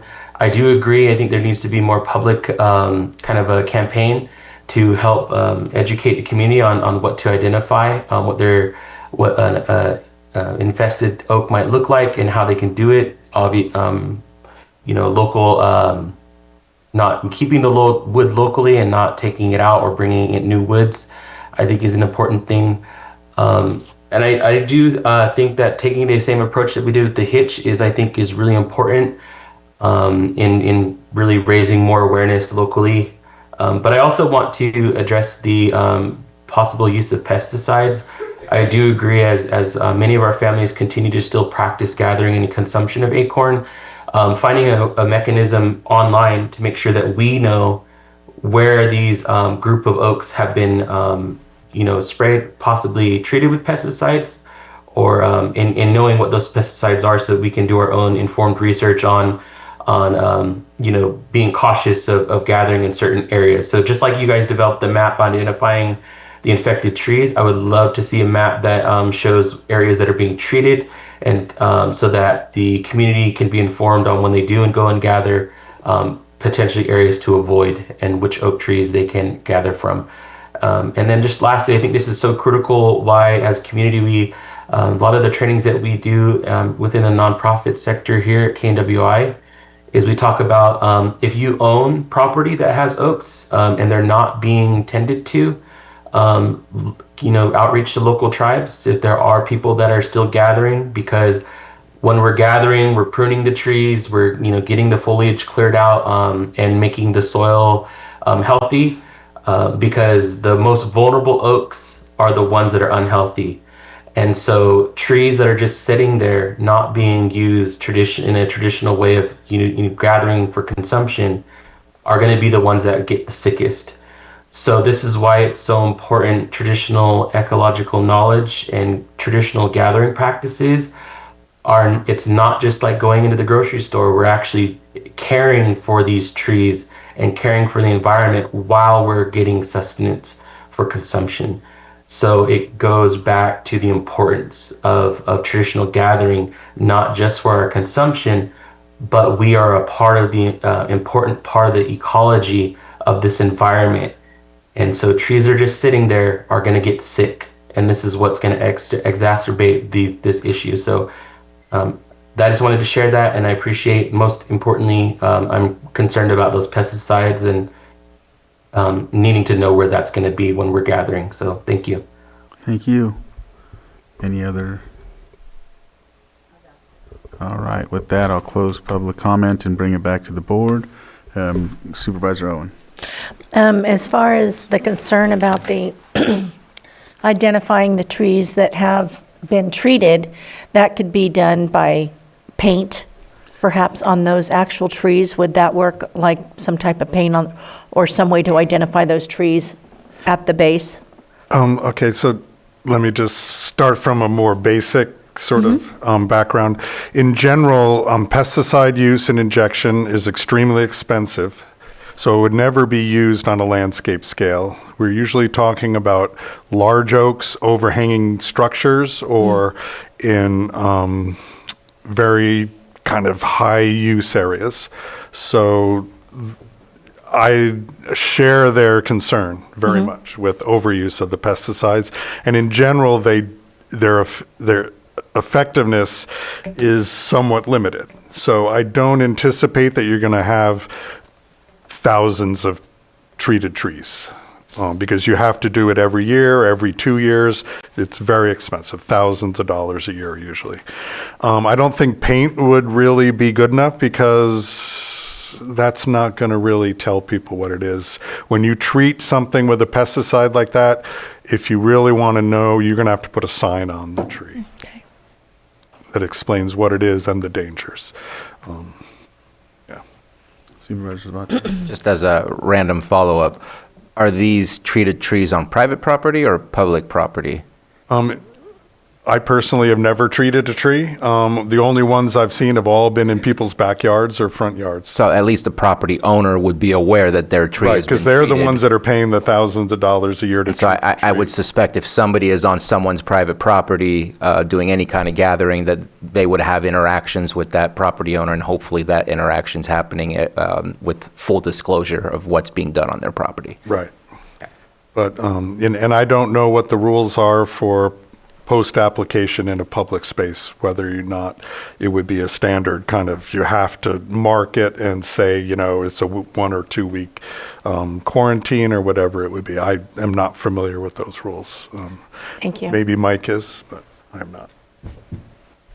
And I appreciate the comment about PG&E and their tools, but I can't even get them to put 2 flaggers to legally actually block a road to cut trees. So asking them to do something to their tools and their implements, I like the idea, but I'm losing hope that they can follow the rules at this moment in time. And quite often. That is another area that needs to be researched. Yes. How much they spread, because I know with invasive shot hole borer, that fungus doesn't really spread on tools. It seems to somehow need the beetle to inject it into the tree. They're fairly closely related, so there's some chance that, I would say there's some chance you certainly could spread it with the tools, but it may be very low percentage, but we don't know. Okay.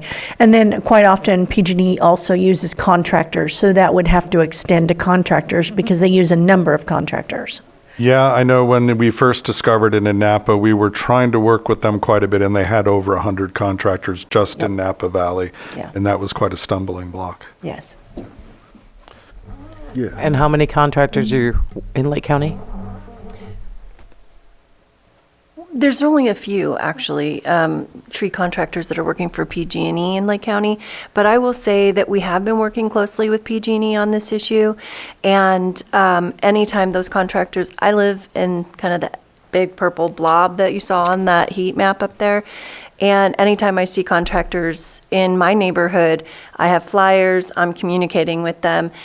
I'm telling them, call your supervisor. I want you to make sure you guys all understand what you're dealing with. They know about this issue, and PG&E has been very appreciative of any feedback that they're getting about any spread that's happening along their corridors. I don't know that we have a significant protocol that can be used to minimize the spread from their tools, but they're aware of it. You know, we don't have great answers right now, but we're all communicating and talking about it. One thing I've been working on is actually like creating some kind of marker for neighborhoods that do have a lot of mob in it, so that, you know, speaking to the community awareness component of the discussion, is that then the neighbors all understand that they're in this hot spot, that this is happening, not to move wood, and to make sure, you know, we're actually seeing in some of the neighborhoods that where it's spreading, there are tree contractors who have brought wood home and are cutting it up for firewood, and it's spreading within those communities. So, you know, the first step in February, we presented sort of an action plan, which was to get the word out, train the contractors, work with the community members to get them to report it. If people go to our website at clerk.org, there's a whole page on Mediterranean oak borer. There's more information there. They can look at the maps that we presented today. They can actually report it. Again, trying to emphasize that we want that data collected locally so that we can leverage it for funding. And part of that action plan was to train the contractors, and then if once we have funding, we can contract with those local trained contractors to and send them to people's homes that can't afford to manage this situation. The reality is if people can't afford to manage those trees, they're going to continue to stand there, and it's just going to continue to spread. The last piece of that is actually figuring out what we're going to do with the woody biomass so that we don't continue to spread it. And there's been a lot of discussions about how to utilize our woody biomass locally. The Risk Reduction Authority just had a great presentation yesterday about what the capacity is for the county to be able to have some innovation around that topic. And hopefully, if all of these pieces align, we'll be able to help slow the spread of this invasive pest and protect our oaks, and in doing so, protect our ecology and our species. You know, like 10,000 species live in a valley oak. So it's going to have a lot of ripple effects in the community economically, but also ecologically. And I'm just grateful to have the opportunity to speak on this subject so that we can increase our awareness throughout the community, and also use the data that we're collecting locally to get funding to support our disadvantaged community. All right. Right. You have your pen up. Oh, I'm sorry. Okay. There's nothing else. Appreciate this discussion and presentation. Definitely need to do more outreach and whatnot. We'll go ahead and work with you on that, and we'll go from there. Thank you again. Thank you. And so I think we're at a time where we should take a lunch break, right? It's 1:30, so 2:30? 2:30. We'll be back at 2:30. Somebody brought in people back All right. because they have a business like this. We will move on, and we're back from our break, so we'll move on to our next item on the agenda, which is our Little bit. 6.10, consideration of presentation and discussion of the draft climate adaptation plan. And this is going to be presented by Michelle and Shannon from the Community Development Department. Good afternoon, Board. We are here this afternoon to present an update on a part of the Lake County 2050 project, the Climate Adaptation Plan, which is a part of the project but moving along its own timeline due to funding that the county received in collaboration with the RRA and RCD, the APGP grant. So that has funded the work on this plan, and that work will be wrapping up with the grant deadline of January 30th. So this is going to be a short update and a brief discussion about the goals, actions, and strategies that we're planning to have included in the climate adaptation plan, and an opportunity for both the public and the board to give some input before we have a public draft. So if we could make Jacqueline, hi Jacqueline, and she's going to do a short presentation. Thanks, Jacqueline, for being here. Thanks, Shannon. I will go ahead and share my screen.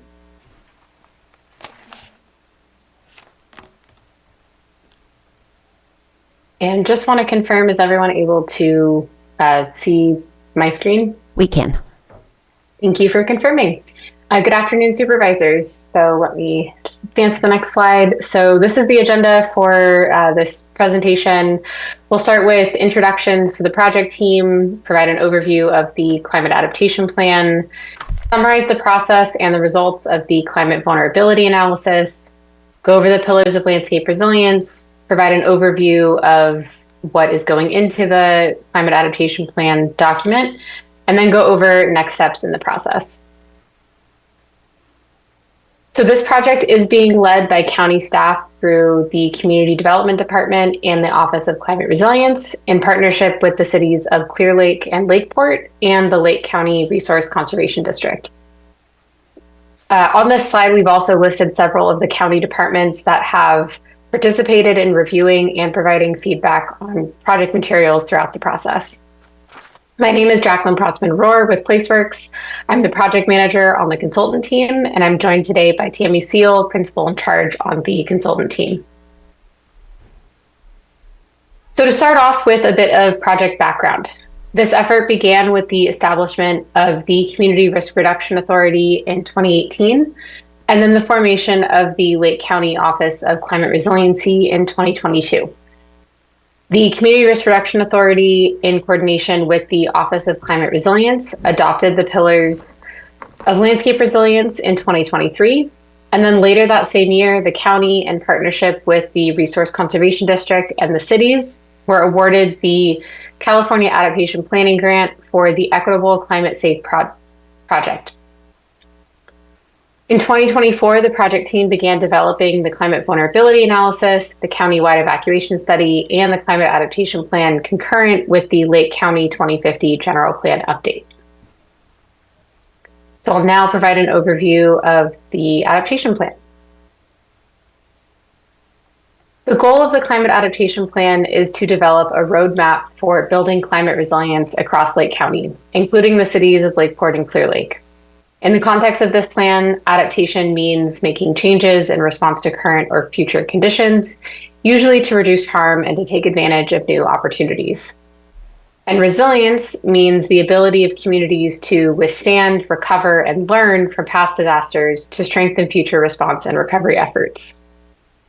So this process identified the most vulnerable communities, natural systems, and built assets through the climate vulnerability analysis. And the strategies and actions in the adaptation plan itself will be integrated with the existing pillars of landscape resilience to create a cohesive approach to resilience across all sectors. The climate adaptation plan will provide practical and feasible solutions to reduce climate risks, considering existing resources, gaps, and capacity constraints with clear pathways for implementation. This plan is being developed based on the four-step process outlined in the California Adaptation Planning Guide. During the first phase of the project team initiated the process by defining the scope of the climate vulnerability analysis. Phase 2 was focused on assessing vulnerability, or the degree to which populations and community assets will be affected by climate change hazards. And the development of the vulnerability analysis itself was the main product of this phase. And now we're currently in phase 3 of the process, which focuses on defining the adaptation framework, which in this case is the pillars of landscape resilience, and developing strategies and actions for each of those pillars. The next phase, phase 4, will focus on implementation, where funding will be secured for programs and actions listed in the plan. Implementation will be monitored and evaluated, and the plan may be adjusted over time to account for capacity and needs of the Lake County community. So the Climate Adaptation Plan is intended to be a living document that supports other plans and programs throughout Lake County, and therefore integrates with several other plans to do so. The county and city general plans can use the climate vulnerability analysis to inform long-term climate resilience policies and programs. The Climate Adaptation Plan can use the Community Wildfire Protection Plan to coordinate wildfire fuel reduction projects and evacuation route protections. The Multi-Jurisdictional Hazard Mitigation Plan can act as a tool to implement the CAP, with the CAP's long-term climate-focused strategies and the LHMP's near-term hazard reduction projects updated about every 5 years. The capital improvement plans of the county and the cities can also act as implementation tools, with climate vulnerability analysis and strategies informing infrastructure planning projects for resilience. The Drought Resilience Plan is a topic-focused plan supporting over 80 small water systems in the county, and the CAP can provide a broad framework for implementing drought preparedness strategies. And then finally, the Blue Ribbon Committee on the Rehabilitation of Clear Lake provides recommendations for rehabilitating Clear Lake, which can be incorporated into the CAP to support the economy, ecosystems, and heritage of the area. So now I'll briefly go over the climate vulnerability analysis. To start off with, what is a vulnerability analysis? According to the California Adaptation Planning Guide, the primary guidance document for these type of analyses across the state, a vulnerability analysis is an assessment of how a changing climate may harm a community and which elements are most vulnerable to its effects. The project team used a 4-step process for evaluating vulnerabilities, including identifying exposure to hazards, analyzing sensitivity of populations and community assets and potential impacts of the hazards, evaluating adaptive capacity, which is the ability of populations or community assets to prepare for, respond to, and recover from hazards using existing resources, and then pulling all of those components together to then assess vulnerability. The vulnerability analysis evaluated how 91 different population groups and community assets across the unincorporated Lake County and the cities of Lakeport and Clear Lake were vulnerable to 8 different climate change hazards. The hazards included agriculture and forestry pests and diseases, drought, extreme temperatures, flooding, human health hazards, landslide and debris flow, severe weather, and wildfire and smoke. Here are the key findings from the vulnerability analysis. We found that wildfire and smoke create the most vulnerabilities across sectors county-wide.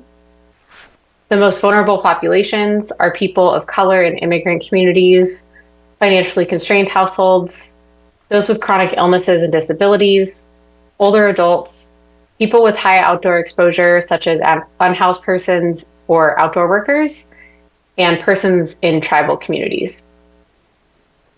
The most vulnerable community assets were found to be energy and communication infrastructure and services, homes, especially older and manufactured homes, transportation infrastructure, including both state highways and local roads, agriculture as an economic driver, and then outdoor recreation and tourism as economic drivers. So city and county staff contributed to and reviewed the climate vulnerability analysis at each step in the process, and the report of the analysis is now posted on the Lake County 2050 website. We have received some feedback from the community related to the climate vulnerability analysis via an online survey. These are a few quotes from one of the open-ended questions asking the community members for their ideas for resilience in Lake County. We heard the importance of rehabilitating Clear Lake, undergrounding electrical lines, and regular control burns, and the use of cattle and livestock grazing to limit fuel for wildfires.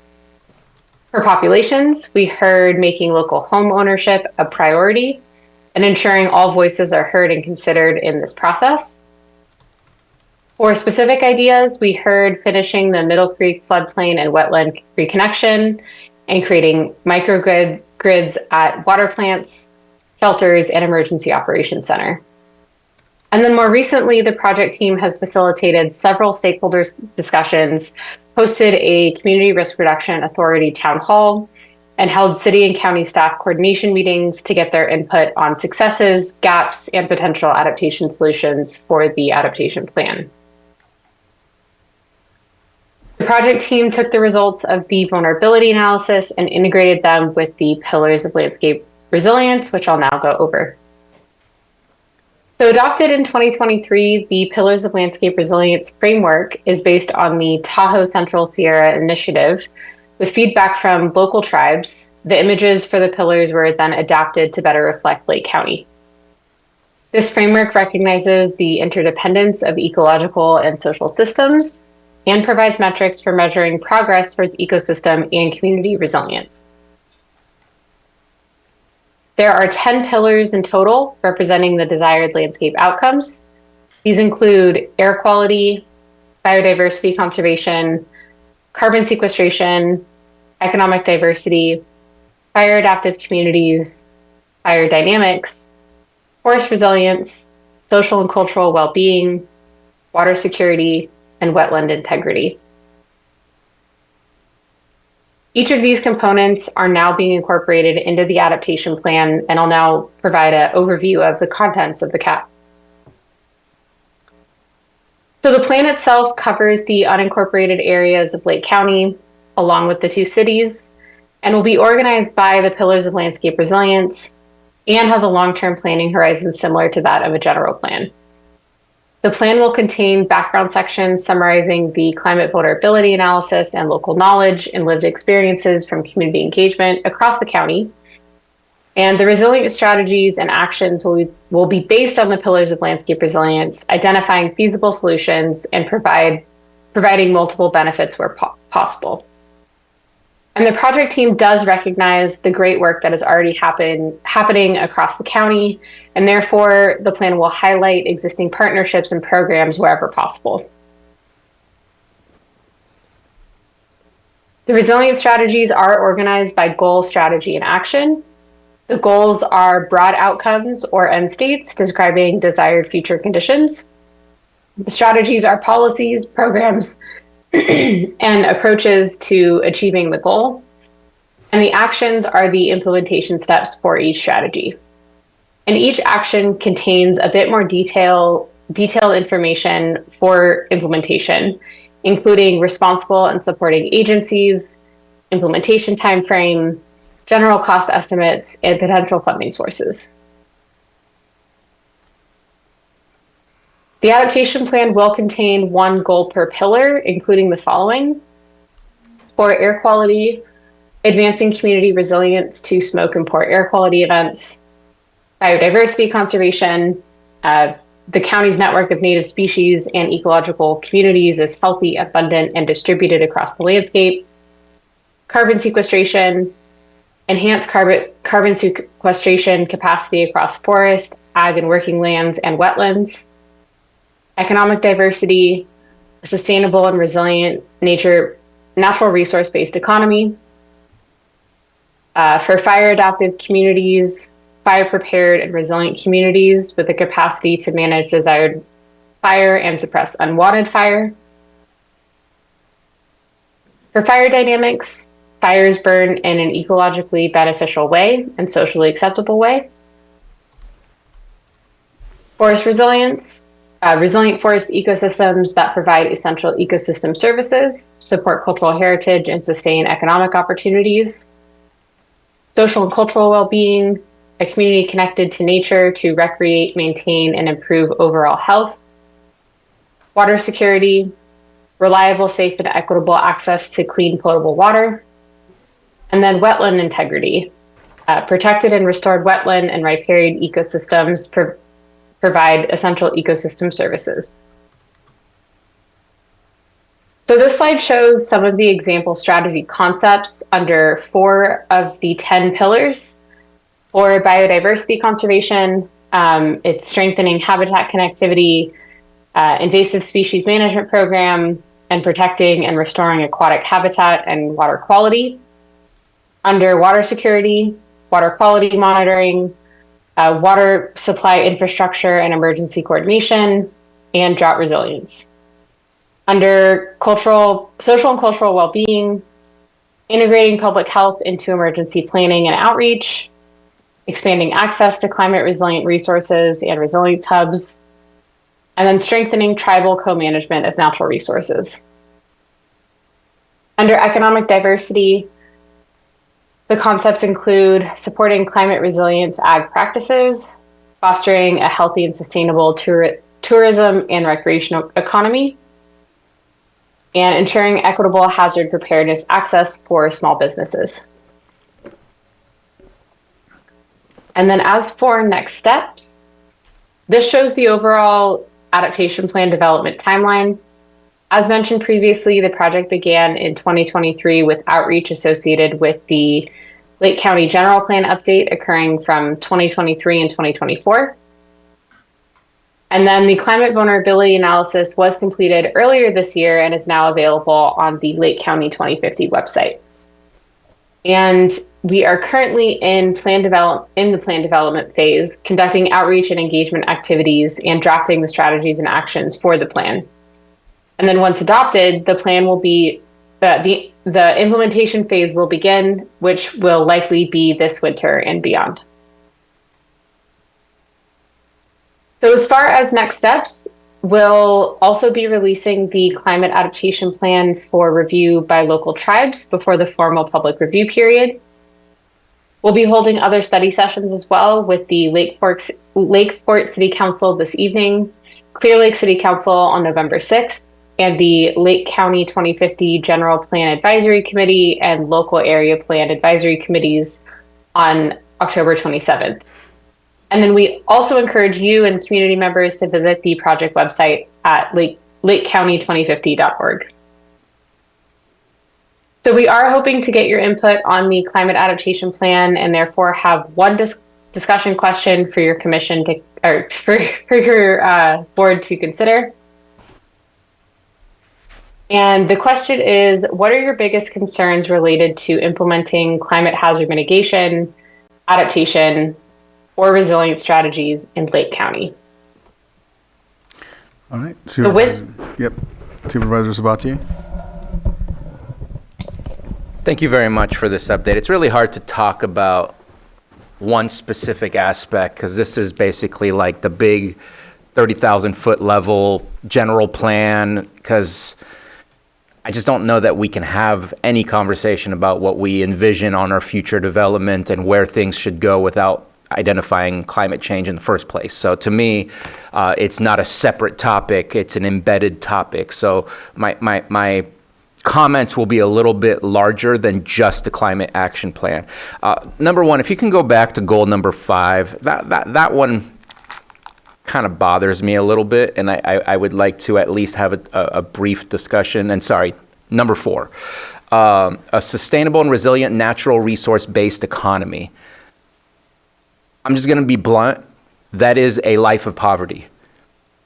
And I want a value-added economy, because the most natural, you could pull diamonds out of the ground and be one of the poorest countries in the world, right? But you can also have the most unnatural and be the richest in the world, like Silicon Valley. Like, I want something more than just pulling natural resources from our ground and selling that at the lowest price possible and calling that an economy. And I really want to push us as we discuss these things to go a little further, where there's value added to things either we bring in or maybe resources we pull from the ground. But this concept of natural resource economy just seems like a very low level vision of where we can bring the economy. And I'd like to push us to go a little further. Value added is where it's going to be. Every level that you add something to a natural resource is going to lead to a higher level of value, which trickles down. And so I just, that to me is part of the example of why Lake County is what Lake County is. We've never really gone further than that because we've struggled. And so I just want to kind of highlight that I wish it was differently phrased to really push us to the next level of what an economy could really look like, because that's economic mobility rather than what we already have currently. But so to me, my biggest concern overall is, what is this going to do to development? I mean, are we going to add more layers of burdens and barriers and obstacles? We want housing, we want commercial development, whether that's manufacturing, retail, whatever the future holds for us. And I get concerned about that. And so to me, I kind of really, I almost want to dwindle it down in my mind to what makes a safe environment for me to be able to develop and make sure that whatever I develop, we don't have to necessarily be so afraid about it. And it's how do we reduce the wooey all around us? And we came and talked about the general plan and where we were, and I was a little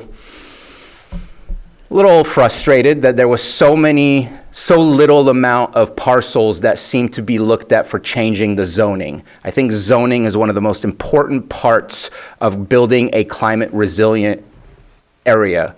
And I was a little bummed that there was only very few parcels being changed. In my mind, you have our community growth boundaries, which can have a whole bunch of different types of zones. Around there, with a nice buffer, you surround that by agriculture, and hopefully we can create incentives so that infrastructure can occur around those community growth boundaries. And then in between agriculture and the rest is the WUI. And agriculture can help protect from these climate change issues. Granted, it's maybe still going to be difficult for drought and other things, but we just said fire and smoke are our biggest issues.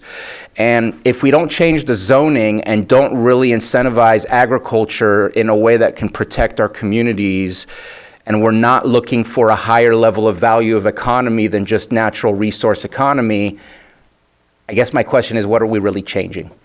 And so that is my concern for this whole project is we can't keep doing, I'm almost certain if we look at the way, at least what I last saw in the last update of the general plan that was brought to us, I bet you I could look at a 1990 or early 2000 and it's probably not all that different, except we're using new words because of how we've evolved in what we say. So that's my personal opinion. I don't know if there's support for that, but I really want to push for, I don't want to ask if I develop this, is it safe? No, I want to create those safe situations so that a lot of good development can happen in the right way. And then nature is nature, and we want to keep nature, but we definitely want to contain where it is that we're planning to develop and make it as simple as possible. And I'm worried about the burden we're going to place where we have the HAPE, we have all these things, and then nothing will happen because we actually aren't changing how we're viewing our community and how it can develop. I'll stop. I'm sorry if that was very negative. Supervisor Owen? I don't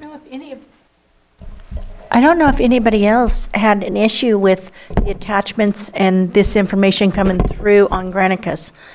I did not receive it. It was just a memo as far as I'm concerned. Yeah. Okay. That's all I got too. Because I wasn't able to read ahead on all this. Thank you. We can send out the PowerPoint. Okay, thank you. I'm getting a message from Michael Green. This is the same comment. Go ahead, Vice Chair.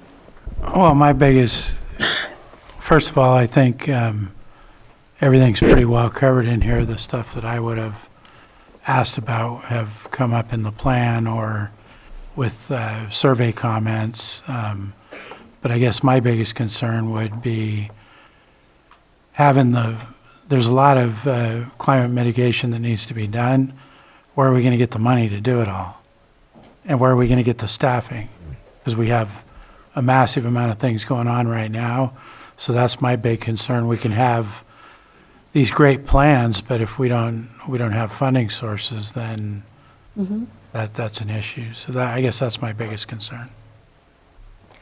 Yeah, I think that's the case with a lot of these plans that we're developing, including the HAPE, right? We saw a lot of good strategies in there, but a lot of them are dependent on county staffing, county funding. And, this is not going to be dissimilar, but without the plans and without the data, it's very hard to procure the grant funds to move forward. So it's a little bit of a chicken and an egg, and also this is a very long range plan, like the general plan. So whereas like the multi-jurisdictional hazard mitigation plan, and some of the other plans mentioned here are more short-term, really focused on strategies. This is a little bit more of an overarching plan to look more seriously at the big picture.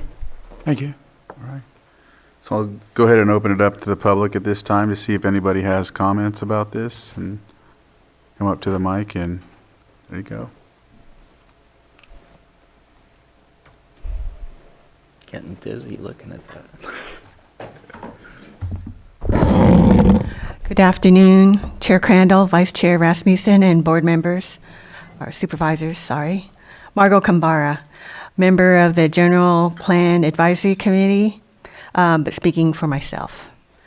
So the Climate Adaptation Plan prompts proactive water security measures. South County is no stranger to wells going dry. High Valley and Spring Valley residents have water availability concerns. And Lake County's Big Valley groundwater basin is subject to state monitoring.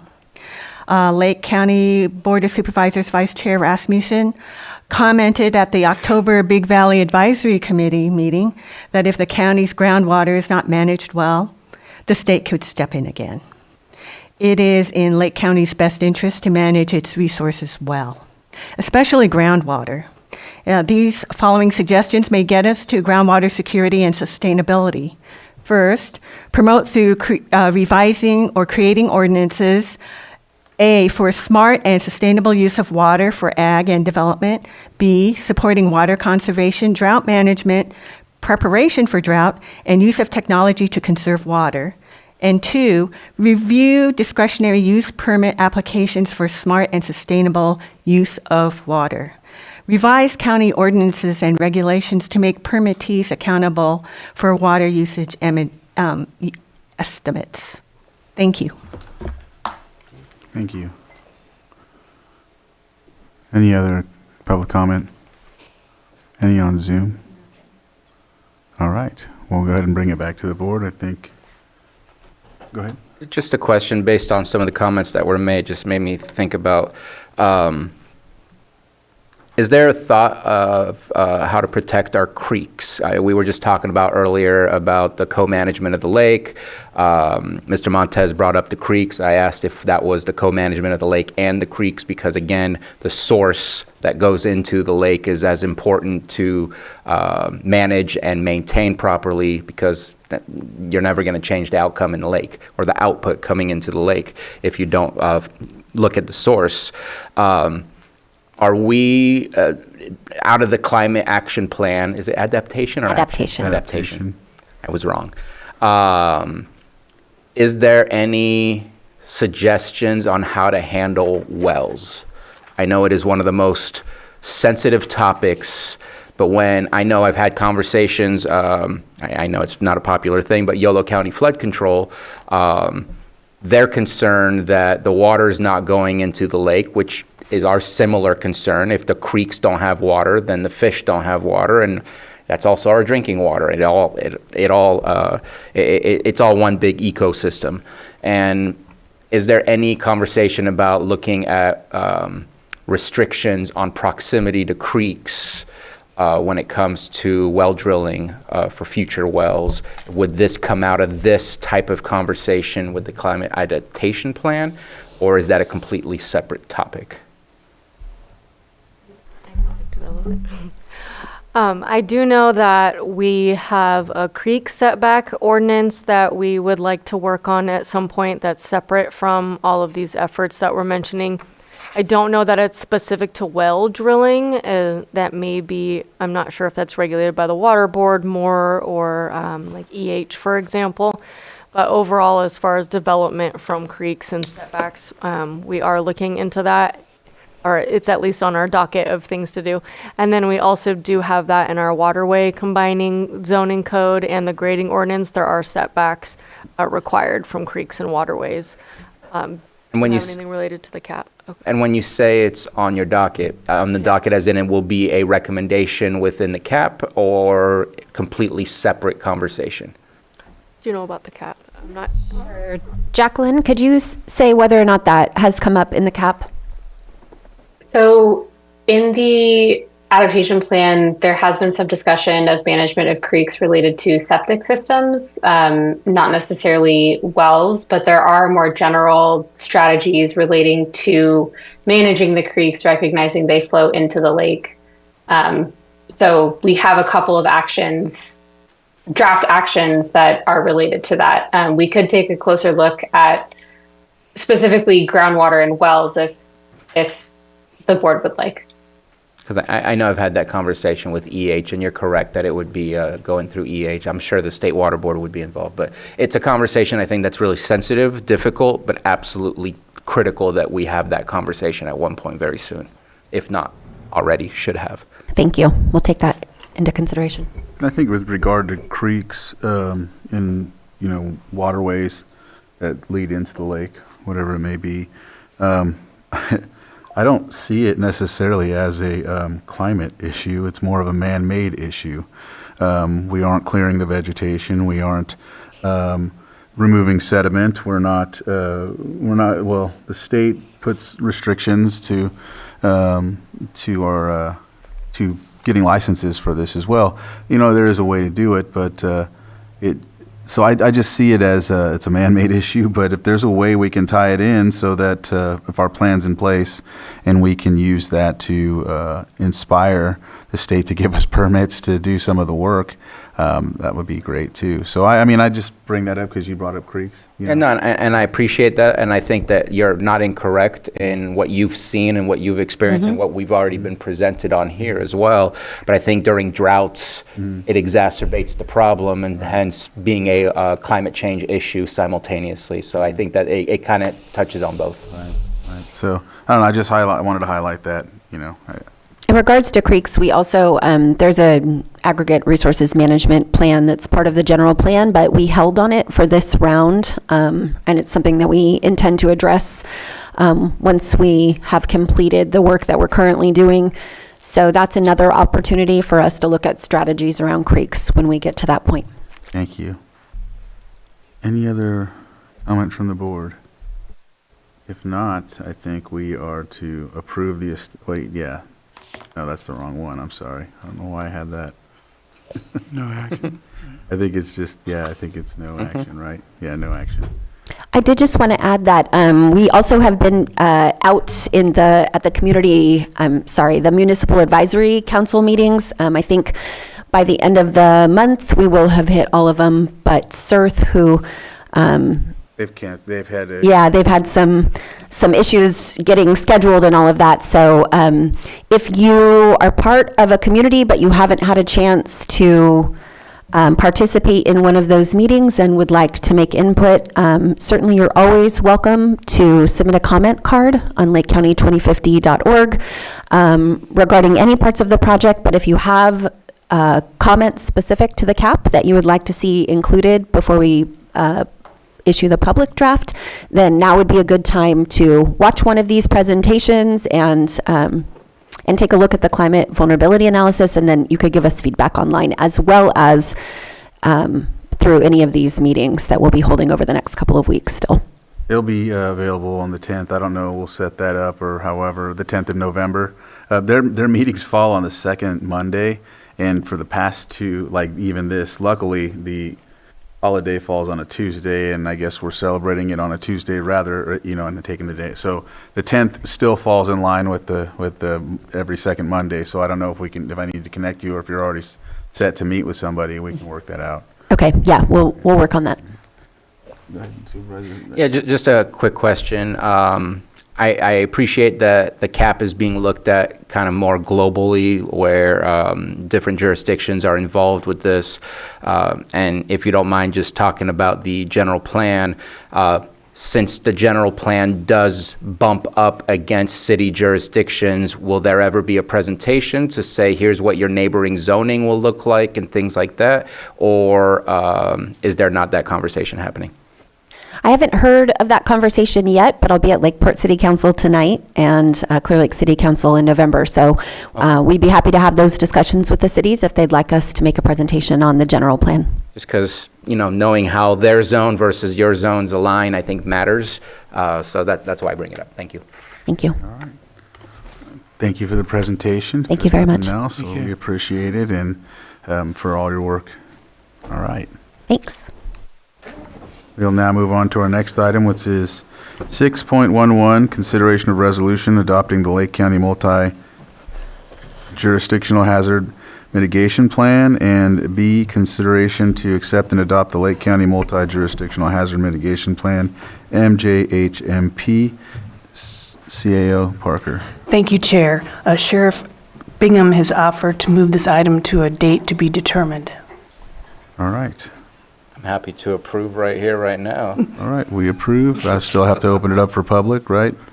If there's anyone from the public that would like to comment on the pulling and moving of this item. Not hearing or seeing any, we'll bring it back to the board, and we will close this item and see it on a date to be determined. All right. Let's see. Going to go through the items that we're going to pull and, move to different dates real quick. Is that okay? Either way. Yeah. So we got that one. Okay, so we're going to go to 7.4, consideration of proposed 2026 Board of Supervisors regular meeting calendar. That will be moved to a different date to be determined as well. Yes, since Supervisor Pyska had to leave early, I thought it might be wise to move it to a future date when she's here. Okay, and that has to do with the calendars. Mm-hmm. And so I did read it, right? Yeah, 7.4. All right, so I'll open it up for the public. If there's anyone that has a comment about moving that. All right, I'll close that, and we will move that to a date to be determined as well. 7.5, consideration of agreement between County of Lake and Sacramento Behavioral Health Care Hospital LLC for acute inpatient psychiatric hospital services and professional services associated with acute inpatient psychiatric hospitalizations for fiscal year 25 and 26. And CAO Parker. Yes, thank you, Chair. Director Jones has agreed to move this item to the 28th for a time to be determined. Okay. All right, so I'll open it up for the public if there's anyone that would like to speak on that. Not seeing any, I'll bring it back to the board, and we will see that on the 28th. All right. 7.6, consideration of agreement between the County of Lake and Vista Pacifica Enterprises Incorporated for adult residential support services and specialty mental health services in the amount of $750,000 for fiscal year 25 and 26. CAO Parker. Yes, thank you, Chair. Director Jones has offered to move this item to the 28th for a time to be determined. All right. I'm not seeing any issues with that. I'll open it to the public if there's anyone. No issues. All right, I'll bring it back to the board, and we will see that on the 28th as well. 7.9, that one is consideration of approval for Lake County Health Services to accept donations of up to $9,999 until June 30th, 2026, in accordance with the county's donation policy. Thank you, Chair. Director Arden has requested that this item be moved to a future date and a time to be determined. All right, I'm not seeing any hands up, so I'll open it up to the public if anybody has a comment or concern about this being moved to a later date. Not seeing any, I'll bring it back to the board, and we will see this at a date to be determined. 7.12, consideration of quarterly report of construction contract change orders approved under the delegation of authority to Public Services Director for the Lake County Sheriff Administration Facility Renovation Project. CEO Parker. Thank you, Chair. I don't know if Director Ewing wants to speak to this, but he did offer to move this item to a future date to be determined. All right, it looks like we have nobody. Pens up. I'll open it up to public if anybody would like to comment on moving this. Not seeing or hearing any, I'll bring it back to the board, and we will see that at a future date to be determined. Supervisor Sabatier. I was just going to say this is an easy one to move forward on, and if Director Ewing is here, I don't know if we have to pull it or if we can. To me, this is a 2-minute item, but just putting it out there. Fine with me if it's a short item. I mean, if anybody, are you okay with that, Lars? So I haven't closed it yet, right? So I will open it back up. I've already read it off, which is the quarterly report for construction contract change orders approved under delegation of authority to the Public Services Director for the Lake County Sheriff Administration Facility Renovation Project. Lars Ewing. Okay, thank you. Sorry, I apologize. I was trying to save some time on your agenda, but it should be very quick. This is the second quarterly update to your board for the delegation authority that you granted specific to this project. The previous update back in June, I believe, had 2 change orders included in that, which change order 1 and 2 that are listed in the agenda. And also attached for your reference, CCO1 and CCO2. The 2 new change orders, CCO3 and CCO4, again, are new. They were approved by me under the delegated authority, and as a part of that authority, it requires me to come back on a quarterly basis to update you on the status of that. Those 2 change orders, again, are relatively straightforward. The first change order had to do, let's see, bear with me, primarily the traffic flow change in how the patrol vehicles would be both ingressing and egressing.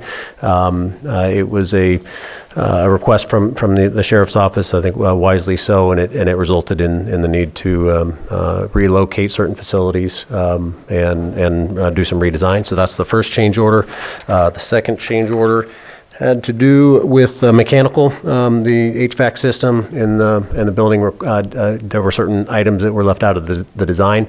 The hydronic portion, it left out the water component of that, so that needed to be added in, and so we worked with the contractor for that. So that sums up those 2 change orders. I will comment also that this is likely the last change order that would be under this delegated authority, because we are at the threshold that's allowed by the state code.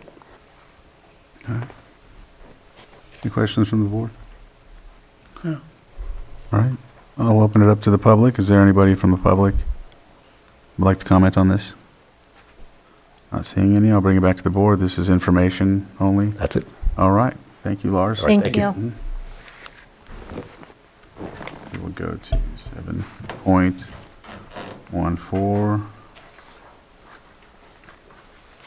One second. Consideration of the June 30th, 2025 report of the Lake County Pooled Investments, and B, consideration of the September 30th, 2025 report of the Lake County Pooled Investments. This will be moved to a future date. We're looking at November 18th or December 9th. Does that sound about right? It'll just be moved to a future date. We have to coordinate that with the consultant who couldn't be here today. Okay. All right, so we will move that to a future date to be determined. Is there anybody from the public that would like to comment on this? Not hearing any, I'll bring it back to the board, and we'll go ahead and look at that at a future date to be determined. I didn't do 7.10, did I? No. It was a last minute ad. Okay, consideration of approval to accept $100,000 in funding from Partnership Health Plan of California to be utilized over 3 years to support implementation of the Community Health Assessment and Community Health Improvement Plan process. Excuse me. Thank you, Chair. Director Arden has asked that, or offered to move this to November 4th to a time to be determined. All right. I'll open it up to the public in case there's any comments about this. Not seeing or hearing any, I'll bring it back to the board for to close and move to a later date on November 4th. All right. With that, we will go back to the top. Which one do you recommend? 7.2. 7.2, consideration of establishment of an ad hoc committee regarding the Public Works Department. This was put together by myself. I brought it to discuss the possibility of having an ad hoc committee to look at the Public Works Department.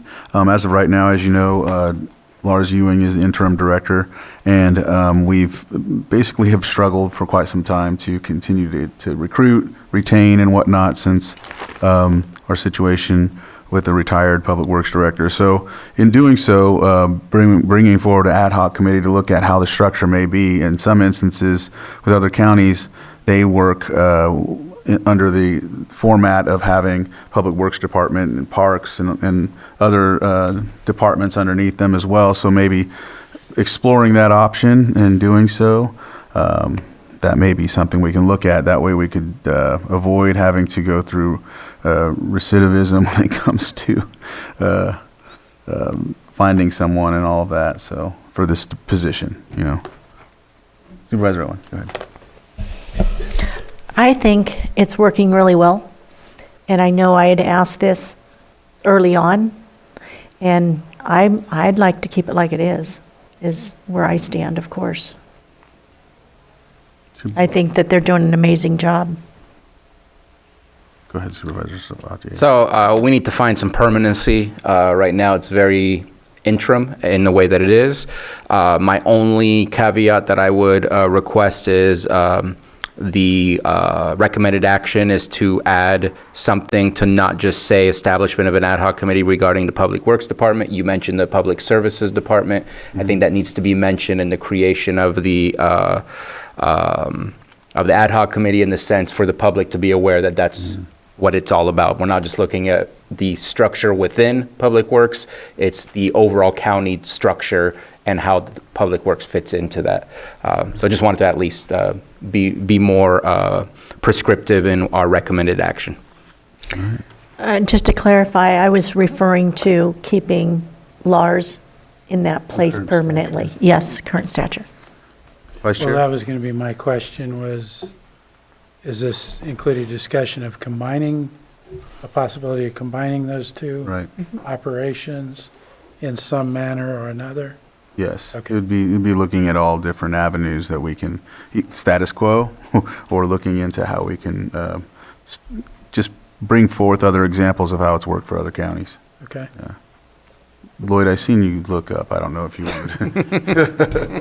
Thank you, Mr. Chair. So if your board were to consider or approve the formation of the ad hoc committee under the, I think under Section 6, the committee's policy, under the county's policies and procedures, should be made by a subset of the Board of Supervisors, no more than 2, so it could be 1 or 2, and any other staff from county staff can be included as the makeup of this committee. So the suggestion here would be, if your board is willing to move forward with the formation of the ad hoc committee, to specifically identify the members of that ad hoc committee.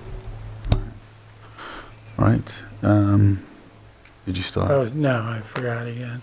All right. I mean, I definitely would be, you know, one of the, since I brought it forward, you know, obviously I'll be on the committee, the ad hoc committee, but we'll look at who else can be on as well. I'm sure that, Lars, are you willing to be on? I know that you're serving as an interim, but, Long walk to say yes, but yes, of course. And I'm happy to answer any other questions. I just wanted the Public Services Director. I don't think I wanted the Public Works Director. Oh, I see. Yeah. So, yeah, no, I think that with putting this together and going through could really put us in a position to find some sort of solution for what we deal with. So, out of respect for our Vice Chair, if he's interested, I don't mind, but if he's not, I'm very interested in being part of the conversation. But it's up to Vice Chair. I think it would be right for both Vice and Chair to be there, because I think it's an important conversation, but just putting it out there that I have interest, but I'm okay with stepping down. Yeah, I'll go ahead and do it. all right. All right. And our CAO or her administrative office will be a part of this conversation as well? Yes. Well, I haven't been asked, but yes. I think that was our you ask, or yeah. someone else. Myself or my designee. All right. Is there any other public input on this before I bring it back? All right. So it looks like right now it would be myself, Vice Chair Rasmussen, Lars, and a CAO, somebody from the CAO's office. And Lloyd, I don't know if yeah. Well, if your board is ready for the action, it would be by motion. Mhm. Since it's, you know, at this point, it's what's requested is board approval of this. And if your board is ready, it would be a motion to form the ad hoc committee pertaining to the Public Works Department and the Public Services Department, as it's outlined in the board memo with membership consisting of Chair Crandall, Lars Ewing, Susan Parker, and Vice Chair Rasmussen. That would be the motion. So moved. I have a motion. Second. And a second. All in favor? Aye. Aye. Any opposed? Motion carries 4-0. All right, we will set a meeting here in the near future so we can get that moving. All right. 7.3, should I just go down the list? There we go. Consideration of a letter of support for Sutter Lakeside Hospital's Proposition 1, Behavioral Health Continuum Infrastructure Funding Proposal for their Crisis Stabilization Unit Project. CAO Parker. Yes, I'm going to have Matthew come up and just speak briefly on this.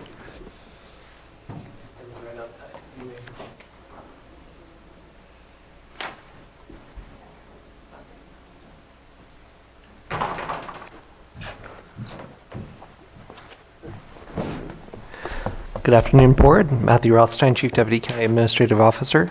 So this letter of support was requested by Sutter and fulfilled by County Administrative Office staff, including Ben Rickelman, and staff recommend that your board approve the letter as written.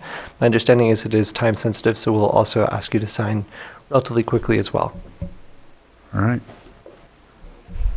And here is Ben Rickelman if you have additional questions. That was a great pivot. Go ahead, Supervisor Sabatier. I think this is important. This is a conversation that I know I watched Health Services Behavioral Health interact with Sutter. This actually also comes from some of the concerns that we had at Homerton Haven and the interaction between the two entities. And I think this is a great path forward for solutions and greater access to healthcare that we should never not support. And so my only question is, can we still get Supervisor Pyska's signature through Adobe so that it can, because I'd see its individual signatures rather than hard copies? Yes, so that will be the plan, and Johanna's already prepared for that request. Awesome, thank you. All right. And is there anyone from the public that would like to speak on this? All right, not hearing or seeing any, I'll bring it back to the board for action.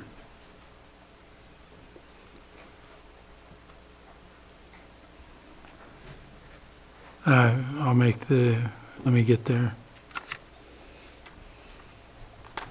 Move to approve the letter of support for Sutter Lakeside Hospital for their Behavioral Health Continuum Infrastructure BHCIP Round 2 Unmet Needs Funding Application for their Crisis Stabilization Unit Project. Second. I have a motion and a second. All in favor? Aye. Any opposed? That motion carries 4-0. We will work to get that signed, I'm sure, today, so we can get it out. All right. Now we're at 7.7, and we will look at the consideration of the following advisory board appointments: Mental Health Advisory Board, Central Region Town Hall, and First Five Commission. It looks like we'll start off with the okay, there we go. Behavioral Health, it's 2 vacancies, one family member of a present past consumer and 1 consumer. That person is Tammy Rust. Don't know. I'm on that advisory board, and I would support that candidate. All right. Open it up to the public for anyone that would like to comment on this. If not, I'll bring it back to the board for action. Mr. Chair, I'll move that we appoint Tammy Rust to the Behavioral Health Advisory Board. Second. I have a motion and a second. All in favor? Aye. Any opposed? Motion carries 4-0. Next would be Central Region Town Hall, 1 vacancy, general membership, Amanda Gonzalez. Recently, we lost one of our town council members who moved to Hawaii about 3 months ago. Lucky him. But in the meantime, we found someone else that would fill the spot. They opened it up. It took quite a couple of months to find someone to do it, and Amanda Gonzalez also works at the senior center and lives in Lucerne, and I think it's a great choice. So. Who did you lose? John Carlson. Yeah. So I'm fine with it. So open it up to the public for any comments.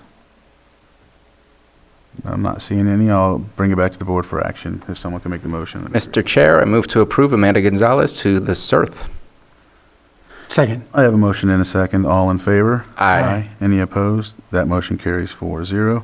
Next, we have First Five. There's 3 vacancies, 3 member at large, and there is Carly Swatosh, who's a reappointment, and looking for.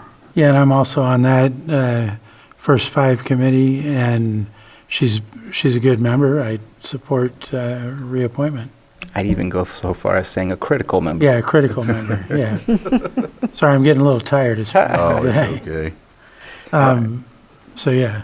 All right. Do you want to make the or do you want to make the motion? I think we have to take public comment first. Yeah, so I'll open it up for the public in case, nope, not seeing any, I'll bring it back to the board and we'll go. With that, Mr. Chair, I'll move that we appoint Carly Swatosh to the first 5 commission. Second. I have a motion and a second. All in favor? Aye. Any opposed? That motion carries 4-0. And that concludes 7.7. Next is 7.8, second reading, consideration of ordinance adopting Development Agreement 24-01 for the Gwinnett Valley Mixed Use Planned Development Project as amended. Then we'll go ahead and, here comes Michelle. Morning, or afternoon. And that's how it's been. Yeah, hello again. Michelle Iris, Senior Planner, sitting in for Director Turner on this one. So the item before you is essentially a correction to one of the actions that your board adopted on August 26th of this year. That was Resolution 2025-102 to approve the development agreement for the Gwinnett Valley Mixed Use Plan Development Project. However, per our Article 69 in our zoning ordinance, in order to do so for a DA or development agreement, we need to approve an ordinance. So there are no other corrections to what was previously approved or to the project. This item is to simply correct the process of approval for that development agreement, rescinding the resolution and placing the draft ordinance before the board for consideration. All right. Any questions from the board? Just in addition, it's a second reading that we're doing today. All right. Thank you. So the final one. All right, so I'll open Thank it up goodness. to the public. Any on Zoom? All right, I'll bring it back to the board for action. Chairman, I would like to move that we adopt the ordinance, offer the ordinance for adoption for the development agreement 24-01 for the Gwinnett Valley Mixed Use Plan Development Project as amended. The ordinance has been offered. Lloyd, did you have anything else to add? Yeah, so it will be just by roll call by the clerk. And just to clarify, the as amended part is a carryover from the first reading. So it would be as it is presented to your board as far as what has been posted and uploaded in Granicus. That would be the ordinance that's up for second reading. So again, just by roll call by the clerk. And would that be, do I need to add for the second reading? Yes, that would be the offering of the ordinance. Okay. All right. Supervisor Owen? Aye. Supervisor Spatier? Aye. Supervisor Rasmussen? Aye. And Supervisor Crandall? Aye. Thank you. And the ordinance passes 4-0. Thank you. All right, thank you. Let's see, next, 7.11, right, or CAO? Yes, do you mind going to 7.13? Not at all. Consider 7.13, consideration of Amendment 8 to agreement between the County of Lake and Consor for final design and right-of-way services for the South Main Street and Soda Bay Corridor Improvement Project. Public Works Interim Director Lars Ewing. All right. Good afternoon. Lars Ewing, Interim Public Works Director. Your board is likely aware, or at least familiar with the project that we're discussing here, South Main Street and Soda Bay Road, road widening and utility undergrounding project. It's a project that has been in the works for quite some time. In the last 4 months that I've been in Public Works, we've made quite a lot of advancements on the project. I'll quickly highlight those because I think it's important to understand where the project is in order to consider this amendment. Before I do talk about the status of the project, I'll just quickly identify that yes, this is an Amendment 8 to a contract for not just design services, but it's project management services, it's environmental services, it's right-of-way services. So it's a very broad a broad contract for a very complex project. So it's not surprising that the numbers are what they are. So The amendment itself is proposing changes to, to complete the actual final design phase. It would incorporate final design into the contract. It also incorporates some additional project management services, utility coordination, and pre-construction environmental services. And happy to talk about any of those in detail as you like. But the status of the project before you consider approving the amendment, the project itself, South Main Street and Soda Bay Road, the initial project is not only road widening, but it also includes utility undergrounding, overhead utility undergrounding. We are on track, at a high level, we are on track to meet the deadlines that we need to meet in order to access the funding at the CTC, the California Transportation Commission. So at the CTC, there is right now, round figures, about $5.2 million programmed in the STIP, the State Transportation Improvement Program. We have a deadline of February of 2026 to allocate the funds for construction, going in reverse engineering in order to get to the CTC by the next available CTC meeting. Our deadline is December 1st to have our application in, and so we have a short period of time to get the few things completed that we need to have completed. That includes design completion to essentially 100% completion, where the design is complete according to the design engineer. Environmental, we need to have not just CEQA but NEPA. So on the NEPA side, we do have NEPA completed along with a revalidation of that NEPA document because of the timing associated with it.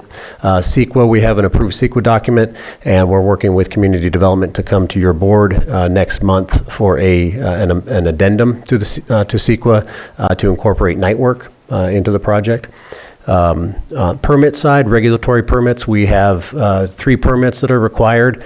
2 of them are in hand. U.S. Army Corps of Engineers permit is in hand, and the Regional Water Quality Control Board permit is in hand. California Department of Fish and Wildlife permit is being drafted now, and we anticipate that within the next week or 2.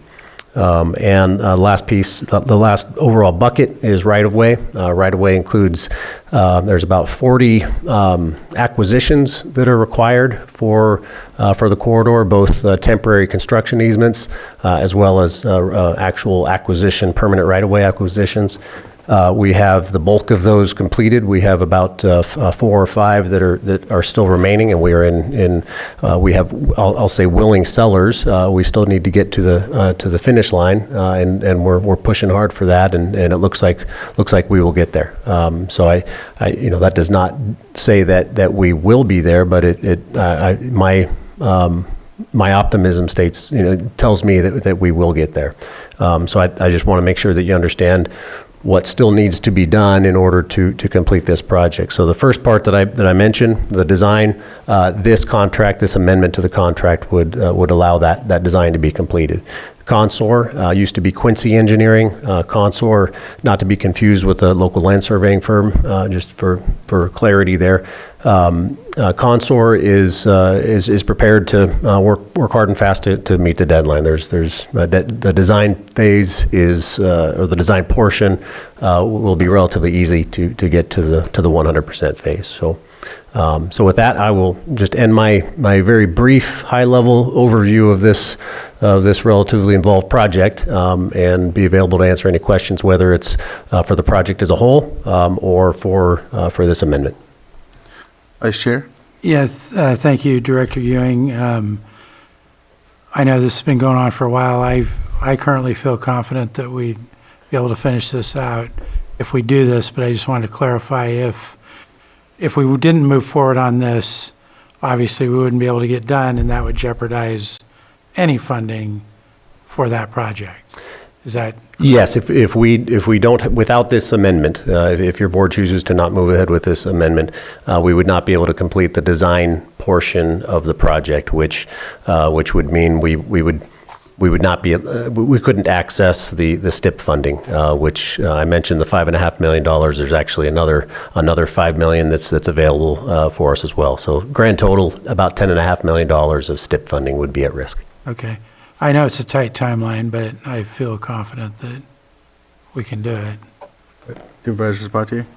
Just a quick question, because there's been some other conversations. Both Vice Chair Rasmussen and I are on the APC. You were there when we were talking about the STIP funds or the CTC funds. You said that you were looking at doing a segment of the road. Is the design for the entirety of the project or just that segment? Yeah, I tried to clarify that in the memo. The design and the right-of-way, the environmental, all the pre-construction phases are for the full corridor, South Main Street, Soda Bay Road. The construction, based on funding available and cost estimates, we're going to propose to phase the project, with South Main Street being the first phase, and that's the construction funding that we have available. So pre-construction, full corridor, construction, phased approach with South Main Street being the first phase. Okay. All right. Not seeing anything else, I'll open it up to the public for anyone. Anyone on Zoom? Yes, Betsy. Betsy, if you can unmute. Thank you, Mr. Chair. Thank you, Lars. Thank you, everybody, for this. I just have one question. Will this include the ability for the city of Lakeport to insert a water line so that we can have fire suppression water flows and hydrants at the same time? I can answer Yes, that if please you. answer, yes. So the county and the city are working right now to that end. The short answer is we sure hope so. That is a project that is the city's.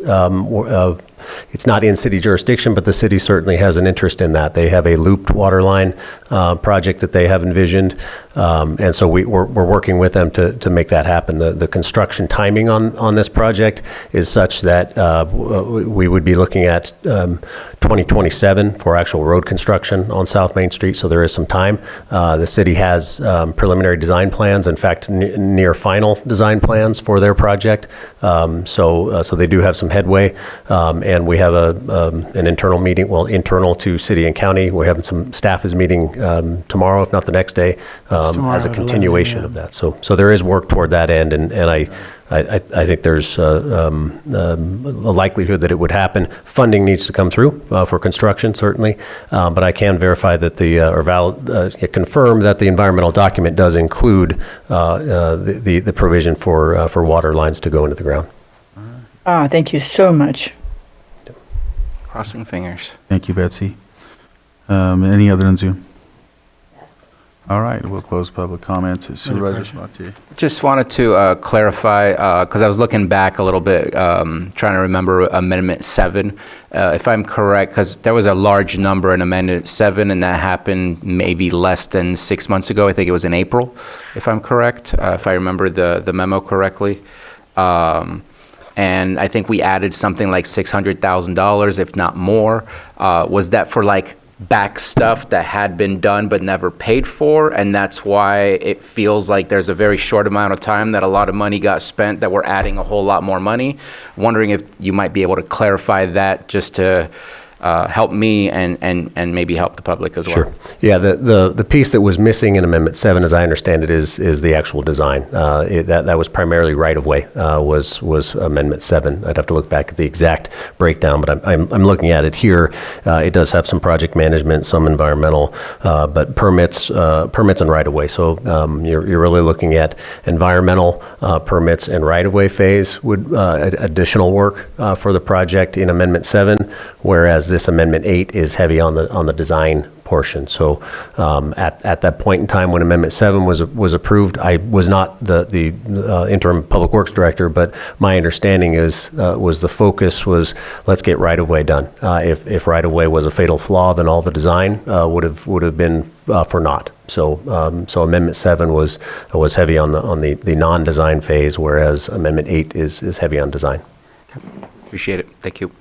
All right. With that, looks like we have action. Yeah, Mr. Chair, I would move that the Board of Supervisors approve Amendment 8 to the agreement for final design and right-of-way services for the South Main Street Soda Bay Road Corridor Improvement Project with Concert in the amount not to exceed $4,070,813.31, which is an increase of $549,600, and authorize the chair to execute the amendment. I second that. Chair, do you mind if I ask one question before we vote? Yeah, go ahead.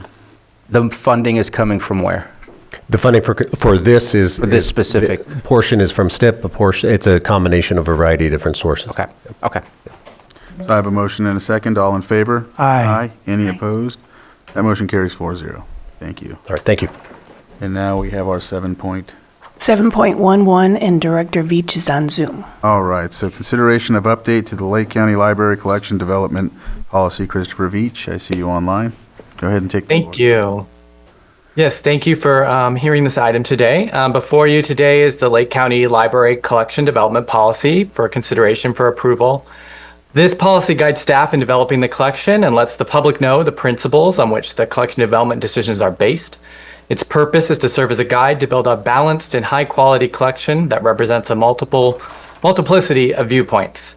On February 27th, 2024, your board approved the current library collection development policy, and the changes before your board today are to affirm that this policy complies with the California Freedom to Read Act, AB 1825, which was signed into law on September 29th, 2024. So the California State Library has advised that we should add the language highlighted in blue in the attached document to our collection development policy to positively affirm that it complies with the Freedom to Read Act. Complying with this state law by January 1st, 2026 is important to continue being eligible for state funding for our library. So I want to thank you for your consideration of this update, and I'm happy to have any questions and answer them. And my recommended action is that you approve the update to the library collection development policy. Any questions? No questions. I'll open it up to the public for any questions about this update. None on Zoom, so I'll bring it back to the board for action. Mr. Chair, I move to approve the update to the Lake County Library Collection Development Policy. Second. I have a motion and a second. All in favor? Aye. Any opposed? That motion carries 4-0. Thank you, Christopher. All right. Thank you. Calendars. Calendars. All right, so next is our calendars. Who would like to go first? I'll go first. Go ahead, Vice Chair. So going back, since we haven't had a meeting for 2 weeks, I attended the Big Valley Groundwater Committee meeting and also the Big Valley Advisory Committee meeting. Attended a Space Committee meeting, a meeting with a constituent about a project he has going on. I did some trash cleanups on State Highway. Attended Tango Mike fundraiser. Attended the Land Trust dinner. Did some follow-up to get more information on the biochar project. Working with some community groups on a Christmas dinner project. Went to a Space Committee meeting again yesterday with the other members on a review of the status of the new sheriff headquarters. Had a Scotts Valley Advisory Council meeting last night. I'm going to try to attend the Lakeport City Council meeting tonight. Looks like we will be done on time. And then, as was just mentioned, we have the county has a meeting with the city of Lakeport tomorrow regarding the South Main water line, fire suppression, et cetera, et cetera. Then we have a First Five meeting tomorrow, which I will make. I'm going to try to also attend the APC Active Transportation Plan meeting at Lakeport City Hall tomorrow. And hoping to have some meeting with Flock Safety and the admin office by the end of this week regarding some new cameras. Yeah. And that's it. Thank you. Okay. See, since last meeting, some of the things I've been involved in include, I went to the Pewter Creek Levee and there by Hidden Valley to look at the erosion going on there. And I met with Mr. Pawan and Linda from our Water Resources, met us down there, and along with Hidden Valley Lake Security and Community Service District and a few other members. So we were evaluating that, and we really need to get something done in that area. There's some major erosion going on along the levee there at Hidden Valley. So we need to kind of start confronting that. The 65th annual celebration for Calpine, and they had gave the county a beautiful, I'm not sure what you call it. It's not a trophy, but it's over there by the TV. That is. Yes, and that's to us from Calpine for being a great partner. So that's much appreciated. Let me see. Later that evening, I went to the Middletown Town Hall meeting. The next day on Friday, I met with Skeet and Kim Reese on the Big Bass Tournament, which Supervisor Rasmussen had met with us on, and then went on to check out the fairgrounds and Canocti Harbor Resort for a location to hold the award dinner and etc.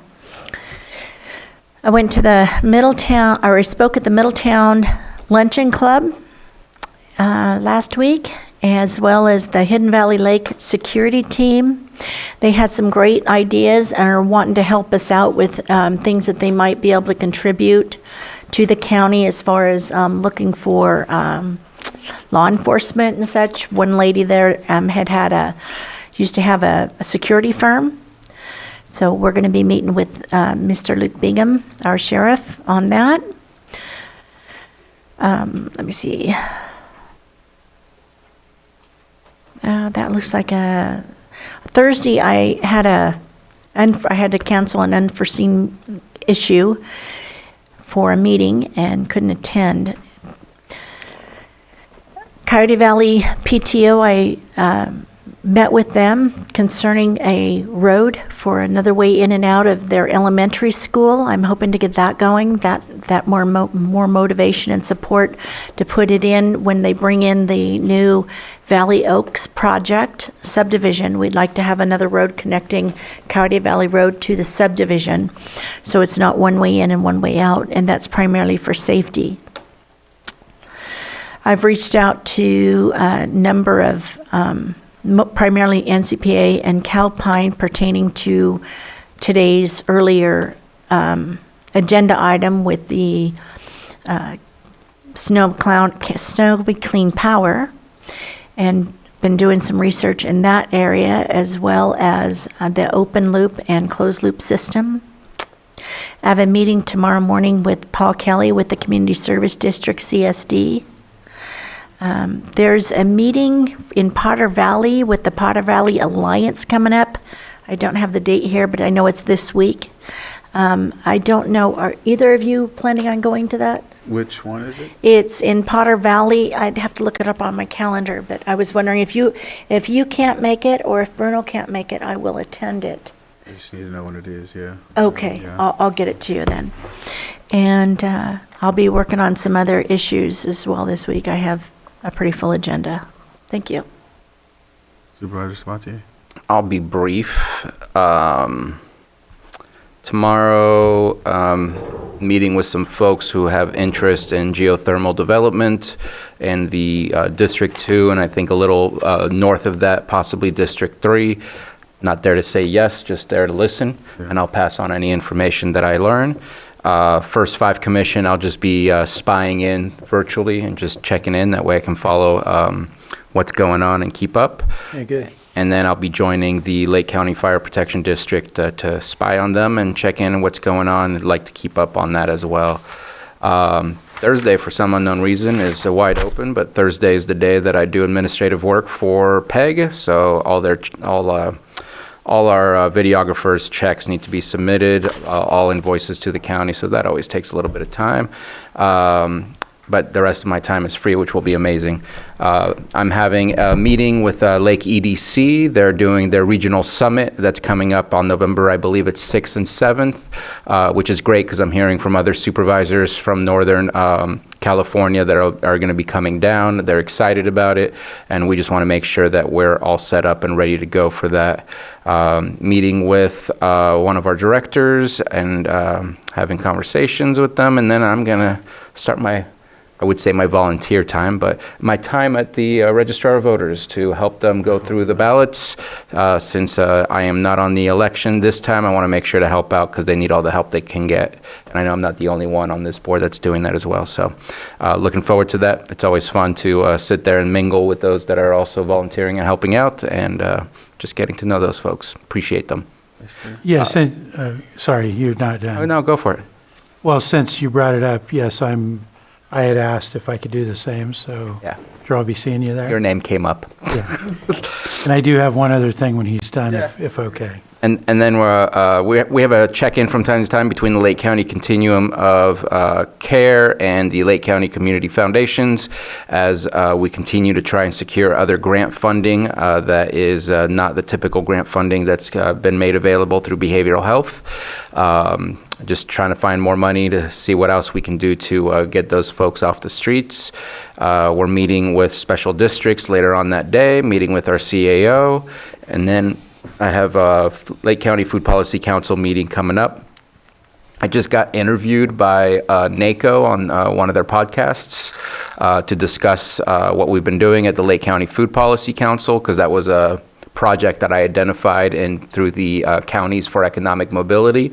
And so they were really excited to talk about what's going on, what's the vision. And so that podcast, I think, came out yesterday. And then be here for the 28th for our next meeting. Oh. I forgot to mention Kelseyville Fire is having their 100-year anniversary this Saturday, just so it's put out there. They're old. Yeah. Yeah. Right. I am going to forego my calendar. I'm having a struggle with collaborating them for some reason, so I'll have more to add. I know, I have been, and he's helped me. I'm going to forego, and then we're just going to close that and go into closed session. 8.1, conference with legal counsel, existing litigation pursuant to Government Code Section 54956.9D1, FERC proceeding number E77, Potter Valley Hydroelectric Project. 8.2, conference with legal counsel, decision whether to initiate litigation pursuant to Government Code Section 54956.9D4, one potential case. 8.3, public employee discipline, dismissal, or release. 8.4, sitting as the Board of Directors of Lake County IHSS Public Authority Conference with the A, Chief Negotiator M. Long, County Negotiator R. Dillman Parsons, A. Shemansky, K. Kelly Page, and Employee Organization Service Employees International Union, SEIU, Local 2015. With that, we'll go into closed session. Thank you. The Potter Valley Alliance is